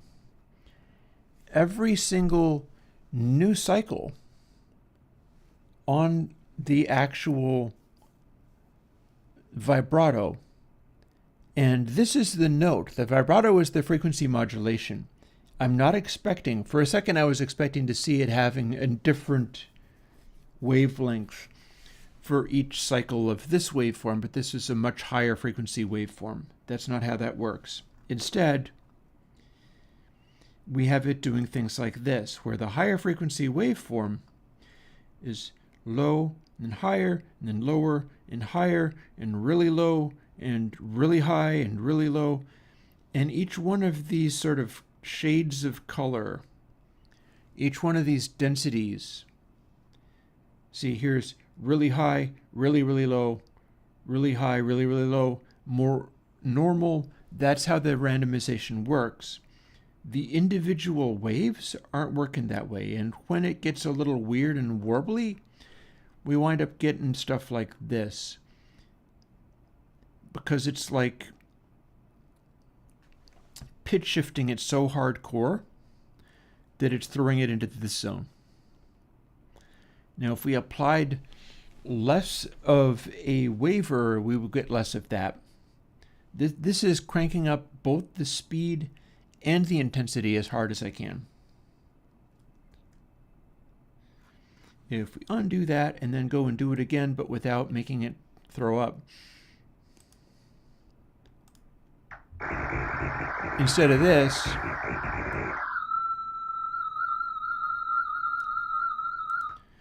we go to where it's doing birdies, but it's not that high frequency that it's just breaking and snapping. And then we apply that, it's all going to be pretty level. I've changed the level of it because the amplitude and the input boost and stuff. But now that I've done this,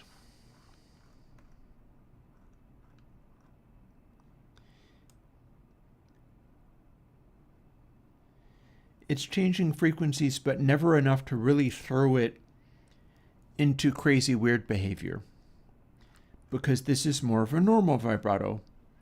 It happens to be an extremely randomized one, but it's still a relatively normal vibrato. And that ought to be a pretty good picture of how this works. So I think we got there. I am wondering whether I can abruptly snap from frequency to frequency, or whether that's a bad idea. Because here's the thing. No, I don't want to save that. Here's the thing. If we don't do rate of is chasing flutter trim, which is the frequency setting,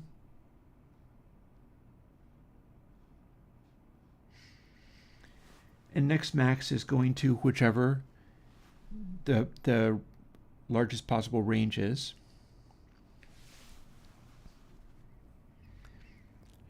We could dial back the maximum intensity of that, but I'm not sure it's worth it.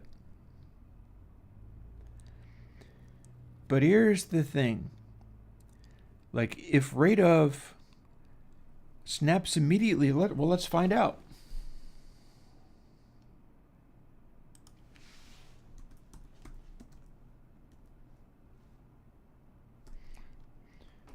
Nothing to it but to try it. If I do this, it is no longer chasing the next frequency. It is snapping abruptly to the next frequency the moment it hits it. That can be a different behavior, but it should be changing. So there's going to be a discontinuity in there rather than blending into the new frequency. The question is, does that make it so that there is a unpleasant artifact or a pleasant art? Maybe we'll like it. Maybe we'll like this, but we don't know what this is going to do until we try it. If it's great, we can leave that one out. If we love it, we can just leave that one out. But what this has been doing this entire time, its only purpose is to smooth the transition from one frequency to the next frequency in a situation where I'm now allowing it to do really extreme frequencies. Let's hear what this sounds like now.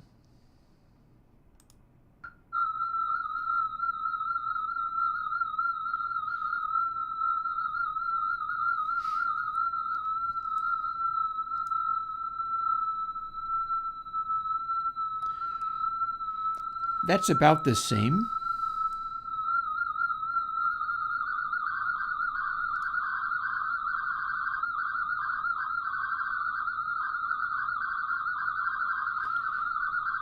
But it seems to be popping into the other notes aggressively now, which might not be bad. And then as we go farther,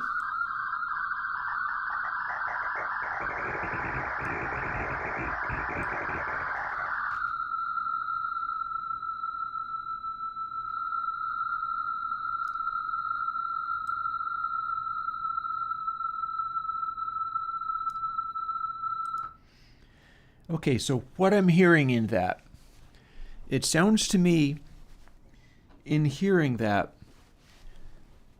it is in fact hitting the new frequency more aggressively.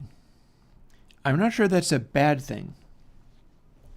Certainly when going to the extreme results, it's making it a more garbled thing. And that might not be a bad thing, it might be good. But that's definitely what we're getting doing it. And then when we have a very mellow version of it, it's sort of, and I bet you another thing about it is the suggested change earlier. Let me go and find it. Dat Boy Kuma had a suggestion changing the range between 2 pi and altering the way that went. That might be the thing that made this possible. The thing that I did might be specifically for the purpose of smoothing out a transition that I now no longer have to smooth out. Let's play with it a little bit more.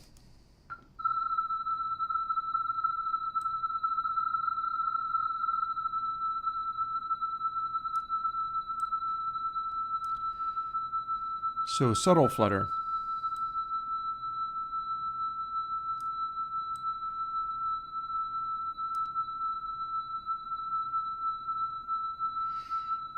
Not a high enough frequency, but still.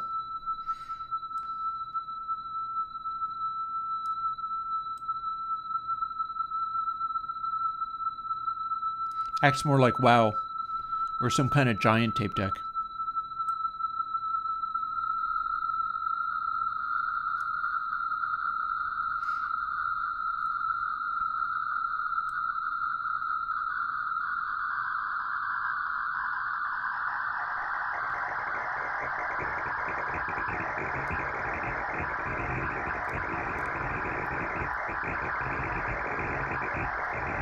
So that's cool, I guess. It's weird. Let's see what that one looks like when we apply it and then look at it in the waveform. Ooh. Interesting. Do you see that? We no longer have occasional really aggressive bumps. Instead, it's just textured everything up. What's that look like when we zoom in?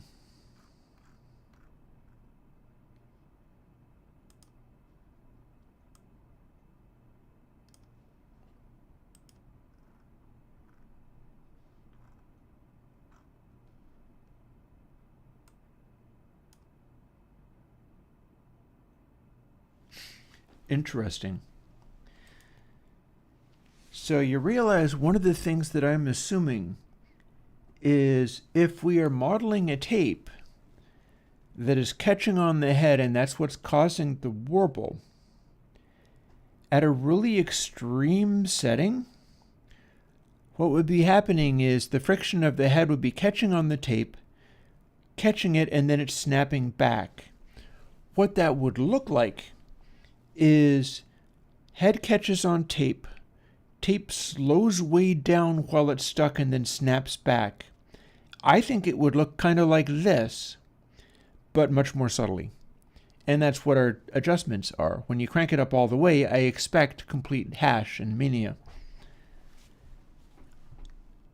I'm liking how this looks.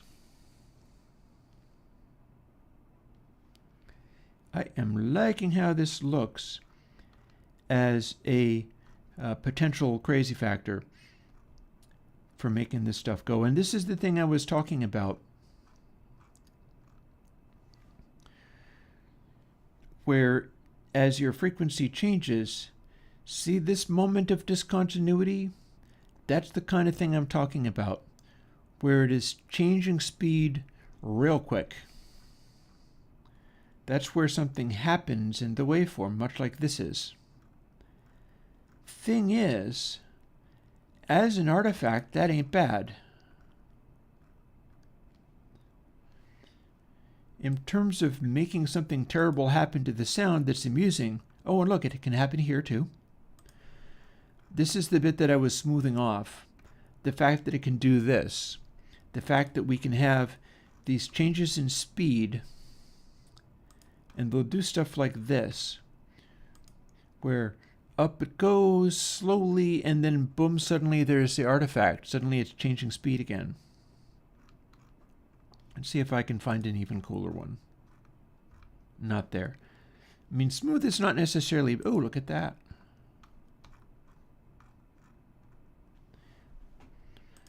That looks like it's sort of converging here, and then suddenly, bing, it's changed its speed again.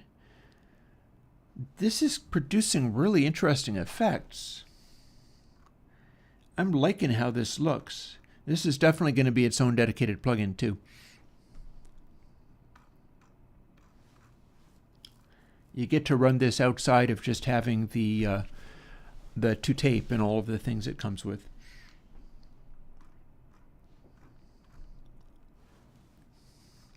That's very gratifying. And of course, all in the middle here,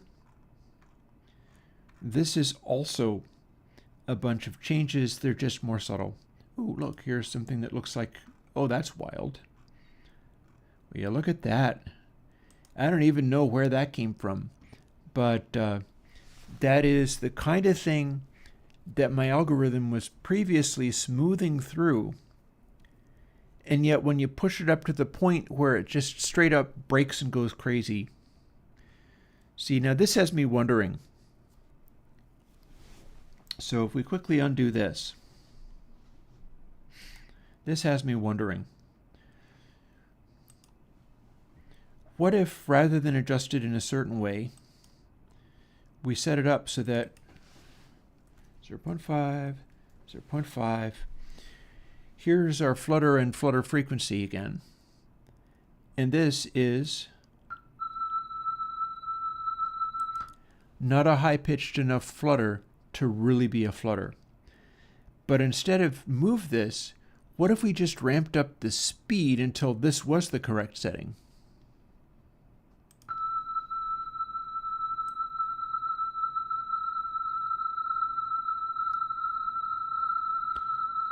And then dial this back so that this is more gentle. be more of a power factor on the flutter control, and then a larger maximum amount for this one.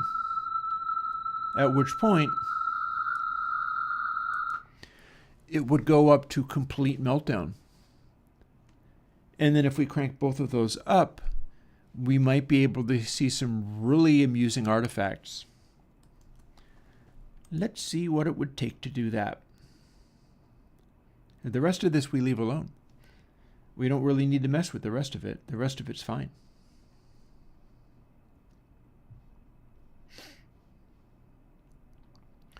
We'll get to that later if this works the way I think it will.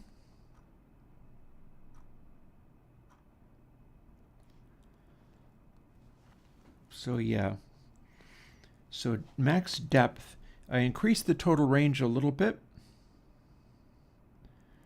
but our power factor is what's going to make the smaller ranges of it be mellower.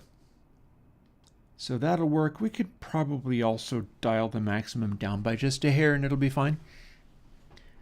I had it at like 70. We pumped it to 100. We can dial it back to 90. It'll be fine. But then this is the one that we increased. So I don't know if we need to actually double it, but let's find out what happens if we do. Or, no, we do want to, because if I just change the slope of it, that will stop us being able to ramp up to really obnoxious, insane pitches. Whereas if I increase this, it will let us dial up to just ridiculous nonsense. Let's see what we get. Let's see what we get. And then we have to play with it at 192K and see if it's holding up there. Build succeeded. Ready to go.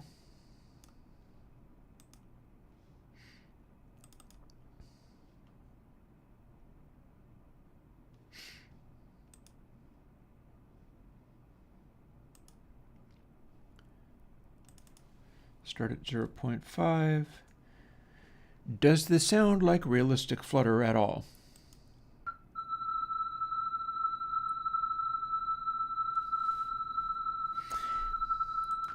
That absolutely sounds like realistic Flutter to me.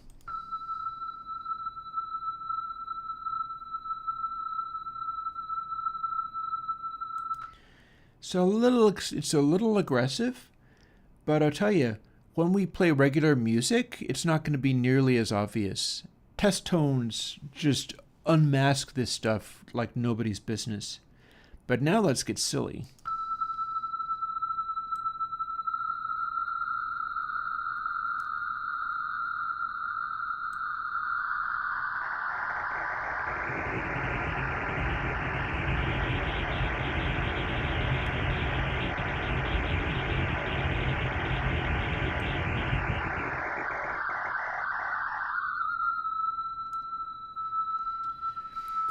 So here's our seasickness.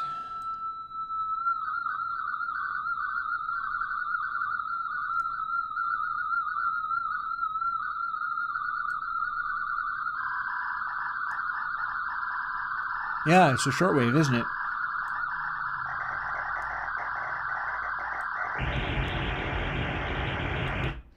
Blam. Now let's see what that did. That's going to make a big mess in the most delightful way.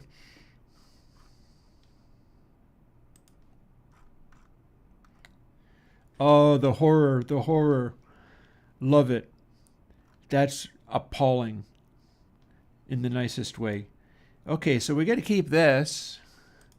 I think we have a new vibrato. I think we have a new flutter control. This absolutely gets to be its own plugin. No question.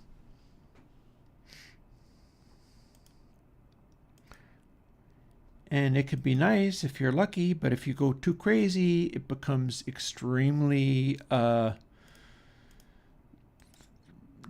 meltdown is what we're looking at here.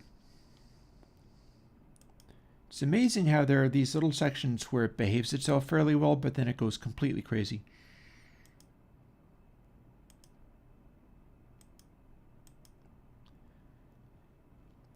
Yeah, here's where we're also going to get into when people want to emulate VHS tapes. Maybe the next ToTape, maybe ToTape 7, can include within it the realms of like VHS tapes and cassette tapes and stuff. I mean, this clearly goes into the realm of trashed cassette tape and beyond. There's no question that I can get a trashed cassette tape out of this. And it pleases me that people can have their own little recipes for that. But this absolutely is like where you would go for making a complete like trashed cassette tape meltdown. This is beyond yanking the tape out, scrunching it, jumping up and down on top of it for a while, and then putting it in and trying to play it. It's like you get this. Speaking of which, we have had all of our fun playing with the sine thing, but what if we had a different kind of sound? Like, for instance, my guitar sound. And since it's an end-to-end plugin, it'll work just fine that way, except for it's not going to go all stereo and stuff.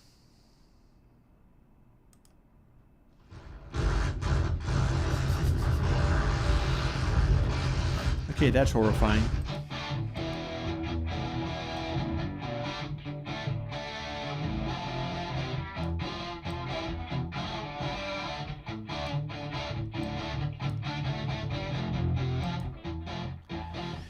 See, you can barely even hear it as flutter at all, but it is accurate flutter when at 0.5 for both.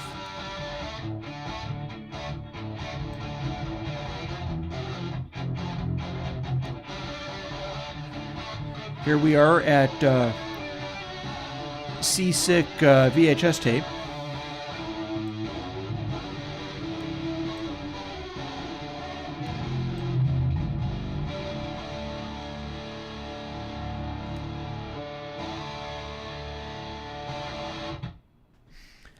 Lovely, lovely. Now let's do some even sillier things.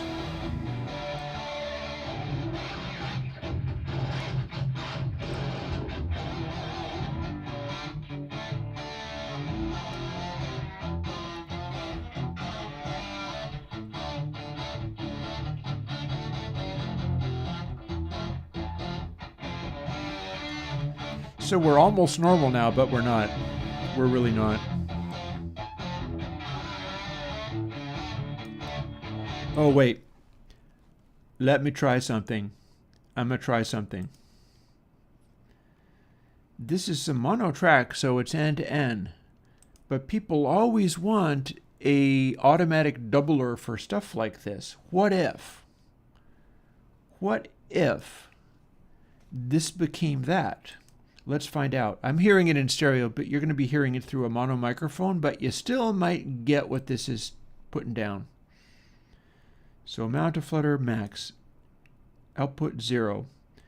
We're going to start out with probably sounding like a single instrument, but let's dial it in and see whether we can make it be completely sick imitation double tracking.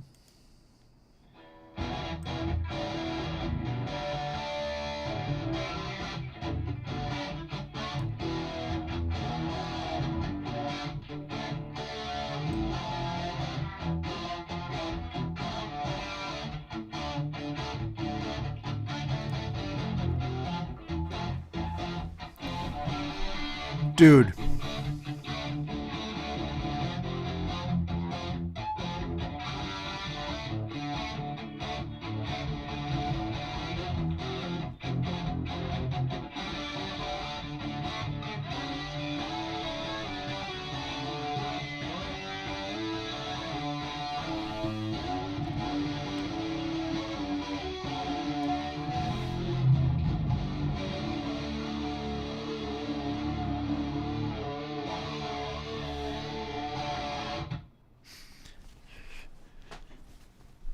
In a certain kind of way, that nailed it.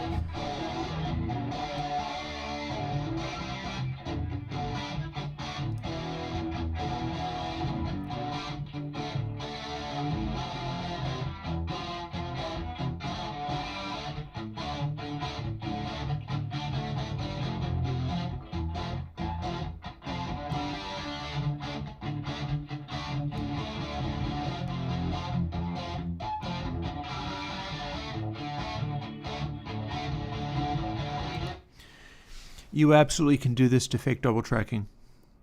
This absolutely works to fake double tracking. It's doing a really good job.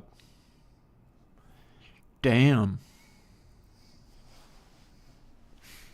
Alright, I'm a happy Chris from Airwindows today.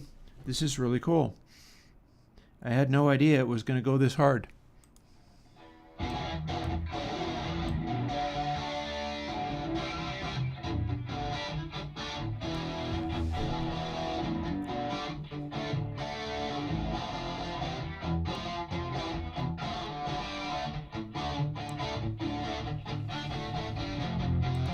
That's a really interesting stereo effect. Yeah, I mean, and you haven't even heard it in stereo because working on the retro laptop, I don't have a DI, but I'm hearing it in stereo, and even through the vocal mic pointed in the opposite direction, I bet that sounded very double tracky. It's because it's not only balancing the sides and doing the little delay things to make the different bits hit differently, it's also doing the pitch things inherent in that. Damn. A good day at work. We're going to bail out of here right now. Actually, I'd like to play with something else too.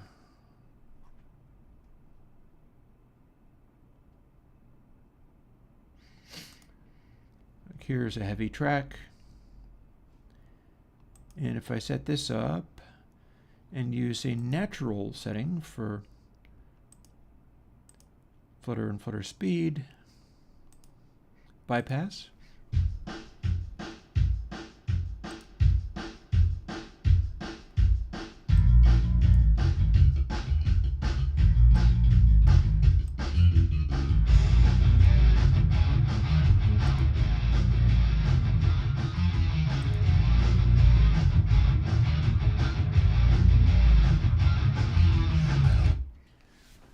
Neat. See, I've had some suspicions about Flutter in the sense that I have had a suspicion that Flutter helps the sort of bigness and fatness of sound by throwing tiny little micro pitch choruses in and everything, and that they chorus with slightly delayed sounds bouncing off of the desk and stuff, like bouncing off of room surfaces. If you have Flutter, even if it's a very tiny amount, what's happening is it's possible to have the room reflections in your room be playing, for instance, a sound like these guitars and so on. And under normal circumstances, if you were doing a vibrato or something, it would take a while for the sound to go out and bounce around in order for that to be able to chorus with itself. But if you have a tiny amount of flutter going on and the sound goes out into the room, bounces off of like the ceiling and comes back, flutter is so high frequency that by the time the early reflection gets back to you, even though it is within the Haas effect range where your ear averages out, Flutter's high enough frequency that it's already at a distinctly different pitch by the time it does that. Meaning that Flutter is like your natural organic chorus effect for listening to sound in an acoustic space. And that's a wild concept, but it feels like it's working. I wonder if I can get a balancing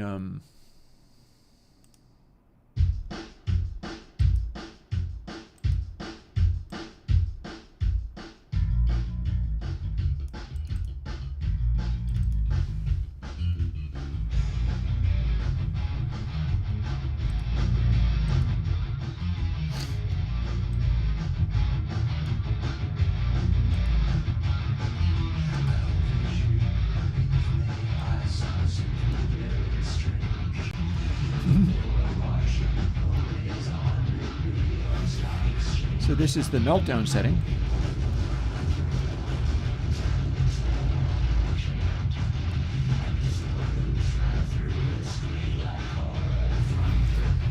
So the tape that you left out in the rain.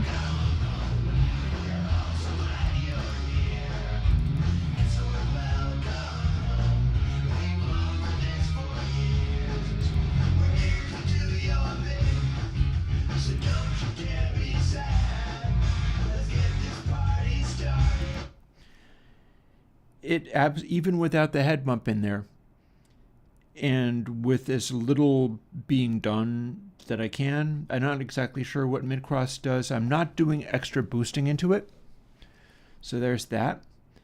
But I'm feeling like this is doing more than I expected on the flutter alone, probably for the reason I just gave. And it'll probably come through in the mic a little bit too. Bypass.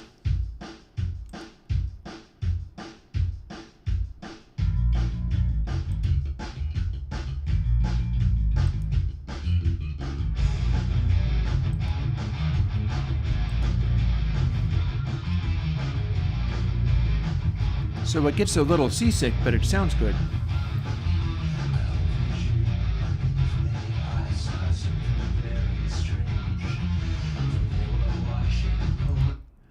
You could say that before 23, you could say that.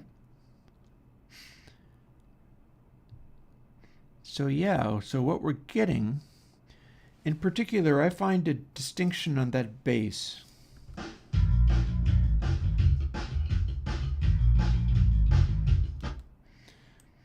Let's loop just the bass. So check this out. And again, we don't have a lot of saturation going on here, although we could probably boost a little bit just to match levels.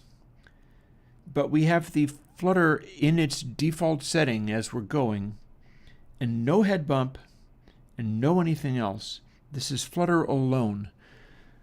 That bass is, I think, slightly flanged. I've got something going on with it, if I'm not mistaken. I don't remember what. Listen to whether you can hear the effect on the bass jump way out and become way more obvious and textural. Here's it without the flutter.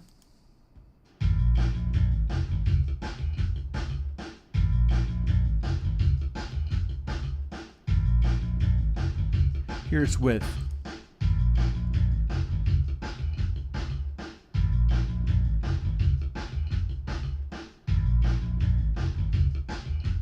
Without.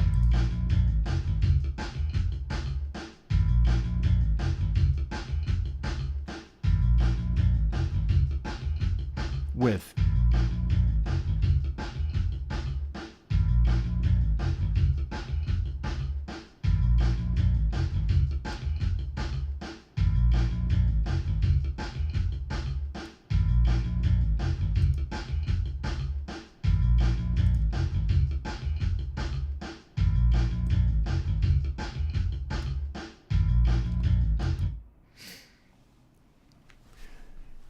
Neat.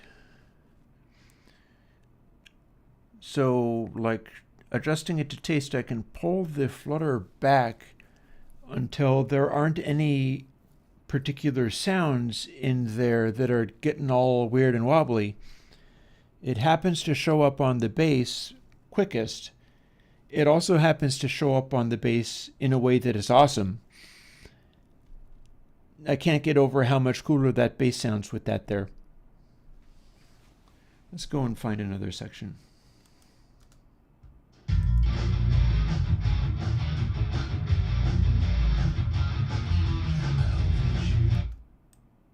How about this bit?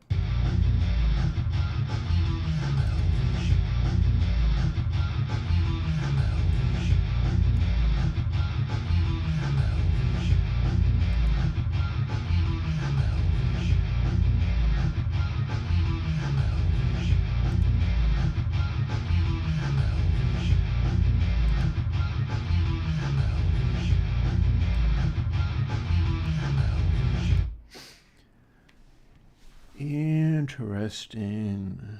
Very interesting.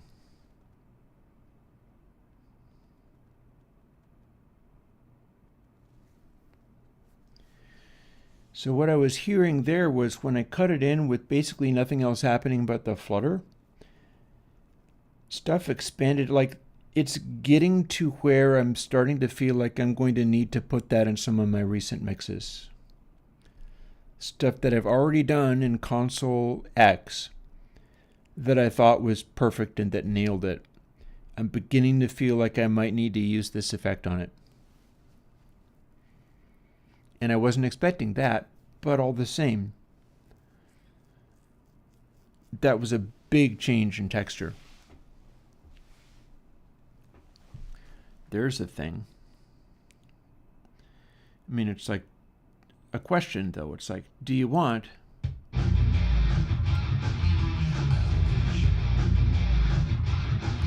to just get ridiculous?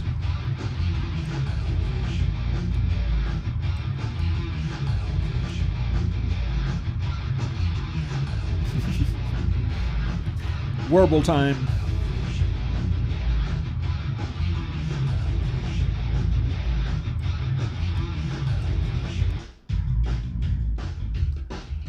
Underwater bass.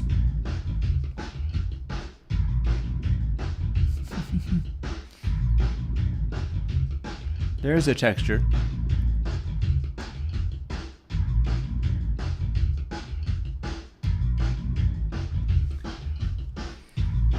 It's almost a little bit like that Led Zeppelin album. No quarter.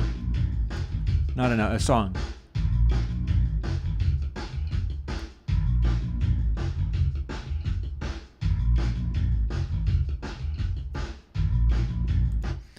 It's also widening up the drums a whole bunch. I wonder what we get if we use it on literally just only drums.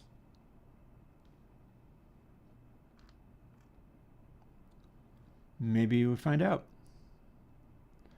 Oh, there's another thing. Some vocal of some sort. Nor shall I for what was my... What do we get here when we chorus it out like crazy? For a precious time, we love beyond. No. Oh, monster voice.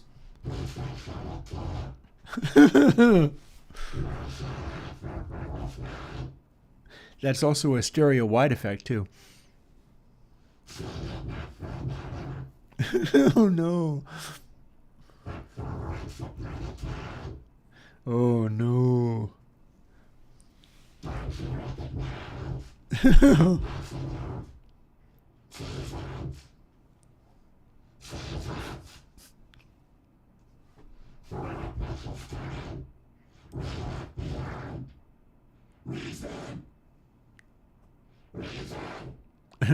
Darth Windows.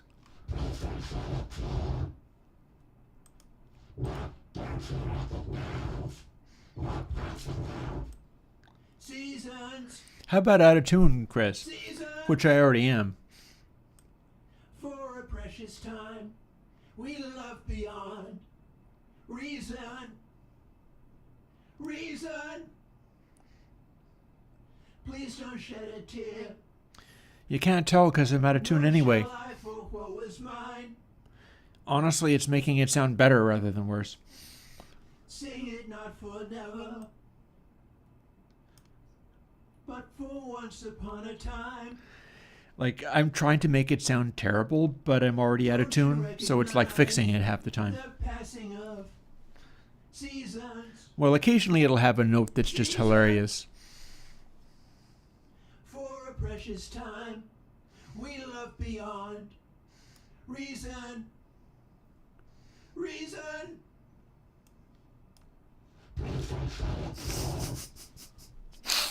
Sorry. I can't help it. I simply can't help it. Sing it not for never, Small amounts of monstrousness. but for once upon a time. See? Just a little bit of monster. Don't you recognize the passing of seasons? Seasons. Just a little flavor. For a precious time, we love beyond. Reason. Reason. Yeah. David Bowie would have used this because he used putting a box fan Shall I for what was between mine? himself and the microphone. It's all over Diamond Dogs. Sing it not for never, This is exactly the same effect as that, but for once upon but a as a time. flutter. Let's see whether we can make it do the Bowie Diamond Dogs Don't you thing. recognize, but for once upon a time. It's a fast flutter. Don't you recognize the passing of seasons? Seasons. Yeah, the Diamond Dogs For vocal a treatment. precious time, we love beyond reason. Reason. Please don't shed a tear, nor shall I for what was mine. Sing it not for never, That's very much like the Bowie effect, but for once upon a time. while also being a separate thing entirely. Don't you recognize the passing of But more fun when it's like seasons? that. Seasons. Well, how about less than that? For a precious time, we love beyond reason. Reason. Fast, but not uber Please don't fast. shed a tear, nor shall I for what was mine. Sing it not for never, but for once upon a time. So that's wild. Don't you recognize the passing of Cookie Monster. seasons? This would be perfect for Cookie Monster voices. For a precious time, we left beyond reason. Reason. Please don't shed a tear, nor shall I for what was mine. Cookie Monster voices. Sing it not for never, but for once upon a time. You can just add the level of grunge. Or just... Oh, no, that's a Cookie Monster. Complete Cookie Monster. Awesome. It is literally turned it into a Cookie Monster all by itself.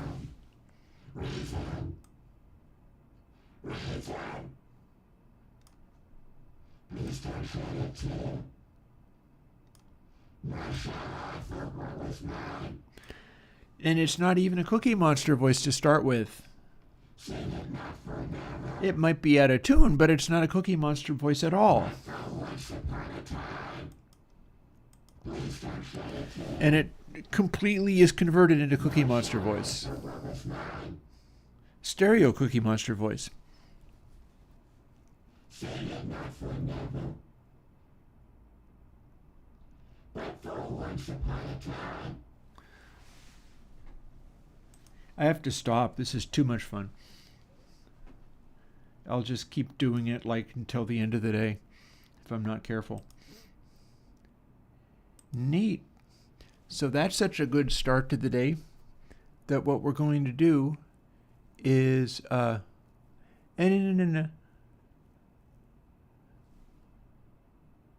he says as he realizes that Jazz has a really funny suggestion. Probably still no. I'm going to put out literally dedicated Flutter, and it will do that. That said, that's a really amusing suggestion. Just dialing it into exactly that and being like, here you go. Control this plugin. Have fun. That said, there's nothing that says I can't.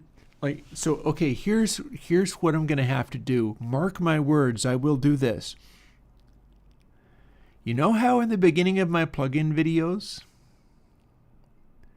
when I go, hi, I'm Chris from Airwindows, and hey, and you know what I say after that? What a good place to put the vibrato plugin cranked up all the way. People will lose their minds. It will be the funniest thing ever. Hi, I'm Chris from Airwindows. I don't know this. I'm looking forward to that so much now. That's going to be great. I'm looking forward to it. I would have to have vibrato built entirely and put out by this coming Saturday. In other words, I would have to do that all tomorrow. I'm not going to say it's impossible. I can start walking. I can do the rest of that today. You really want this for next video? That can be arranged. It just means I have to work. I have to work kind of hard. Nothing wrong with that. Nothing wrong with doing hard work. By the way, we have discovered certain things. We do not need to use this rate of.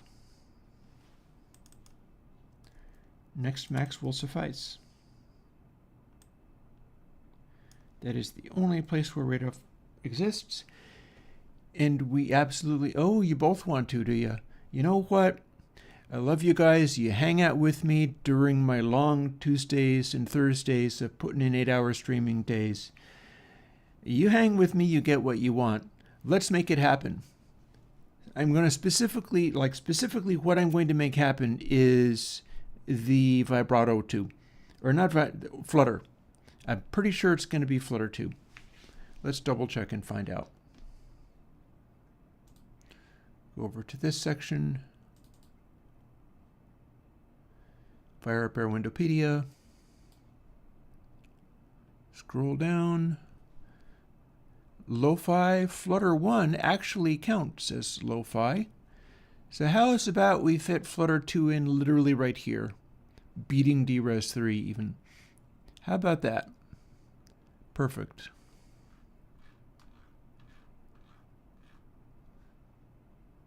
And then in Airwindopedia,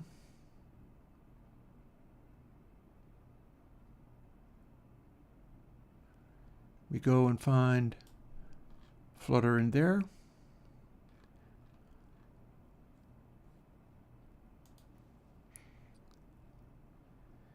And we have radically changed it what it is. That one still basically works like it's normal Flutter, but kind of not. It's all kind of coupled together. Maybe new Flutter? Oh, dude, you're getting new Flutter.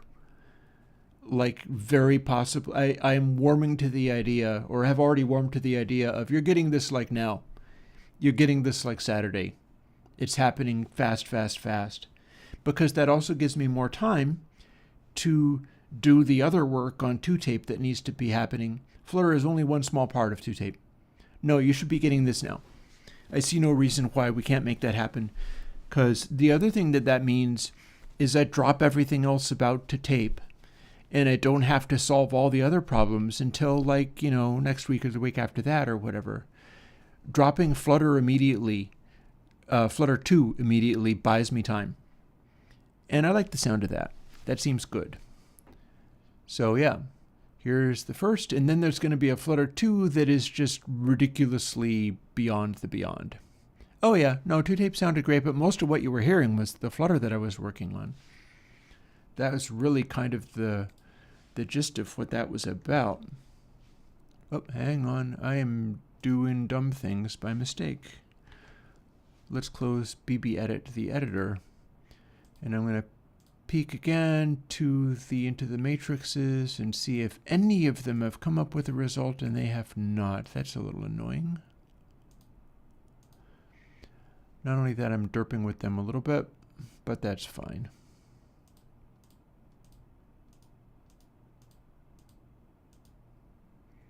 And now I'm derping with them even more.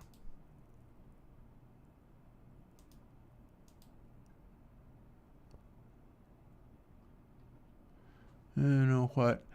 I'm not sure that's even good. Maybe I need to fiddle with it a little bit better. I always hate it when people make messages and never mind. Don't let me bum you up by complaining about your nefarious deeds of like hiding things that you say to me. Message retracted always freaks me out. I'm not going to lie. But it shouldn't. It really shouldn't. It's never anything bad. It's always something that somebody said that they were like, oh, now I feel bashful. And it's fine. There's no reason that you should feel embarrassed for, being socially anxious or whatever. That's completely relatable. Or not wanting to distract. Any of those things are all fine. Yeah. Well, by all means, distract me with praise, dude. That sounds fun. Cool. More of that. But I say that and then people are going to start going over the top with it. But that's fun too. That's fine. Anywho. Also, I think maybe the Flutter should have a dry-wet control simply because it does such crazy things.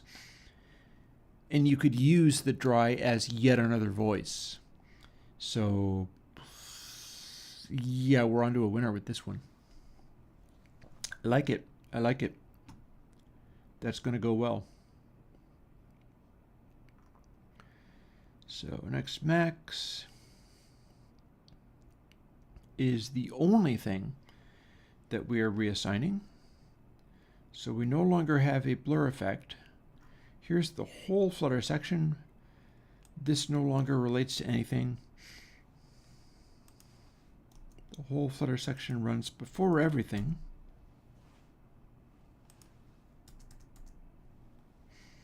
It's going to be nice to have the AU be an end-to-end plugin, meaning that you can use it in quad. And if you use it in quad, literally all the channels get their independent flutters and go crazy. So that could be fun as hell. Imagine working in 4-channel and having a single pad, firing this up, and then being able to throw on like wobbly warbly on 4 independent channels plus dry. That would be just, it makes me want to set up a quad thing just to be able to do it. That would be off the hook. And yeah. And the funny thing, sweeter than anything, there's lots of places where I feel that way too. There's lots of places where I can go and be like, oh my God, something nice happened. And I feel like I'm not completely powerless and unpopular and blah, blah, blah, blah, blah, blah, blah. Because, people don't know who Chris from Airwindows is. I love the fact that I can do this. It's great stuff. But that's a super relatable feeling, sweeter. That is a super relatable feeling. Now, let me see. I'm probably going to want to keep this open, but let's also make our new project. It is not going to be with Cocoa View because that's my shortcut for it's a stereo plugin, and this is not. This is going to be and let's see now.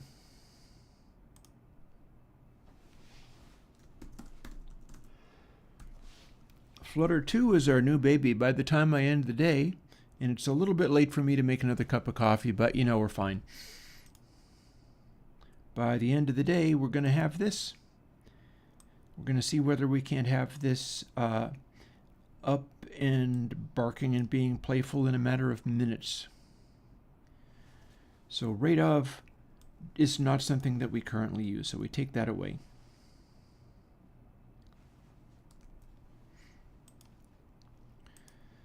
And likewise, we take it away from here, but next max exists. And then this little chunk I already can tell is what we're going to move over to this. So rather than 10 things, we're going to have flutter depth, speed, and a dry wet. That should suffice. 3 controls. This is the template where we get as many as 26 to play with if we want.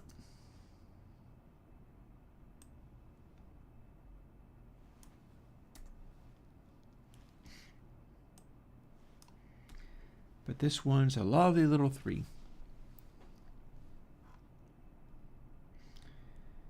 And we start it on the flutter setting on full wet. And this one clearly does not get to have a wetness control where both of the outputs go to full crank at the center. This one has to be a crossfade because that's really the way that'll work. And let's do it. Flutter.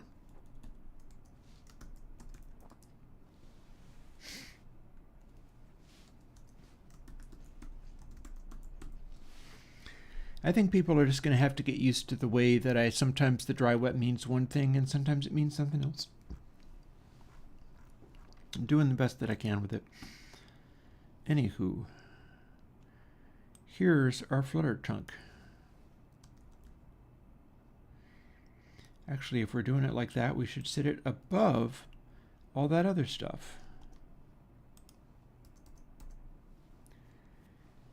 And then there's the ToTape, the guts of ToTape, and then there is the first of what will become 2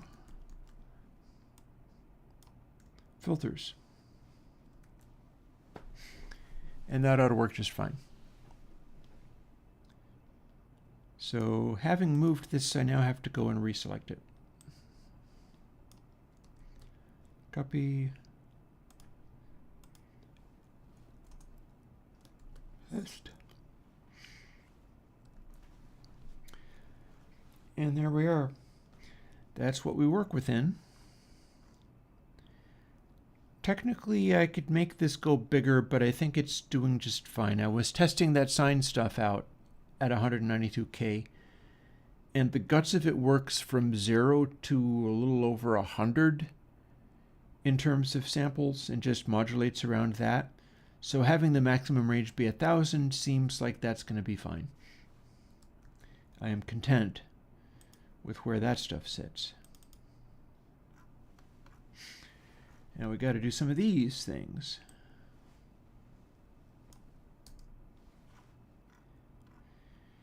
I am so tempted to want to make another cup of coffee. I know I shouldn't. It's not appropriate. It's too late in the day. But I'm very deeply tempted to do exactly that.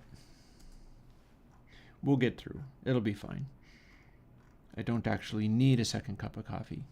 That would be madness, or at least foolishness. And we've already done plenty of madness today because this is the day of Vibrato 2. We've done the best madness today. It's the best ever. So let's see.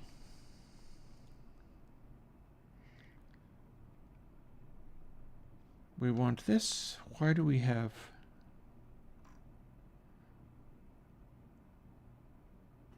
Oh, that's why we have. Okay. So we're actually keeping the other... Gonna have to deal with that. But I'll deal with that later. This is an end-to-end, so I don't actually have to have DR in there. But I do. I'll fix that later. Or maybe I'll fix it now, but not in such a way that it distracts me from what I'm doing.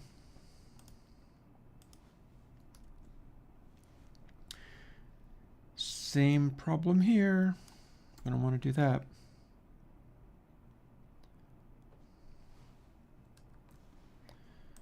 Save there.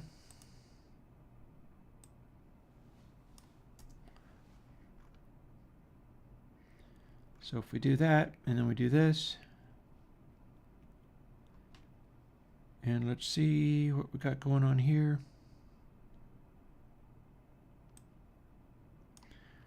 Gonna need these, but leave one of those off.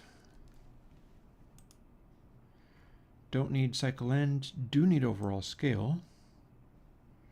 Don't need these. But we're gonna need to rename those to A, B, and C. So depth becomes A. There we go. Trim is the frequency, and that becomes B. And then what becomes C. And output does not have a role in this film, so leave that alone. Bada boom.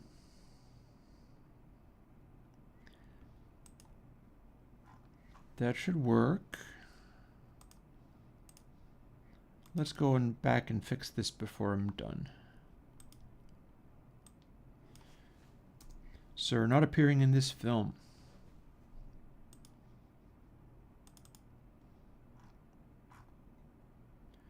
And not being referred to there, and not being referred to here.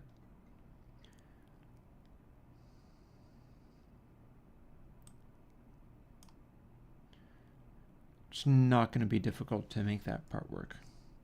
We're fine.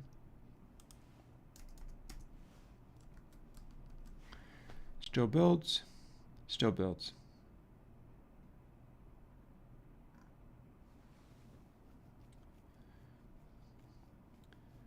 That's the stereo version of the biquad. Some of this is for me to be able to copy it to a stereo track and have it work properly. But I don't need to worry about that just yet. But I do want to take this bit and use it.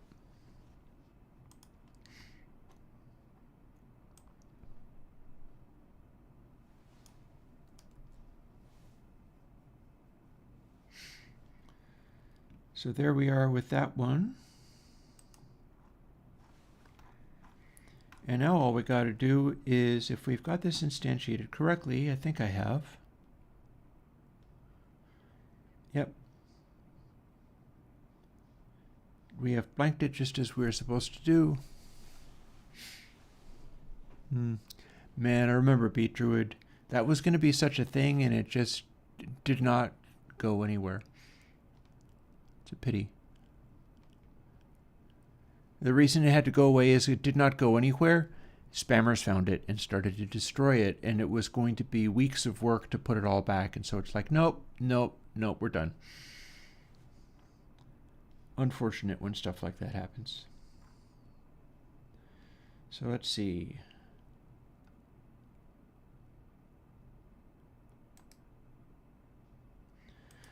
Let's make these be a different thing.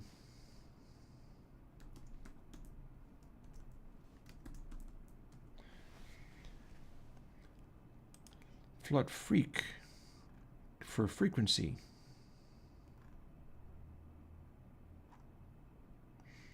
And here it is there. And so that's how that works. Doesn't take much. Likewise, same change. Oh wait, there aren't any in scope. There's just the one. Alrighty then.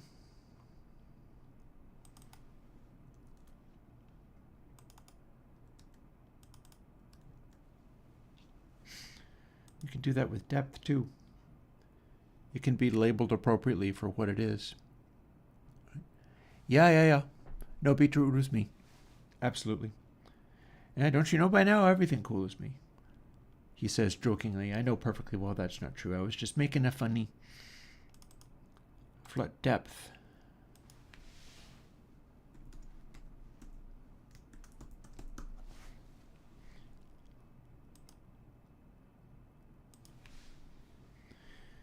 We could give really explanatory names rather than just being abbreviated.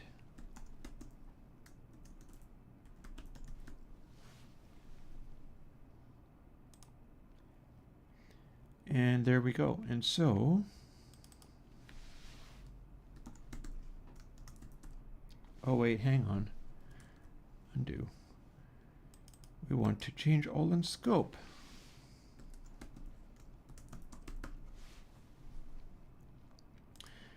And then the reason I can't do it with this is because I haven't got anything else in the scope. So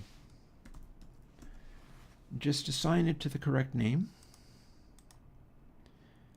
And now that we've got these looking exactly the same as each other, we then go and get this stuff in here. And it should look just like this.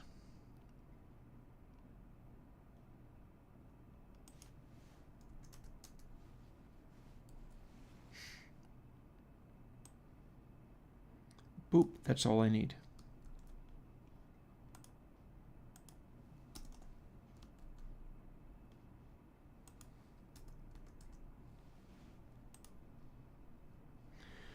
And we're even going to set it off with comments like I often like to do when I have chunks of code. My way of doing this kind of stuff is quite often to flag the beginning and end of a section so I can identify what it's doing. Begin flutter and end flutter.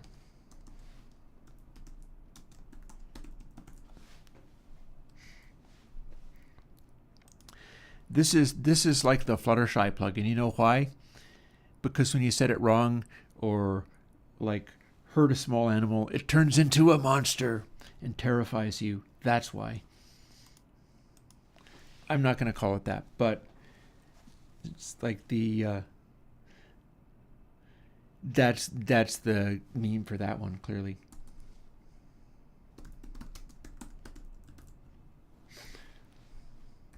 So we can call it Flutter 2, I suppose. But technically it's just the Flutter algorithm, so we'll not.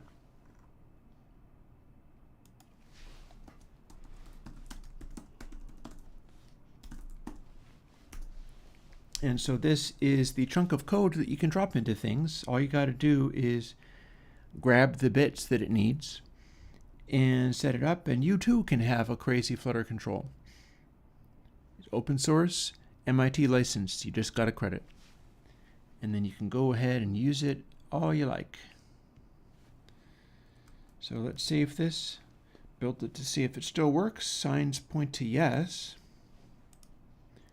meaning I can get back to that when it's a good time.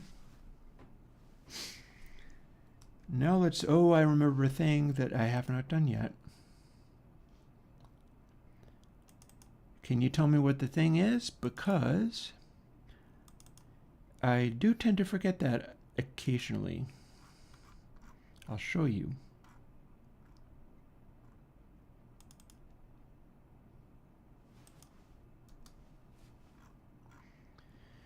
The original Flutter had a version of FLUT. So usually what I do when I do incremental versions of plugins like this is I take the final letter and I make it go forward one. So A, B, C, D, E, F, G, H, I, J, K, L, M, N, P, Q, R, S, T, U. So it'll be flu. This is so sick it gives you the flu. Perfect. No notes. Nailed it. But until I do that, it has nothing. And that would give me an error and be a problem. So instead we're going to go T, and then one step further, it is flu now. Everybody will become seasick once this plugin hits this Sunday. This is exciting. Let's build it and see if it worked, because we've done all the debugging for it last time. In theory, this should be completely perfect and fine right out of the gate. I am nope, that's just ToTape. I haven't gone to the, I have to actually open what this is in order to get to the build file, in order to put this where it needs to go. Although I am confident enough that I nailed it first try, because there's no changes to what I had, that I'm going to put it on the desktop as well.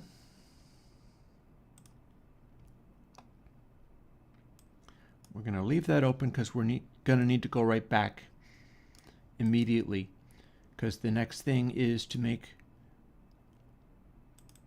the VST version of it. Now I could go in and just literally do the VST version of it immediately as well, but I am going to check and see whether it worked. It seems just like the logical, sensible thing to do. Here's our high sign.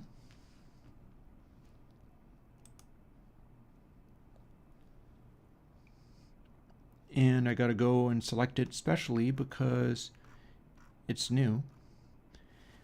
If I was using a newer Mac OS, I'd have to reboot the computer to do that, which would be a big pain. And here is our default Flutter. Dry. Halvesies. Slow the speed down. And crank the intensity way up.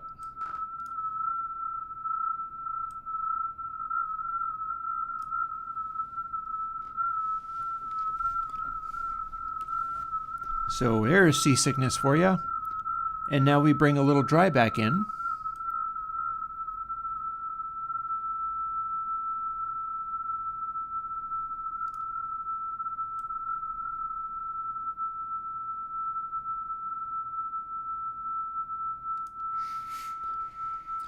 Slow it down until it's doing a really aggressive thing.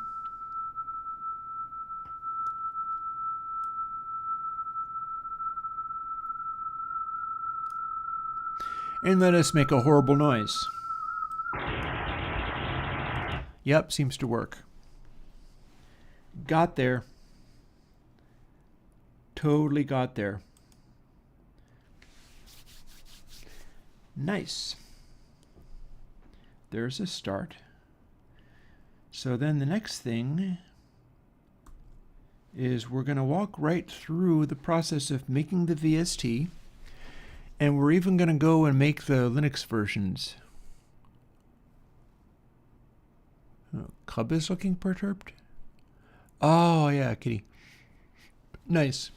Well, I should avoid playing horrible sounds if you have sleeping cats around, because I'm quite capable of doing some of these test tones in such a way that would make a cat unhappy.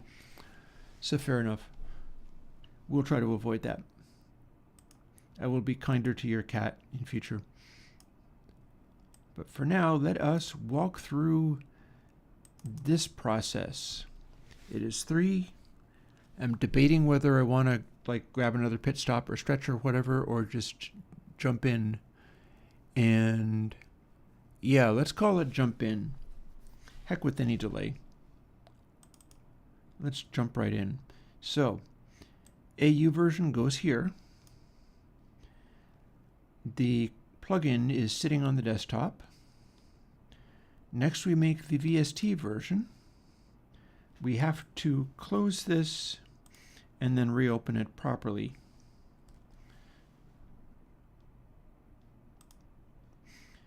As I moved it without closing it in Xcode, so Xcode got all confused. So we quit Xcode, we're going to start it up again.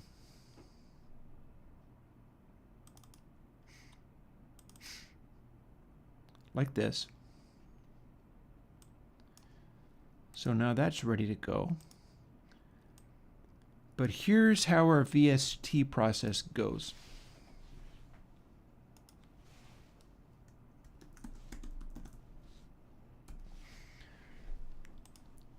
We can name the folder. We can go in and name this stuff, but before we do that, we open a text editor and do a search and replace. And the thing that we search and replace for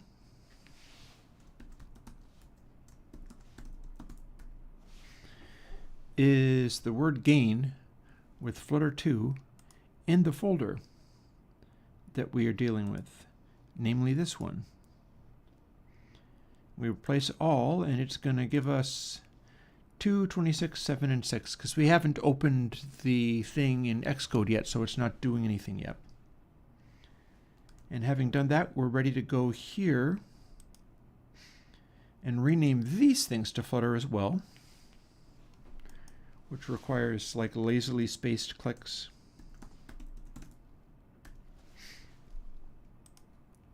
Like that.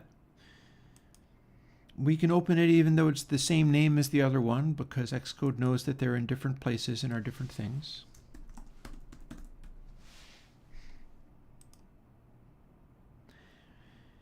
By the way, another nice thing that I have to look forward to over the next couple of days is it looks like nights are going to be getting colder and the days are getting a little bit colder. So the days of unreasonably too hot feel like they are backing away for a minute. Which is good because I don't have air conditioning. I just use fans to cool my place. So air conditioning units are expensive. I don't really make enough on Patreon to be able to have fancy things like that. And if I did, I'd buy synthesizers instead. So Flutter 2 proc. Open this sucker up, and here it is. And it doesn't recognize any of the stuff that we want, so what we got to do is go in and set up this project to be ready to work.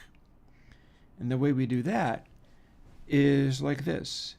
Command I for info on that target and rename that to the name of the plugin. And then scroll down and find where the name is here. And this will rename a bunch of other places. So this is cool. Rename product name, and a bunch of other stuff gets updated. Yeah, throw open the switches and the sonic oscillator. Step up the reactor power. Well, you know one thing that I might do, though? What do you say I go and make myself a delicious herbal tea? I could go and make myself a cup of tension tamer, and it'll be delicious and awesome. Does that sound like it would be good? Let's scamper off and do that. It won't take me long. I'm not really playing background music for just only that. I'm not ready to start defrosting food yet either, but let's make a cup of herbal tea.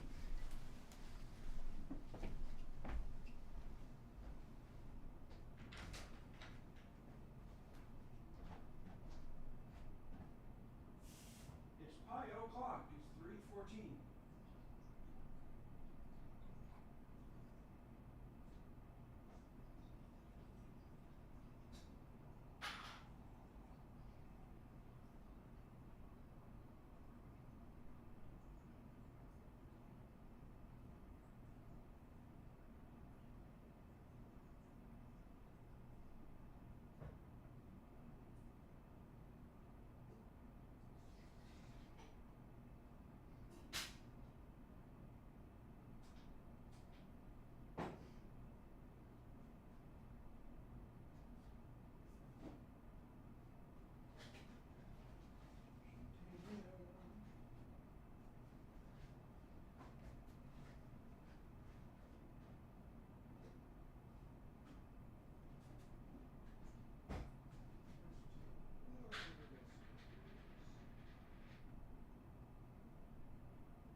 herbal tea.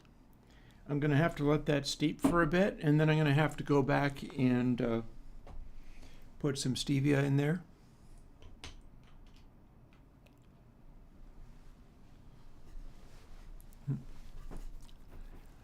I do not know anything about the Novel Tones Left Bank 2.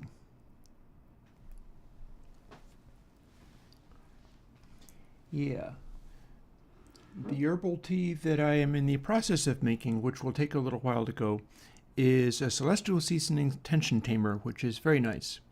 It's like chamomile. Well, actually, no, it's not. That's sleepy time. It's nice herbal tea stuff. Probably has some chamomile in it. I think it might have some catnip, weirdly enough. And you'd think I'd be more careful about that because I'm a cat at heart, but maybe that's why I like it so much. Yeah.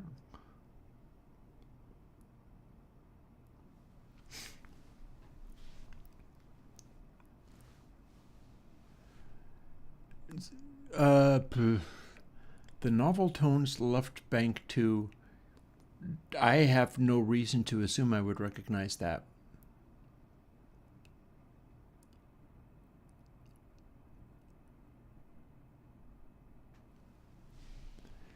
I mean, you got a place where I could download it or something?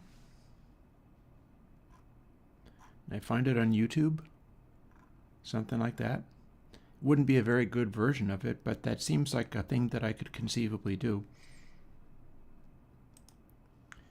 Okay, so I have updated targets. Now the next thing is more Command I, and we choose what the actual files are rather than what it thinks they are. Because for whatever reason, the stuff that I did didn't update these. So I just have to do that manually. And then we can start plunking in the actual information we need to make a working plugin out of it. And then once we've finished doing that and we actually build it, we can make VST and Windows versions out of it. Also, you know something? There's no point in me asking you to link me to something because I already know you can't paste links into the chat.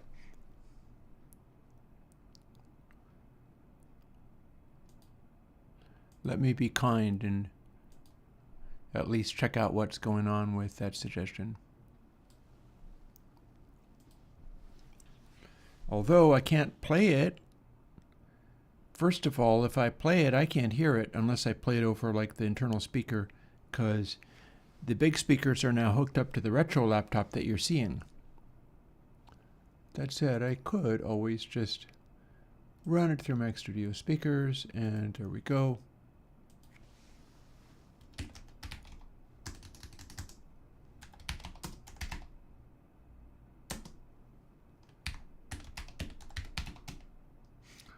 Novel Tones.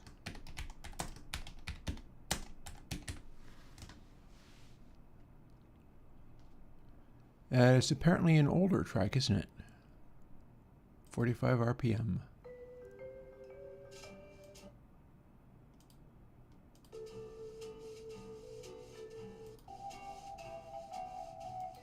Don't recognize it. But I tell you what, I know ways to find out what you wanted to know. So let's do the thing you said as a little, because there's still like an hour and a half of stream, and I bet I can do this VST thing before my time runs out. So let's also do the thing I was asked for. Let's see how that works. I look forward to catching up on some of my like current event stuff that I follow. Like there's a guy called Harry Littman who is some kind of like federal prosecutor dude, and he does very interesting videos. I'm interested to see what he's got to say about stuff that goes on at the moment. Oh, yeah, see, I would not have ever seen that show. But that is completely fine. Because what I can do is try to go to a YouTube page where I might be able to at least download an MP3 version of the thing. or perhaps not. Doesn't seem happy. Let's keep trying different things. I'm going to see what I can do about downloading that thing. I am betting. And why does it have a theme song? What the hell? Another converter is not happy because it's a video containing music. And I do not trust installing people's weird programs. So we're going to stay YouTube based. Thank you. And I may or may not be able to do this for you. We'll find out. Going over to the one that is usually good for being able to deal with things with music. And if it fails a second time, we're going to give up on it. Oh, no, it worked that time.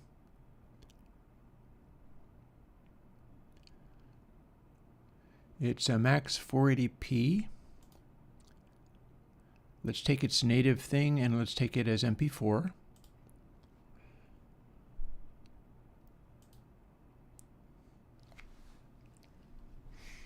And then having done that, because we got there, it worked.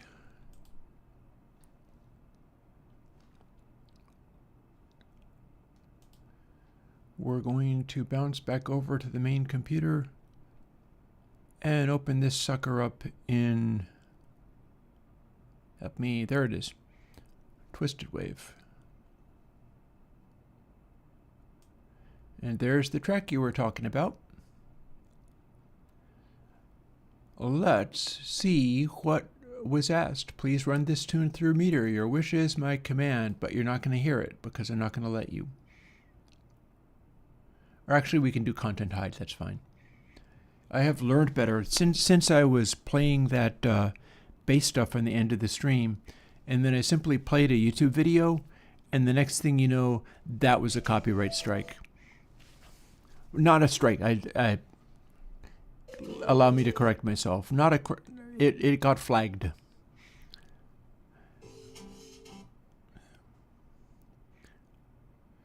So here's the thing. Loud 60s music recorded with vibraphones is going to be a noisy, sonorous noise. This is what you get. It's all going to look basically like this. You don't even really have drums significantly. Plus, this is probably... I don't know if this counts as being a remastering. The video made it look like it was simply somebody recording off of the record, but I'm not sure that's true.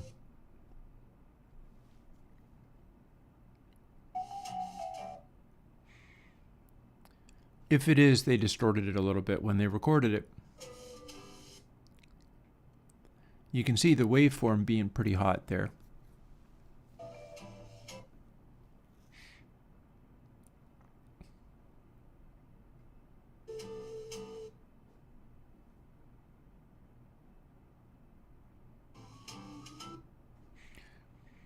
But yeah, you will find that vibraphone music recorded real loud is going to act like this. It is a sustaining sonorous noise. It is very much not as much of the bright sparks there.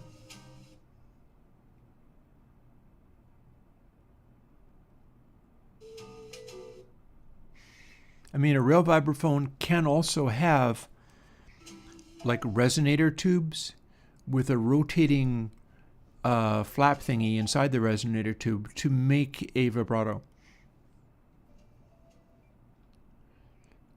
So you could be hearing that. But yeah, what you see is extremely loud resonant notes and not a lot of balances. Simon, probably not.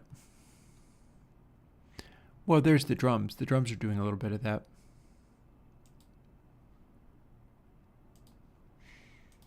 And the waveform looks a lot like this.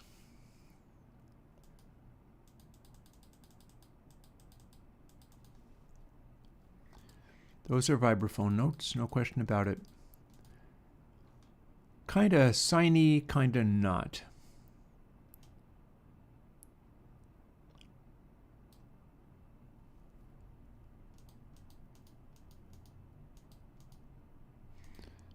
overtones in there sometimes. So yeah, that was neat. I don't need to keep it around though. It was just a glimpse.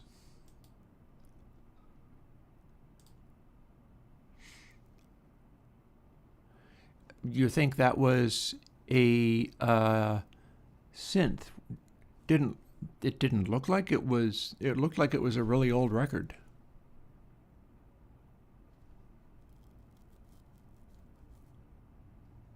Ah, you're just joking. It looked and somewhat acted. Oh, by the way, while we were distracted doing that, I think my tea's ready, so I'll be back in a moment. Taking the tea bag out and putting some stevia in.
Okay.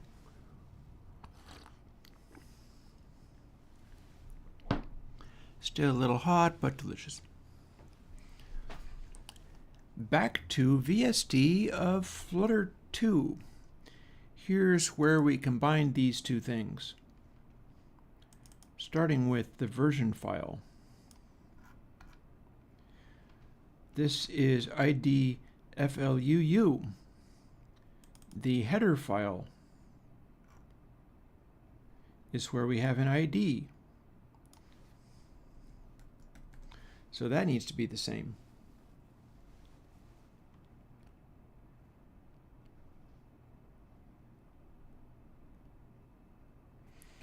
Ooh, Simon has an observation that is worth me talking about. How do I keep my mix bright but not have too many vertical lines? That depends on how bright you're trying to make it. Sometimes I have made terrible mistakes along those lines. I think part of it is just don't make your mix as bright. If the vertical lines are too extreme, turn the bright things down. I'm pretty sure that'll do it. Let's see, over to, because there's going to be limits.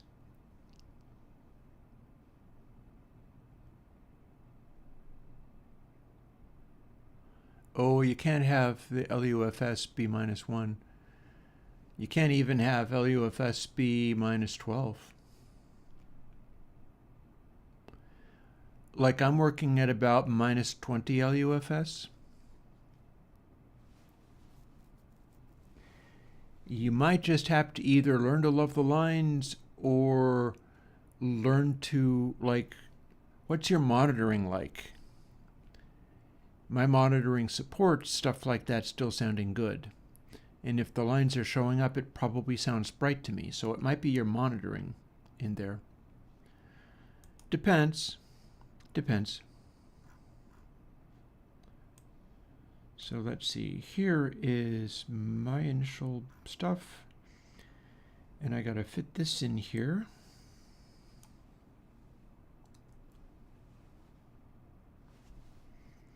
I don't need to define that, do I? Not in the audio unit. Let's remove that bit. But not before we plunk this in here.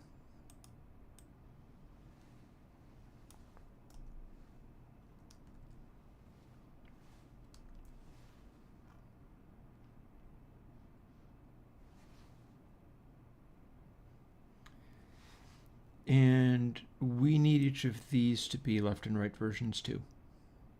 Up to and including G count. Including G count, I think.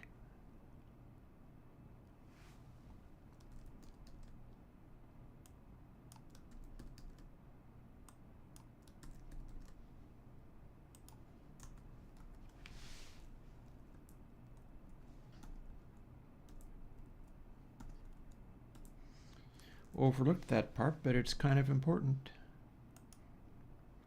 But with this one, we can remove this bit, and I bet it's going to still build. Yep.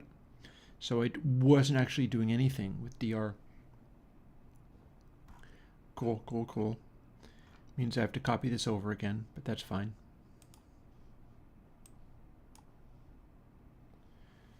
Let's hide that stuff just for a moment and go and get the new build that I made that doesn't declare an entire array that I'm not using, because that would be good to not be doing a silly thing like that. There we are, new version. Option drag to components, replace the older one, drag to over here and replace this one. And now we're good to go.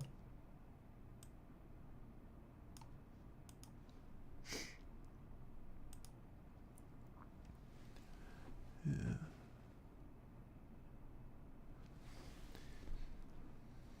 Well, honestly, Simon, having that kind of problem, you might be dealing with like monitoring that is not as bright and revealing and accurate as you'd need for like classic music that actually sounds good. And you might have a lot of experience at modern mixing. Now, that's not a bad thing until it is. It would be completely fine if you wanted to make a bunch of stuff that would sound right at home on YouTube and all that kind of stuff.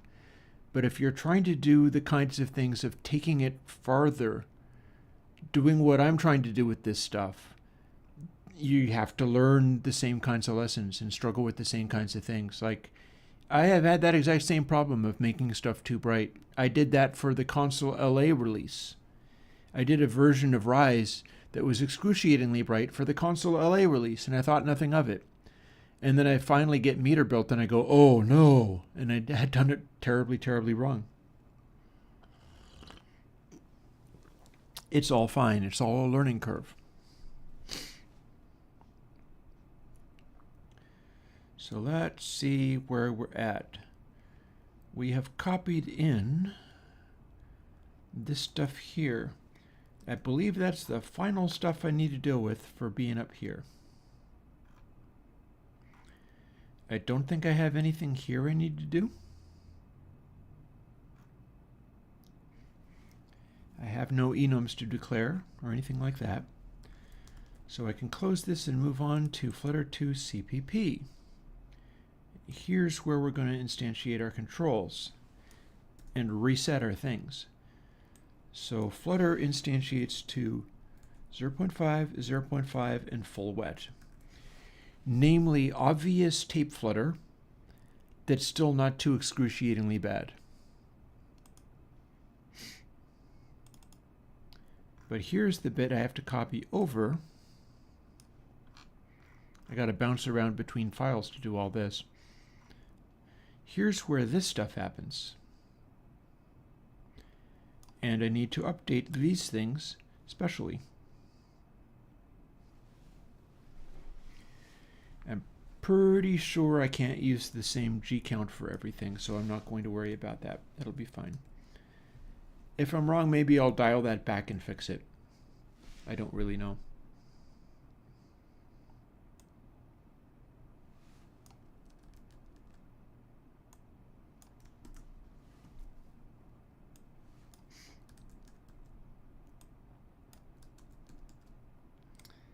But these all end up being independent. That's as they should be.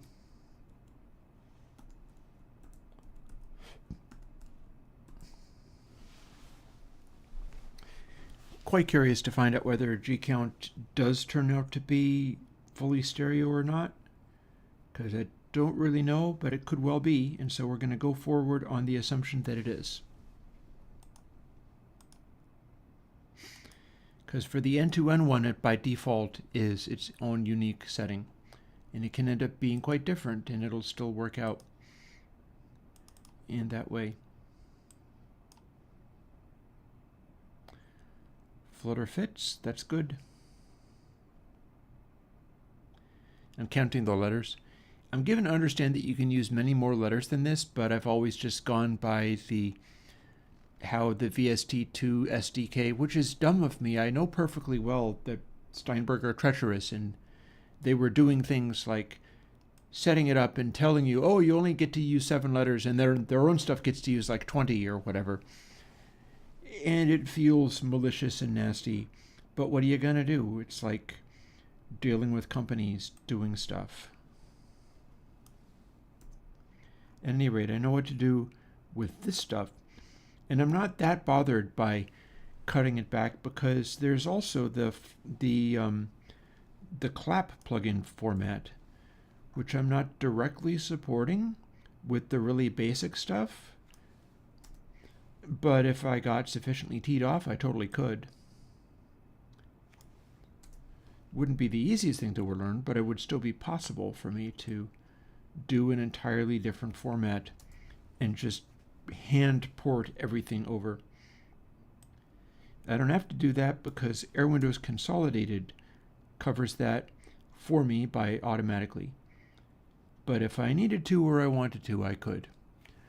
It's a newer format, not controlled by Steinberg or Apple or anybody else. That's kind of the gist of it. It's well designed, but I don't really do stuff that takes advantage of the well designedness of it that much.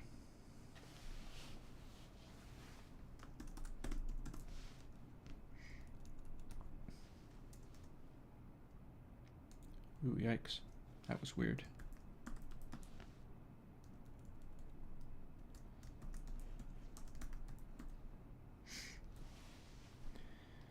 Alrighty. There's our 3 controls. We should be good with that. That should do it. Now we go forth and find out whether G count really does need to be individual or not.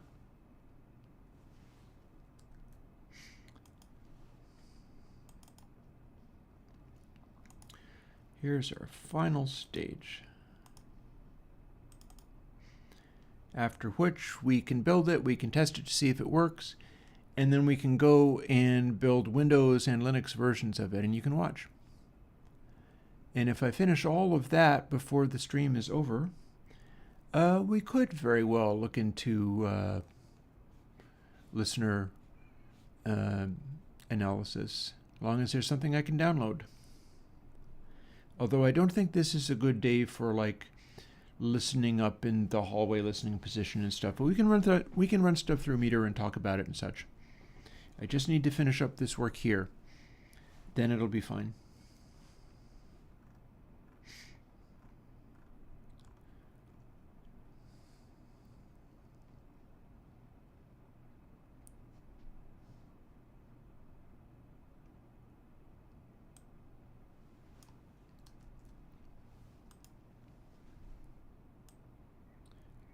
Remembering I have 2 of these to do.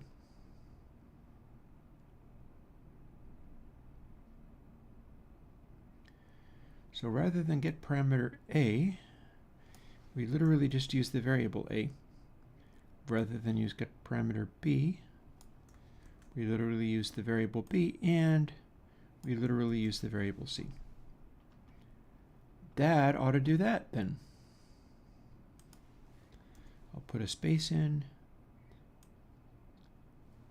I'll select it, I'll copy it, and we'll move on to this section here.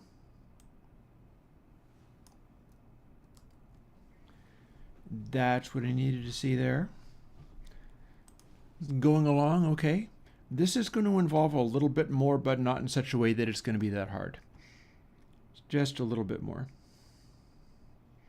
Also, I think I have, yes I do. Wet is already built in. So I don't need to write that stuff down. Here's literally all the audio code of that wonderful plugin. Everything that you heard just lives here. How did I learn to put? When I was a kid, my family had an Apple II Plus.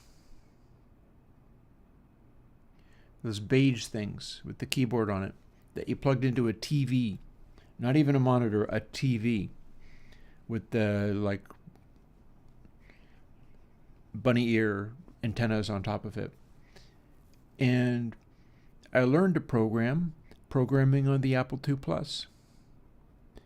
As far as am I more of a programmer, mixing engineer, producer, or what, that's an extremely funny question, because in every single one of those things, in my areas of strength, I could be completely awesome. And then if you ask me to be a well-rounded individual, I'm completely out to lunch. Everything that I do is within this realm of, like, well, if you're okay with it being Chris from Airwindows, we're golden. And then if you need me to be like somebody else, basically forget it, it'll never work. I think that's actually a good place to be in a lot of ways. But yeah, if you include all of those things, every single one of those, I could not, well, it depends. Like, I can say, oh, I'm a garbage programmer, I'm absolutely terrible, I'm useless, and yet I can hang around with people 20 times better than me, who can do things all day long that I have no idea about, and then still wind up being like them going, oh, that was a really cool thing, never thought of that, thanks. Go figure. Go figure. You just got to be yourself and have a, you got to want stuff. You want the right kinds of things. For instance, I want to figure out how to do this properly. So let's see if we can do the next right thing here. And we're going to close the Mac version. We're looking at the VST version, some of which we don't need, like in frames to process. Since we don't need that, we can strip this out too, in both of the places that we find it.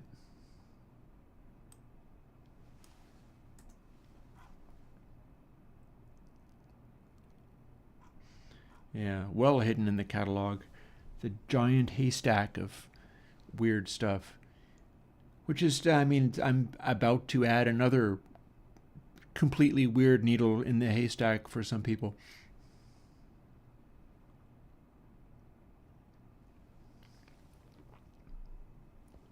And I expect to have a simply lovely time doing it, so go figure. I am still curious as to whether I could make this be mpi_2.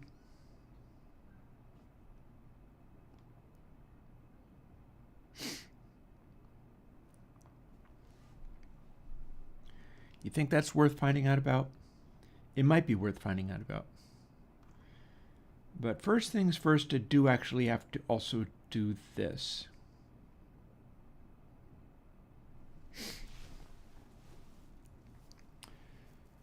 So count plus floor offset, G count minus minus.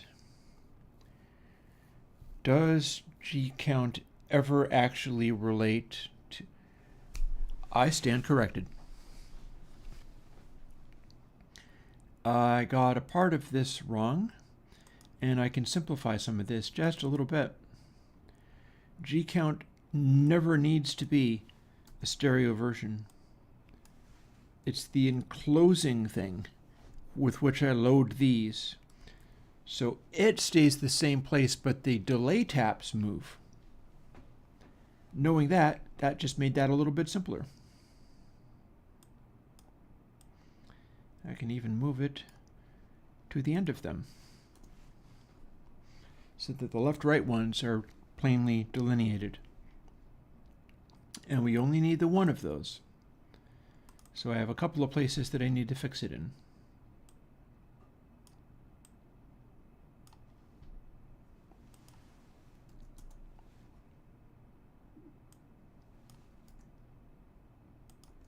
There we go. Yeah, that's the point that we load both of the buffers with. So we don't need two of those. And that's the only place I see it until I use it next. So over to proc. G-count, just one. It's not referred to here anywhere else. And we're going to have two of these.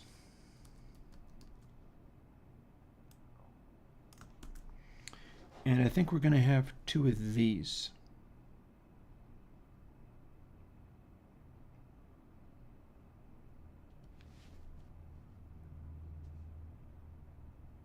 Yep.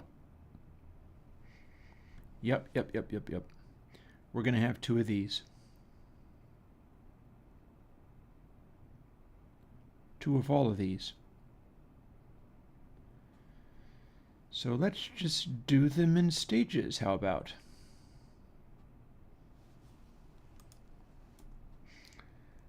Here's what that looks like. Down you go.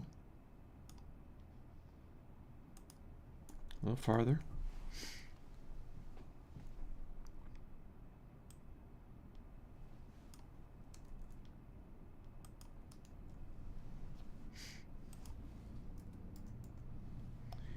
And we can just do those as separate goes. We're working with input sample L and input sample R. So that obviously needs a little updating. In fact, it needs it here too. And here. But not in the what calculation because it's already there.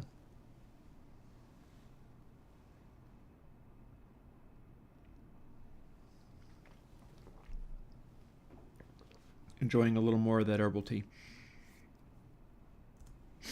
That's the stuff.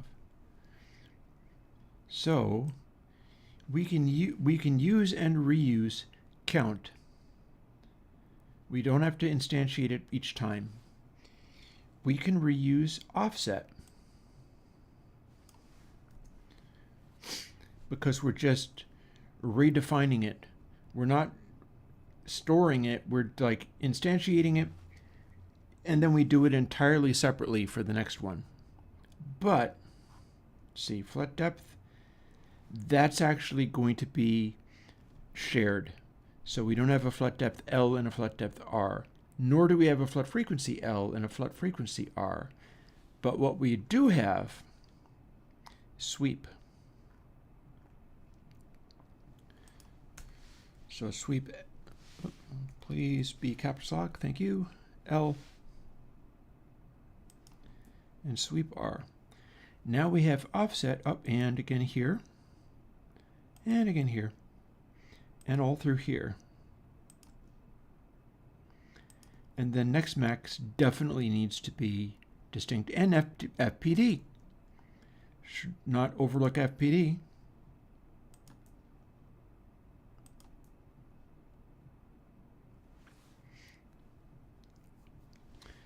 So sweep and next max, I believe, are my special custom ones.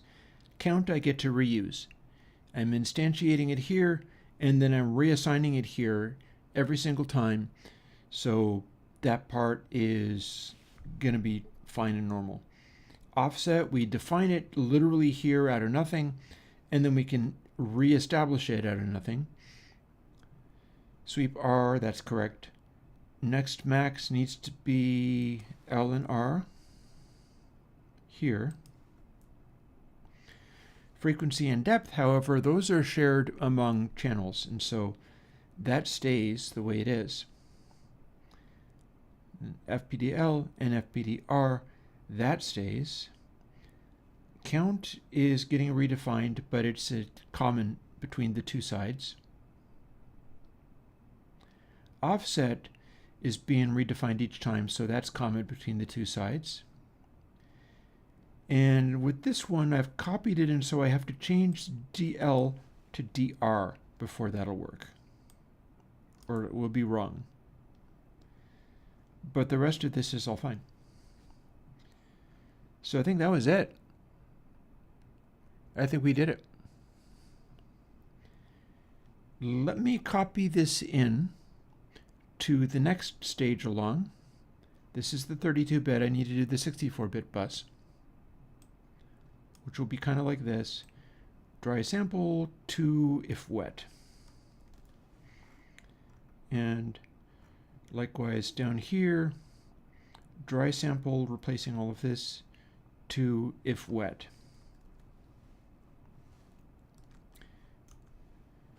And I should be able to build it. I don't know if I'm doing that. Let's find out. Building, compiling files. The first 3 warnings are free. It's just talking about something in the template stuff.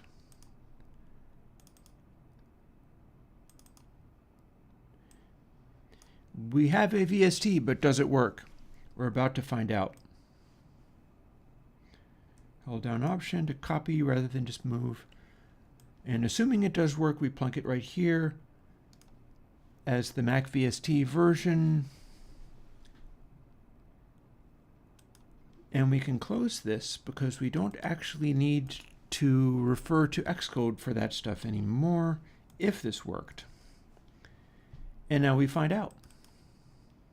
Should be pretty obvious. High sign. I know, oh boy, we got it. If this builds, and if this works the way it's supposed to, we can also make the Linux and the Windows and the Linux Pi versions today. Maybe even port them to Mac signed, but it's not going to be a problem for me to do the Mac signed because it's only one plugin, so it goes fairly quickly. So let's see, F for Flutter 2. He loses the menus. Let's find the menus again. Here we go. Flutter 2, VST effects. What do we got? That sounds like a good, strong, fluttery noise.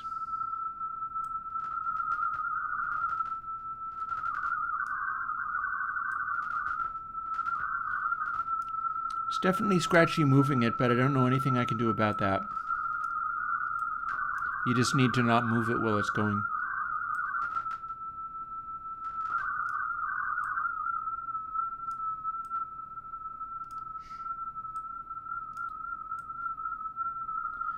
Here's our seasickness.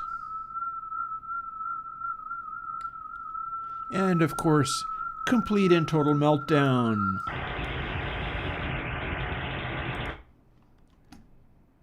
And then just for fun, our Cookie Monster. Hi, Cookie Monster, how you doing? I'm Cookie Monster, and I'd like to say...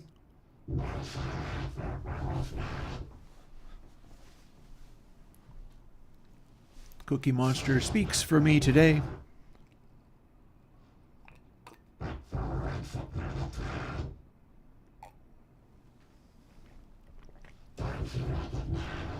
And then old school.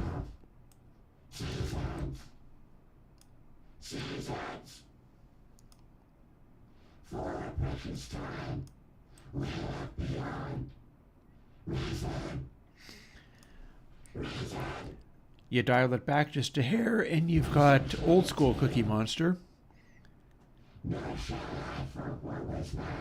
And you crank it up all the way, and you presumably have new school Cookie Monster.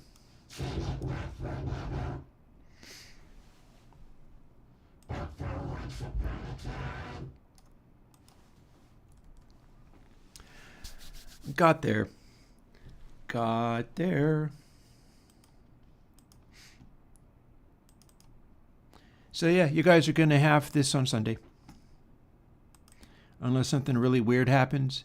I'm probably even going to be able to do a, maybe I'll ramp it up and the timeless things are going to switch to Monday and Friday for a bit until I really get used to it, at which point it can be all 3 days. Yeah. Well, that's how we roll.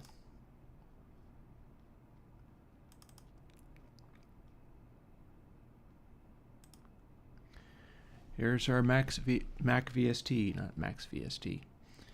Now this is a fine time to switch back over the thingy. I am going to throw a little bit of audio on.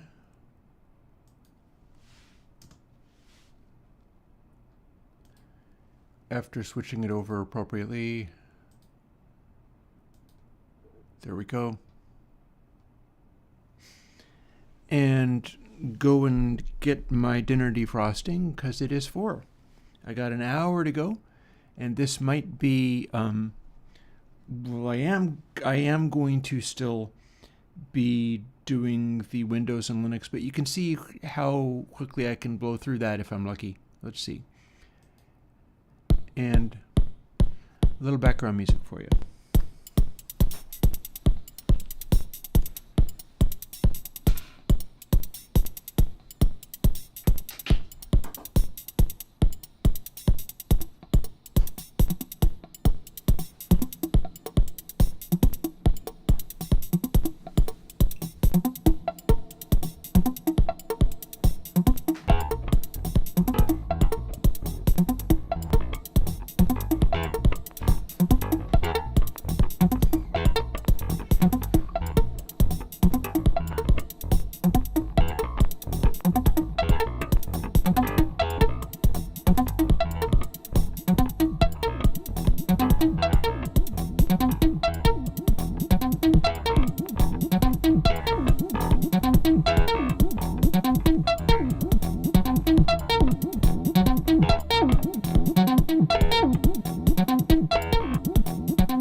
off the Zoxins now.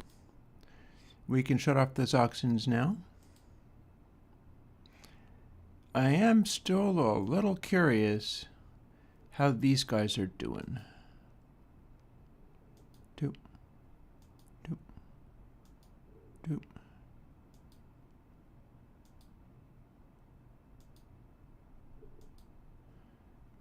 Yeah, none of these have hit a keeper.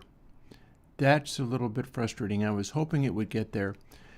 The way this works, as it keeps cycling through and finding more stuff, what it's doing is it'll draw this stuff up on the top each time. And it does appear to be drawing the combined one, and it is evaluating that as well. Sometimes it draws this hash along it. This is a pretty good example of a nice smooth one. Now, if I was to stop continually generating and hit stop, I'd get the information for this one. But I would like it to get to the point where it starts spitting out variations on this and going, okay, no, these are really good, and then starts printing it out. If I tell it to stop continually generating and then hit stop, I will at least get that, but I'm not actually shooting for that so much as I want to see nice even on, oh, look at that. And now apparently we are pretty well in line. Except that I've missed one. That's the one.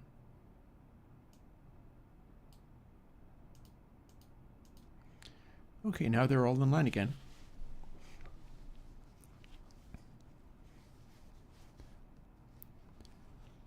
So yeah, these are all converging on what's likely to be a good one-directional householder matrix. At no point has any of them started putting through, like, it's supposed to start printing stuff out here if it really starts nailing it, and I'm not seeing it, so I might have to adjust the program. Not necessarily, I've given it a few hours. This has been grinding away for hours. And it seems like we're not getting there. And I might need to adjust the program to get it to do what I want.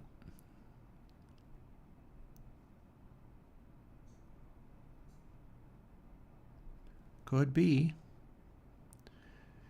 Like the way this works, every time it fails to actually write stuff down rather than just continually come up with better ones, it lowers the threshold for what it needs to do to start writing stuff down until eventually it will get there, and then it starts raising the threshold again. But it's taking it forever. It's taking it forever to get there. And that is very frustrating, honestly. I would have liked to have seen them catching on at this point, because I'm trying to produce a large number of possible options so that I can then pick between them. And I ain't getting it. Well, I've got 15 minutes. 50 as in 50. Why don't I do that very thing? I'll show you what I mean. Namely, here's one. I can turn off continually generating. And then if I hit stop, it will show me that it's made one which it considers a 17-seat room. That's a very small room, actually. This one, same deal. This one's an 18-seat room. I actually told it to be 37, so that's making them rather small. That's interesting. Same thing, turn that off, tell it to stop. Here's where we're at. This time it's a 38-seat room. So yeah, there's wild variation in what this stuff produces, but at no point is it actually going through and being like, okay, you're cool, go ahead. It needs to be able, when it says continually generating, it's supposed to be writing this stuff down repeatedly, and it is accepting none of them. So we're going to go through and stop all of them, and then restart it, and I'll run it overnight, and I'll see what that gets me. See, at 24,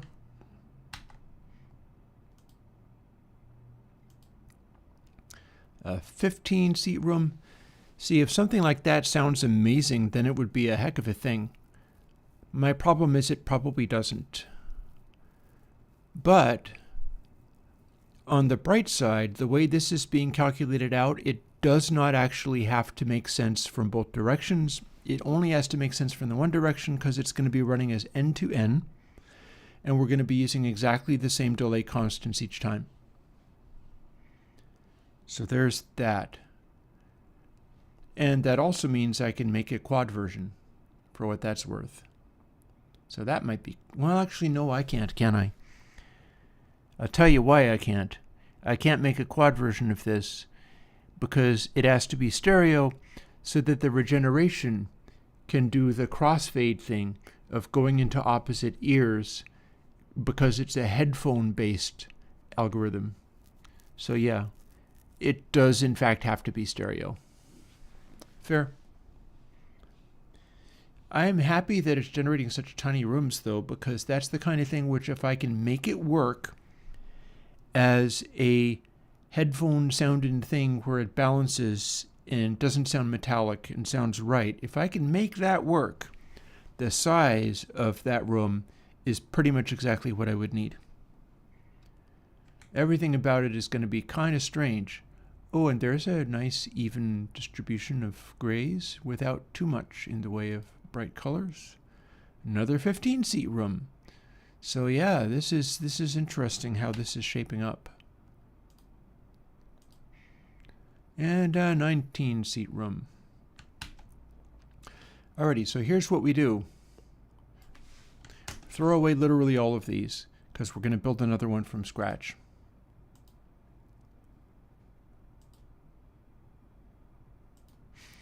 We're going to do that before we rush off and make the VST plugins that we're going to switch back over to Coding Stream to watch making of the VST plugins. But until then, let's get this thing working because I want this thing to be working. It may give me not only a good control room sound for a dedicated plugin for that purpose, but it might also give me some amazing like bright ambiances based on householder matrices, because the bright ambiances I've been doing are completely different principles for operation. So let's give that a try. And I don't feel like I need to have activity monitor anymore. This can go away now.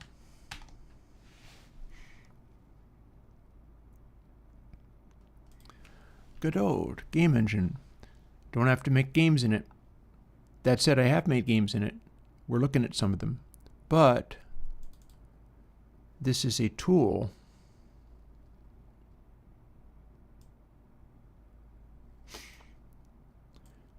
for making this stuff work.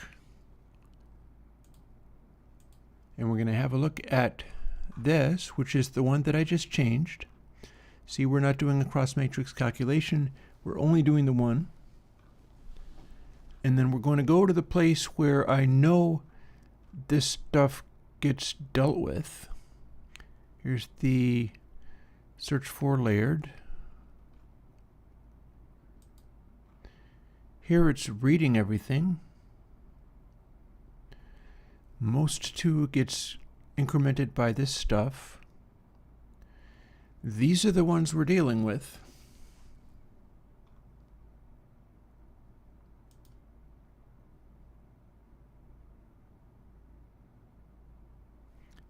It's a variation on this one. And room size times most 2 must be greater than prev score, which starts out at quite a high score. So there's multiple ways that we can fix this. But here's one of them. We can simply take this and have it be times previous score times basis rather than times basis divided by 2. If I need it to be twice as intense now, that should do it. So I can take away that parenthesis and that one and the division. And now this is going to adjust up and down, but most 2 gets, there's twice as much being added to it each time. See, each of these have been adjusted in such a way that they are supposed to produce the result that I want. Let's save that while we're at it. And let's run it to see whether it does what I hoped. Again, needs to be unique. We're set on continually generating. We're going to set it to some small number of seats because I know that is a concern. That's what causes that to do its thing. Then we hit search for and golden. The change that I have made has caused it to immediately start cranking out possible options.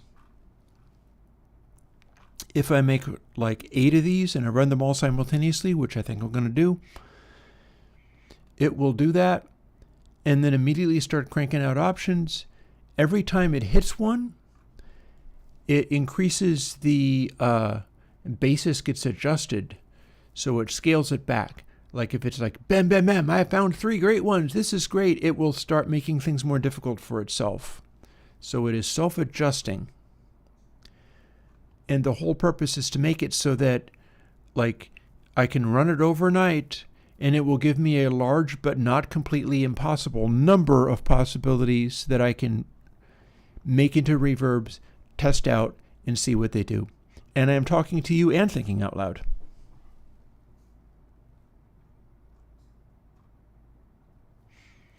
And here's what we got. Oh, look, it's actually drawing it more nicely now, too. That's interesting. I don't know why it's suddenly doing that properly when it didn't before, but the quick succession of successful results dialed it into the right zone immediately. So we'll tell it to stop, and it was on a completely different one. And then we'll quit out of there. We're going to build it, and then we're going to make a bunch of copies of it. We're going to set them running and go on to make the VSTs. This is a game engine. I'm not using it as one, but this is a game engine. It works kind of like this. You can make a little screen, and it knows how to draw the screen on like Mac and Linux and Windows computers. And then you build the various versions of it, and this is where you put your controls and things, and you write code, as you saw, like this code that I have here. And you write the code, and it generates a program that you can run.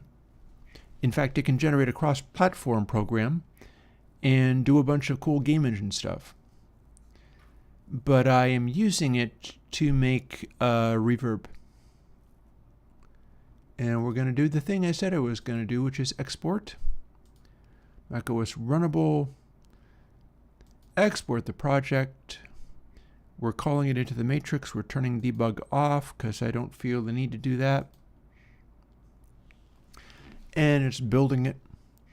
And yeah, I am on to Patreon for the Godot engine. That's how good they are.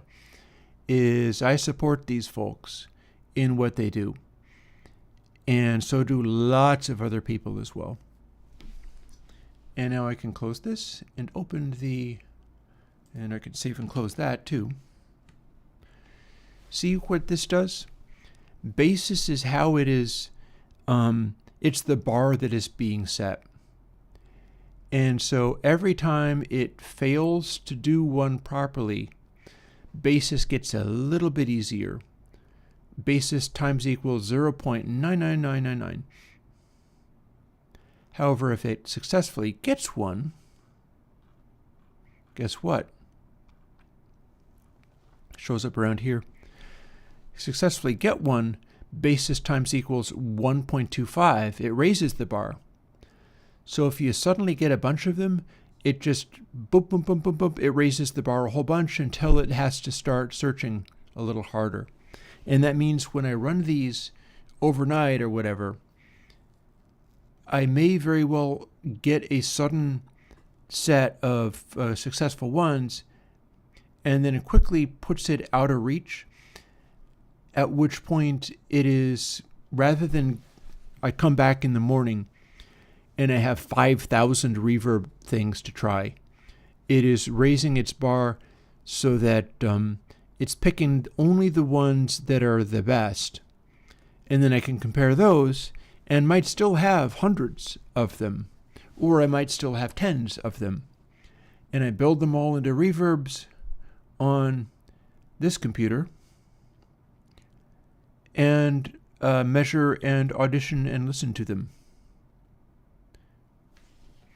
with like my little color coding stuff here and all the things that I've worked out to be able to do that with.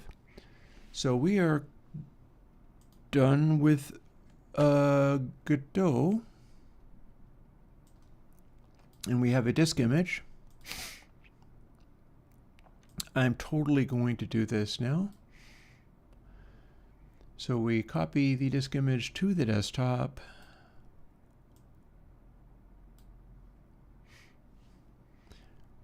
And then start option dragging the entire application to make 2, 3, 4, 5, 6, 7, and 8.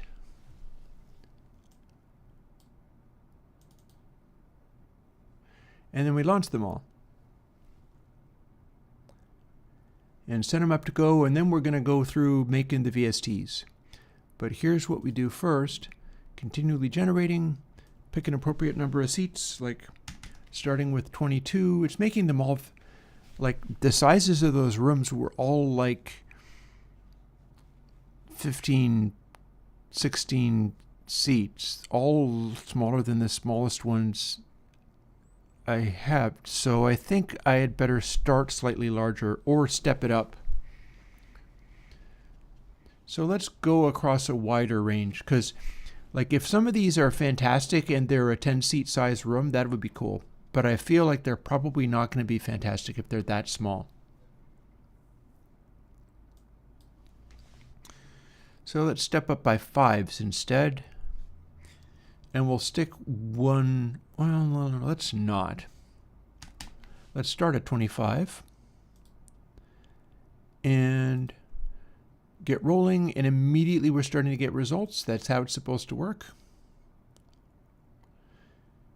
I'm sticking these right up at the top of the screen now. It doesn't matter if you can see them. 25 to 30. Unique algorithm and search for. And off it goes.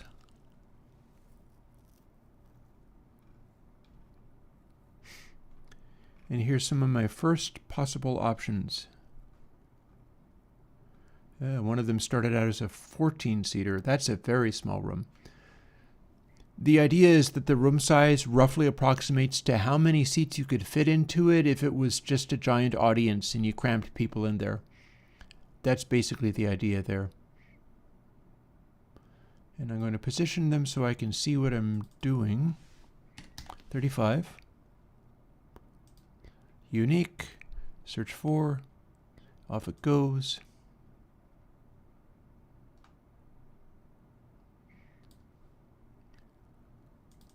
Next one's 40. Unique. Search for. Off it goes. One thing about it, this is going to actually give me all of the things that I would need if I wanted to literally replace Clear Coat with a completely new set of sounds. So that'd be weird. Update all of the Coat plugins with a new set of sounds and a new style of operation. That'd be kind of freaky. Unique, 45 seats, continually generating, search for, and off it goes. And again, it generates a few. Each time it generates one, it makes things harder for itself, and it quickly gets to the point where we are needing higher performance reverb algorithms to get there. And picking it like this, it may indeed be producing little small rooms, but it should also be producing some larger ones, and with a bit of luck, some of those will come in useful. But the ones that I picked that were larger sizes were still producing tiny rooms, and so that's probably going to give me, like, let's see, we'll fire this off, it's going to generate some immediately, and we'll see what the sizes are on them. Unique, continually generating, 50 seats, fine and good, very good. So here we are. We've told it 50 seats. That's 42. That's 24. That's 30. So I'm going to say that it's maybe not honoring what I'm telling it to do perfectly, but in a way that I can work with. 50 to 55, let's say. Might be stepping it up too large, but you know, the larger rooms sound better anyway. As a rule, when they're just so unbelievably tiny, they tend to sound kind of sucky. And this would be my last one. So from 55 to 60. Unique, search for. And you can see the screen bouncing around a little bit as it goes. It quickly throws out a bunch of possibilities. 38, 36, 31. So it basically did 3. Now the way I set this up initially, I tried to set them all up so that it would either maybe do one immediately and then forget, or go longer, like it raises the bar very quickly and lowers it very slowly, because it's a randomness thing. These are all random numbers it's playing with. So the whole purpose of this is to try to take these little bars, which represent density of echoes, particularly as it sustains. It represents density of echoes. So bright white bars in the larger bar here indicate that echoes are lining up on top of each other, and that's going to make it sound metallic and bad. But if it's a very evenly spaced thing with like just a gray wash, the smoother that is, the better off it will be. And basically what we've done is for each of these, we've gone through a bunch of garbage ones right up at front, and I can still see what they sound like when I'm done, but they're going to be garbage ones right up front. And then every single time it generates a new one, it's going to try to do better than what it had done previously. And every time it succeeds, it bumps the difficulty level up a whole bunch again. So sometimes it'll go like it did a bunch of ones right away for every single one of these. But then as it continues to go, it'll get to that point where it has to actually be pretty good to do it any better. And every now and then it will luck out and hit one real quick and then raise its bar once more. And the bar slowly comes back down again, meaning that maybe every half an hour to an hour,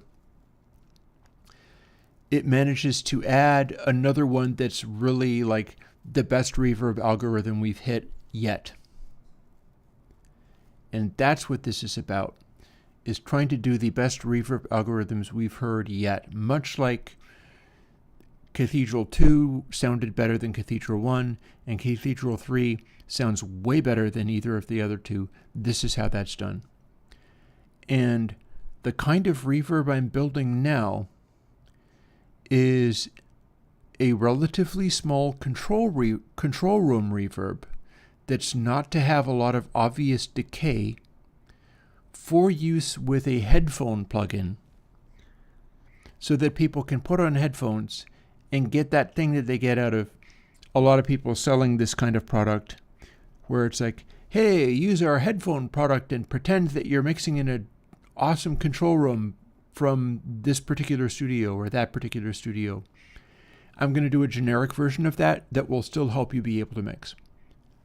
And I am already beginning to see some of these things like showing up. So yep, this is, if I can do it properly, this could be exactly what you need. If I'm lucky, I can have multiple options and even work out like how to describe them. Because again, I've got the template of clear coat.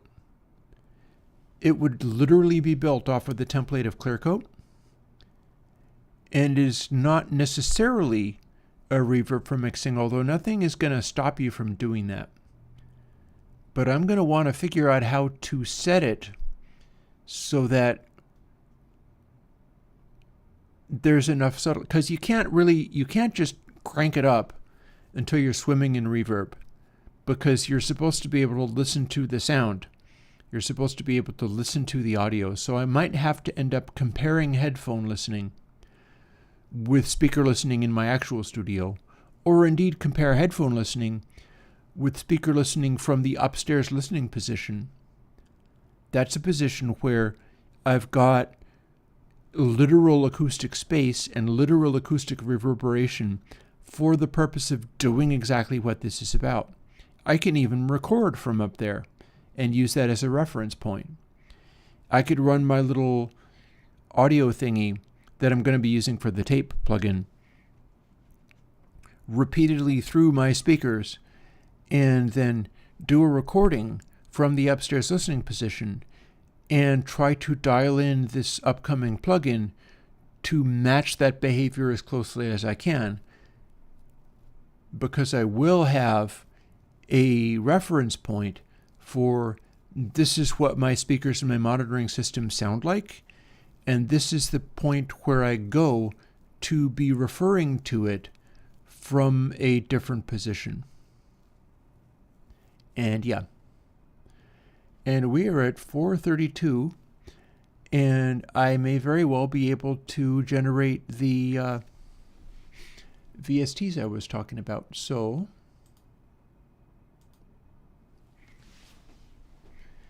let's see how that acts. It should behave itself pretty good.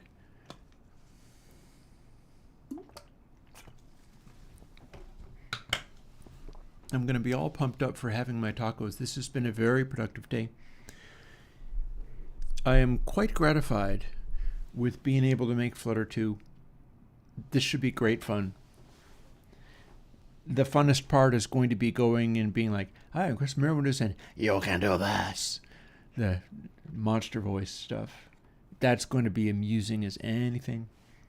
And then a lot of my demos are going to be like playing sine waves, which will be very obnoxious, but it'll show the behavior effectively. And as always, every time I do this, I kind of wait to see whether it is betraying me, sabotaging me, or blowing up in some way that I need to get help to fix. Usually that is not the case. The signed plugins from Apple Macintoshes sometimes do that to me. Sometimes because they've updated a user agreement and you have to agree with it. That is sometimes the case.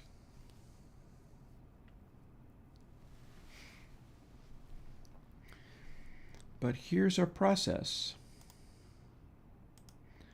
Documents and then projects. Drag in this template folder. And then we're going to drag in these. Having done that, we're going to launch Visual Studio and see if it's happy. It is not connected to the internet, and so it periodically throws a fit and claims that it needs to quit and shut down if you don't let it update itself. and then I don't let it update itself, and it continues to work anyway. So, not sure if I agree with your police work there, Microsoft Visual Studio, but rock on with your bad self. Control-Shift-O for open.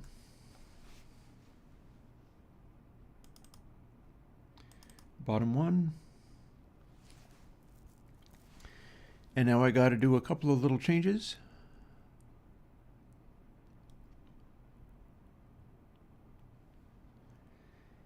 Yeah, well, that's an interesting thing. You realize, Simon, like, this emulation thing might be an appropriate place for putting discontinuity. I think it matters a great deal that you can monitor through simulated accurate air. It might be exactly the right thing, in which case the new headphone plugin, kind of like a Cathedral, but not, would have built in a that top dB thing, and you would tell it, I am mimicking mixing in the studio at 120 dB. Or if you're smart, I am mimicking mixing in the studio at 80 dB. Anything like that. Like, you should be able to dial that in as well, and that nobody else's stuff is going to have, but mine will probably be able to do that just fine. The question is, how much does that sound accurate if you're on headphones? I do have headphones that I use for things. It's going to be really interesting, because that's clearly an important part. That's clearly a part that I can use. So let's see. Flutter 2, 32-bit. Header files, Alt-Shift-A.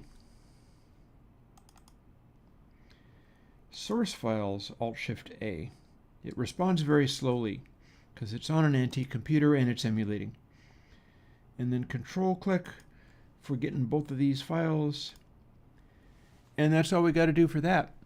When I have major update things to do, it's not so much that this process is that pokey and slow. It's that when I have major update things, I have to do this hundreds of times in a row.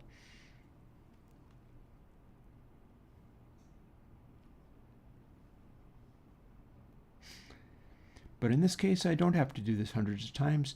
I have to do one. And here's the next part, the 64-bit Windows VST.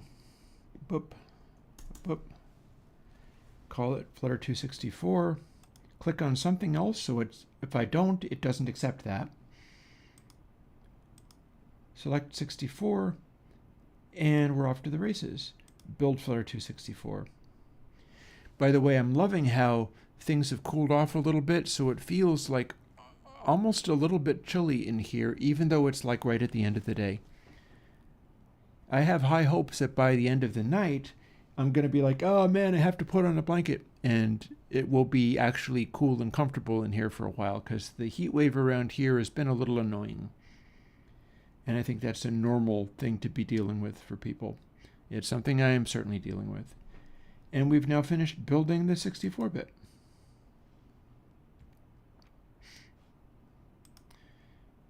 We can close that for now. Release. Control-click to select these guys. Click and hold down for a bit so that it knows what it's doing, because it takes it a little while to figure it out.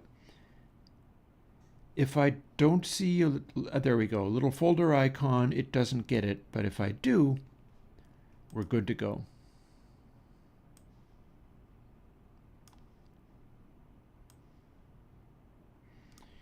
Here we are with this.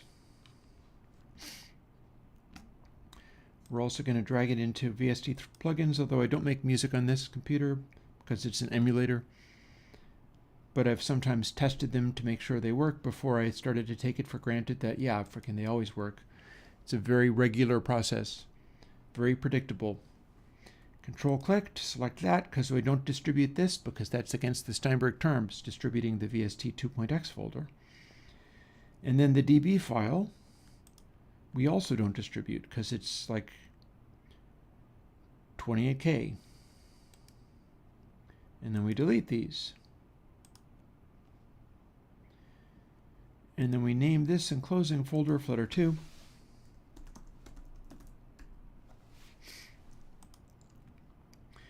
And this is going to be both our Windows and our Linux code.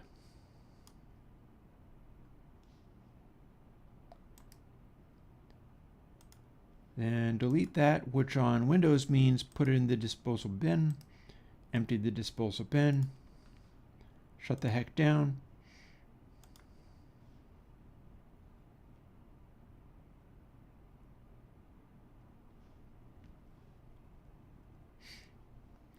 We can be opening this while we're at it, meaning we can close parallels. And now this goes two separate ways. Here's one of them. Option drag this straight over into the Windows VST thing because this is the completed Windows folder.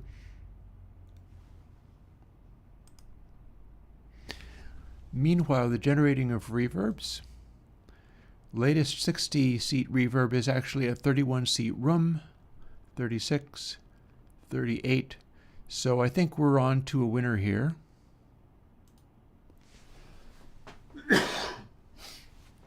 Looks like that'll be okay. Then open this up. It's underneath me, so let me move it. And for the Linux version, which we're about to do both that and the Pi version on an entirely separate computer, we get rid of that stuff. And then there's even another step that we have to do in the Linux environment because there are some invisible files in here that have to be deleted before Linux wants to deal with it. Because it's a Mac system, so it runs invisible files to deal with like the positioning of where these sit in the window. And that doesn't actually make any sense in a Linux environment. So this is now the Linux source file. So it gets moved there.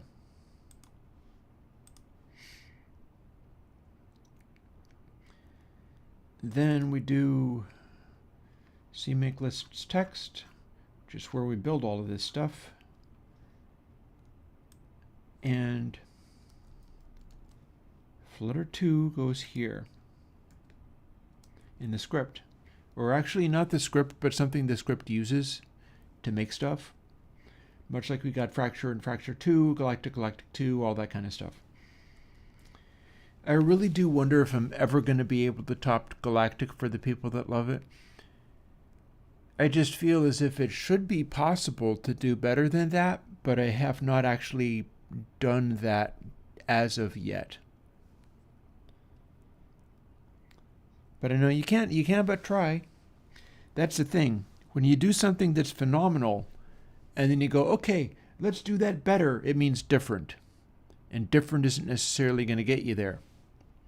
But what is going to get me there for this is quitting out of Text Wrangler and grabbing my little SD card, which goes in this slot.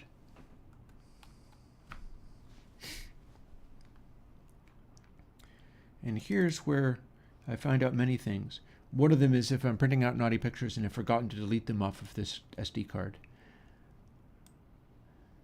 Another is, do we have space to put this stuff? And we do.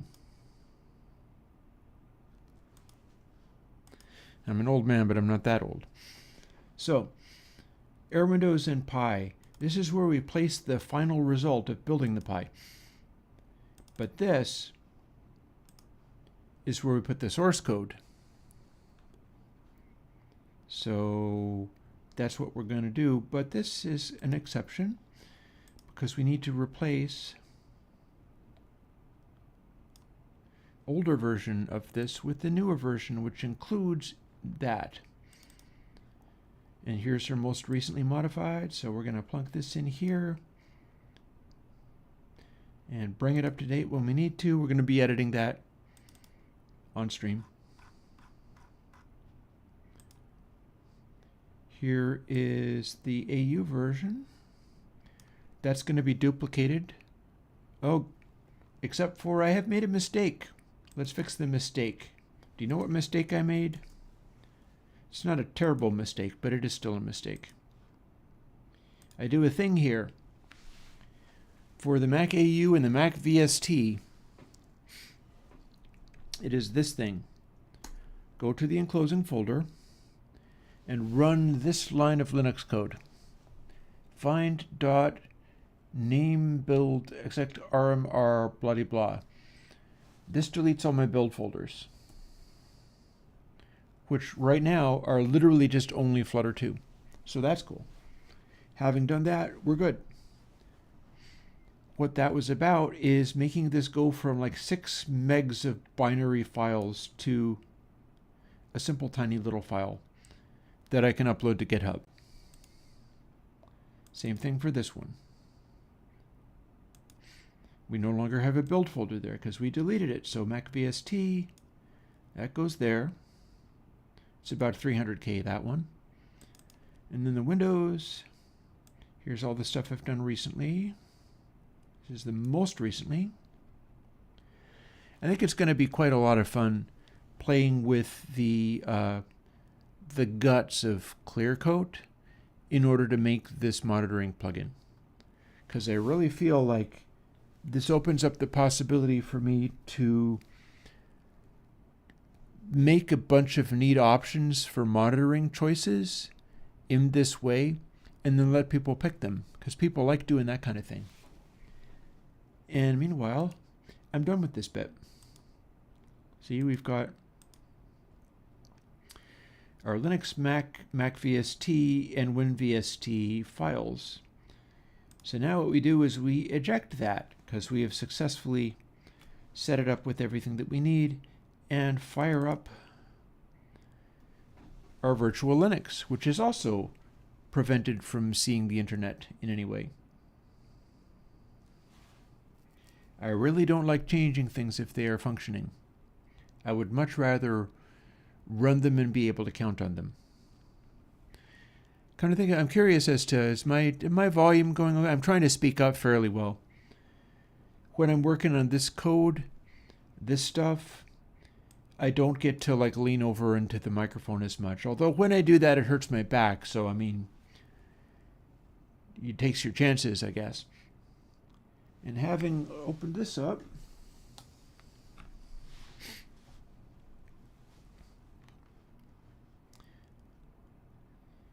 we're going to try to load the SD card.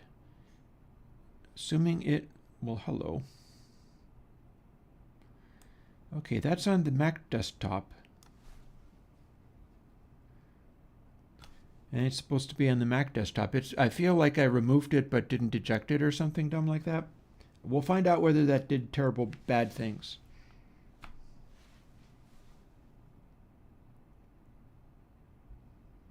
It may have.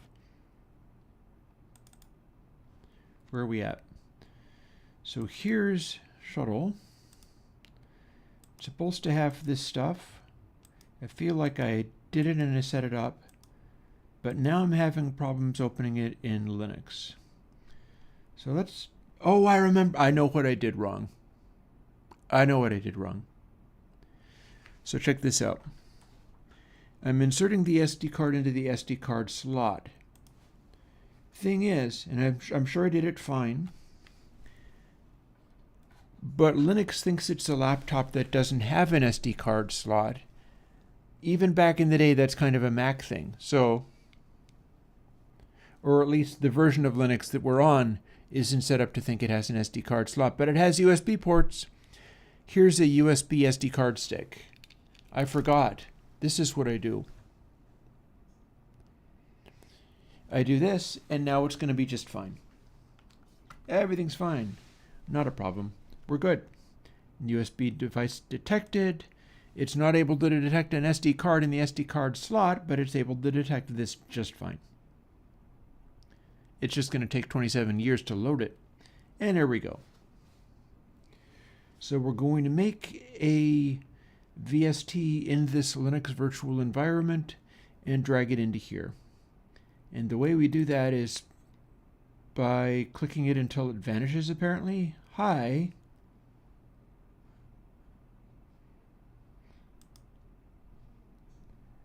Can we maybe open that window again? Can we open another window maybe?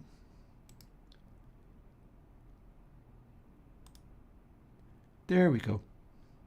Okay, so that was pathetic, but we've still got the SD card loaded up. I don't know what it was thinking. Usually it behaves a lot better than that. Also, now I'm in the file system and I have no idea where I'm supposed to be. So let's go to Chris J, VST build, and that's where I'm supposed to be. It's in the sidebar. And then we go to shuttle, and we open this. Maybe with a double click, it's not going to close the window this time. Got there. Yay! Hooray! It's not blowing up in my face every 2 seconds. We're going to want to copy that over. Replace it. So far, so good. And we're going to open a terminal here because we have hidden files. I can show you them.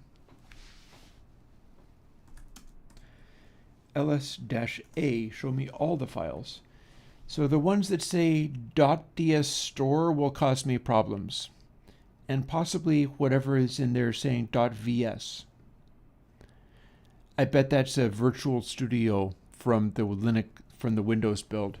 So I need to make all of those go away. Fortunately, if I just tell it to delete everything with a dot in the beginning of it, which I do like this, rm-r dot asterisk, but definitely not rm-r asterisk, because that's literally telling it to kill your entire computer in 1, 2, 3, 4, 5, 6, 7 characters.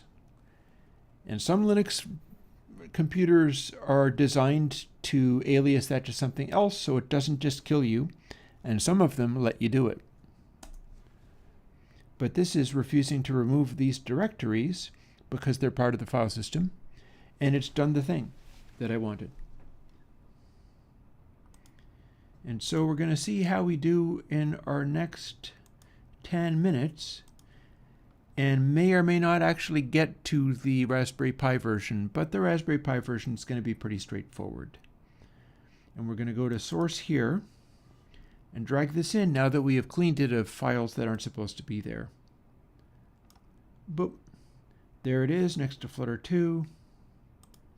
Go back to here, go into the build folder, open a terminal there.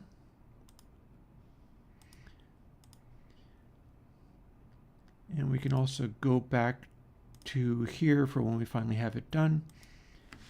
And cmake ..ampersand is the control I need to run. Oh, you lost your family from the rm command? Were they living in the file system? Or was it their Linux computer? That actually might not be a funny joke, so maybe if it is actually some terrible thing that happened, well, that sucks. I've been pretty good about not blowing things up with the rm command as a rule.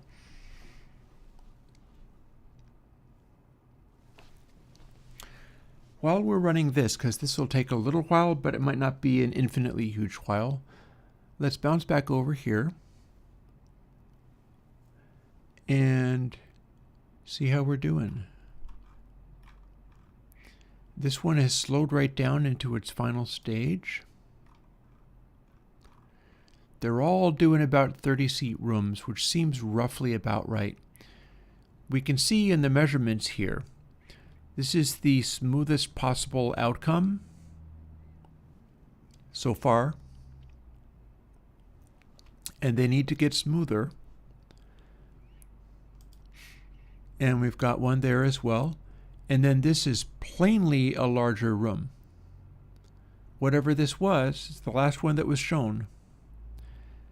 This one's a 42-seat room. The size of the seats, the larger the room is, the larger this is going to stretch out this way, because this is the timeline with the reverb returns plotted in density. And we're doing it in order to evaluate this stuff, trying to find the optimal one, And these no longer have to work in two directions. This could be optimized for working in just one direction, which is the more normal way of going about it. The way that I've been going about it is a little idiosyncratic. And arguably, I get what we'll find whether this is so much better than what I've been doing that I start doing everything over again and we'll have a K Cathedral 4. But for now, I suspect that this is going to work. And again, 1926. And this is apparently a 37-seat room, if it can be believed. And 47 apparently on this one. I'm pretty sure we're showing that. Yeah, so what we shouldn't be looking at, if I'm talking about that, is this bottom one. It's the top one that is actually showing what the decay is. So for this top one, stretches out to here, fairly evenly spaced little lines. That's all well and good. And so that's a 38. That's a 31. It's not taking as much space. This one has a little line up here that's farther back, a 42. 37. So yeah, the way this kind of matrix works is if I have individual things in these slots, because it's going left to right. We read left to right with this. Oh, look at this one. We have this relatively steady blur, but then this one little spike at the end where things have reinforced each other. That's interesting.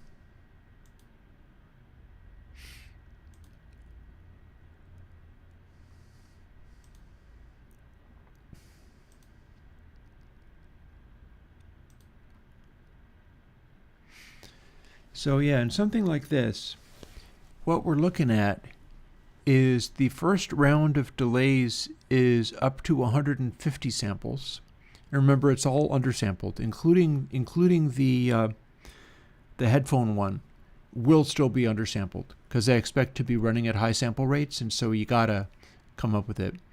And in fact, everything may be undersampled enough that it starts filtering out extreme highs just a bit, just to sort of help with the enveloping space kind of thing. But we've got two closely matched initial delays, and then in the second bank of delays, one of them is 360, and in the third, one of them is 424. The fourth, one of them is 470.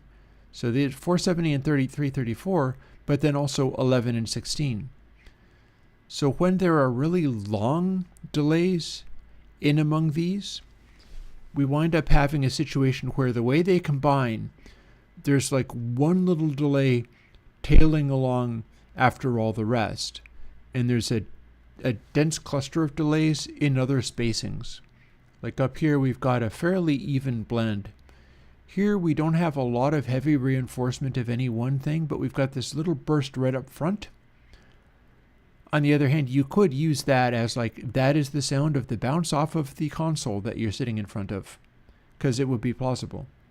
And then there's a gap, and a gap like that might sound good in a monitoring style thing.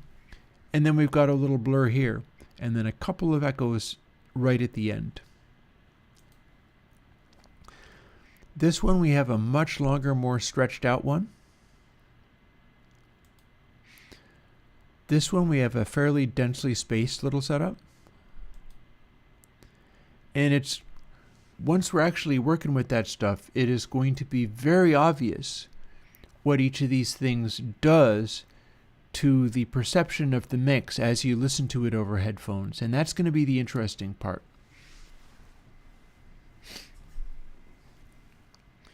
Meanwhile, we're going to sit around, I guess, waiting for this to finish building all of its stuff. Because on this Linux version, and it's probably just as well because when I move over to the Raspberry Pi, that is actually sitting It's sort of mounted on a chair to the side of the studio desk, and I don't have any good camera setup for working on that and talking and being on camera and stuff. There's a kind of sort of way I could do it by going.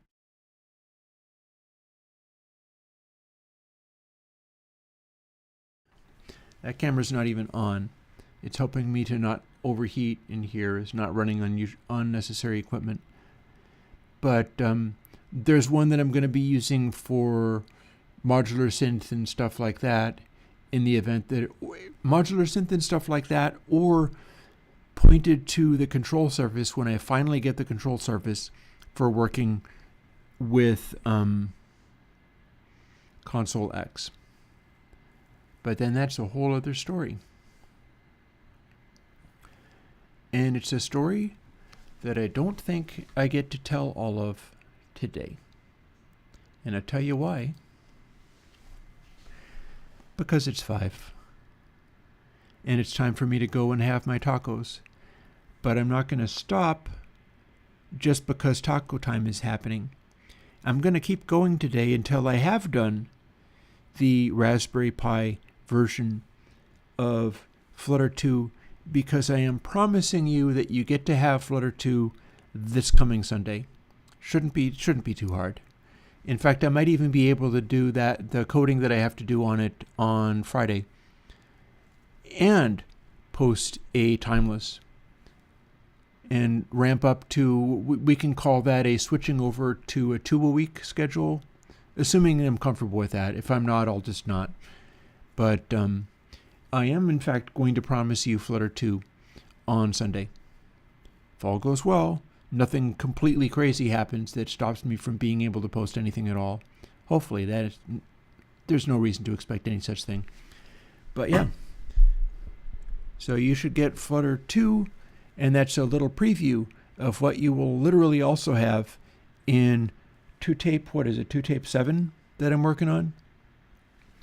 And we'll be working more on ToTape 7 and this monitoring thing next week.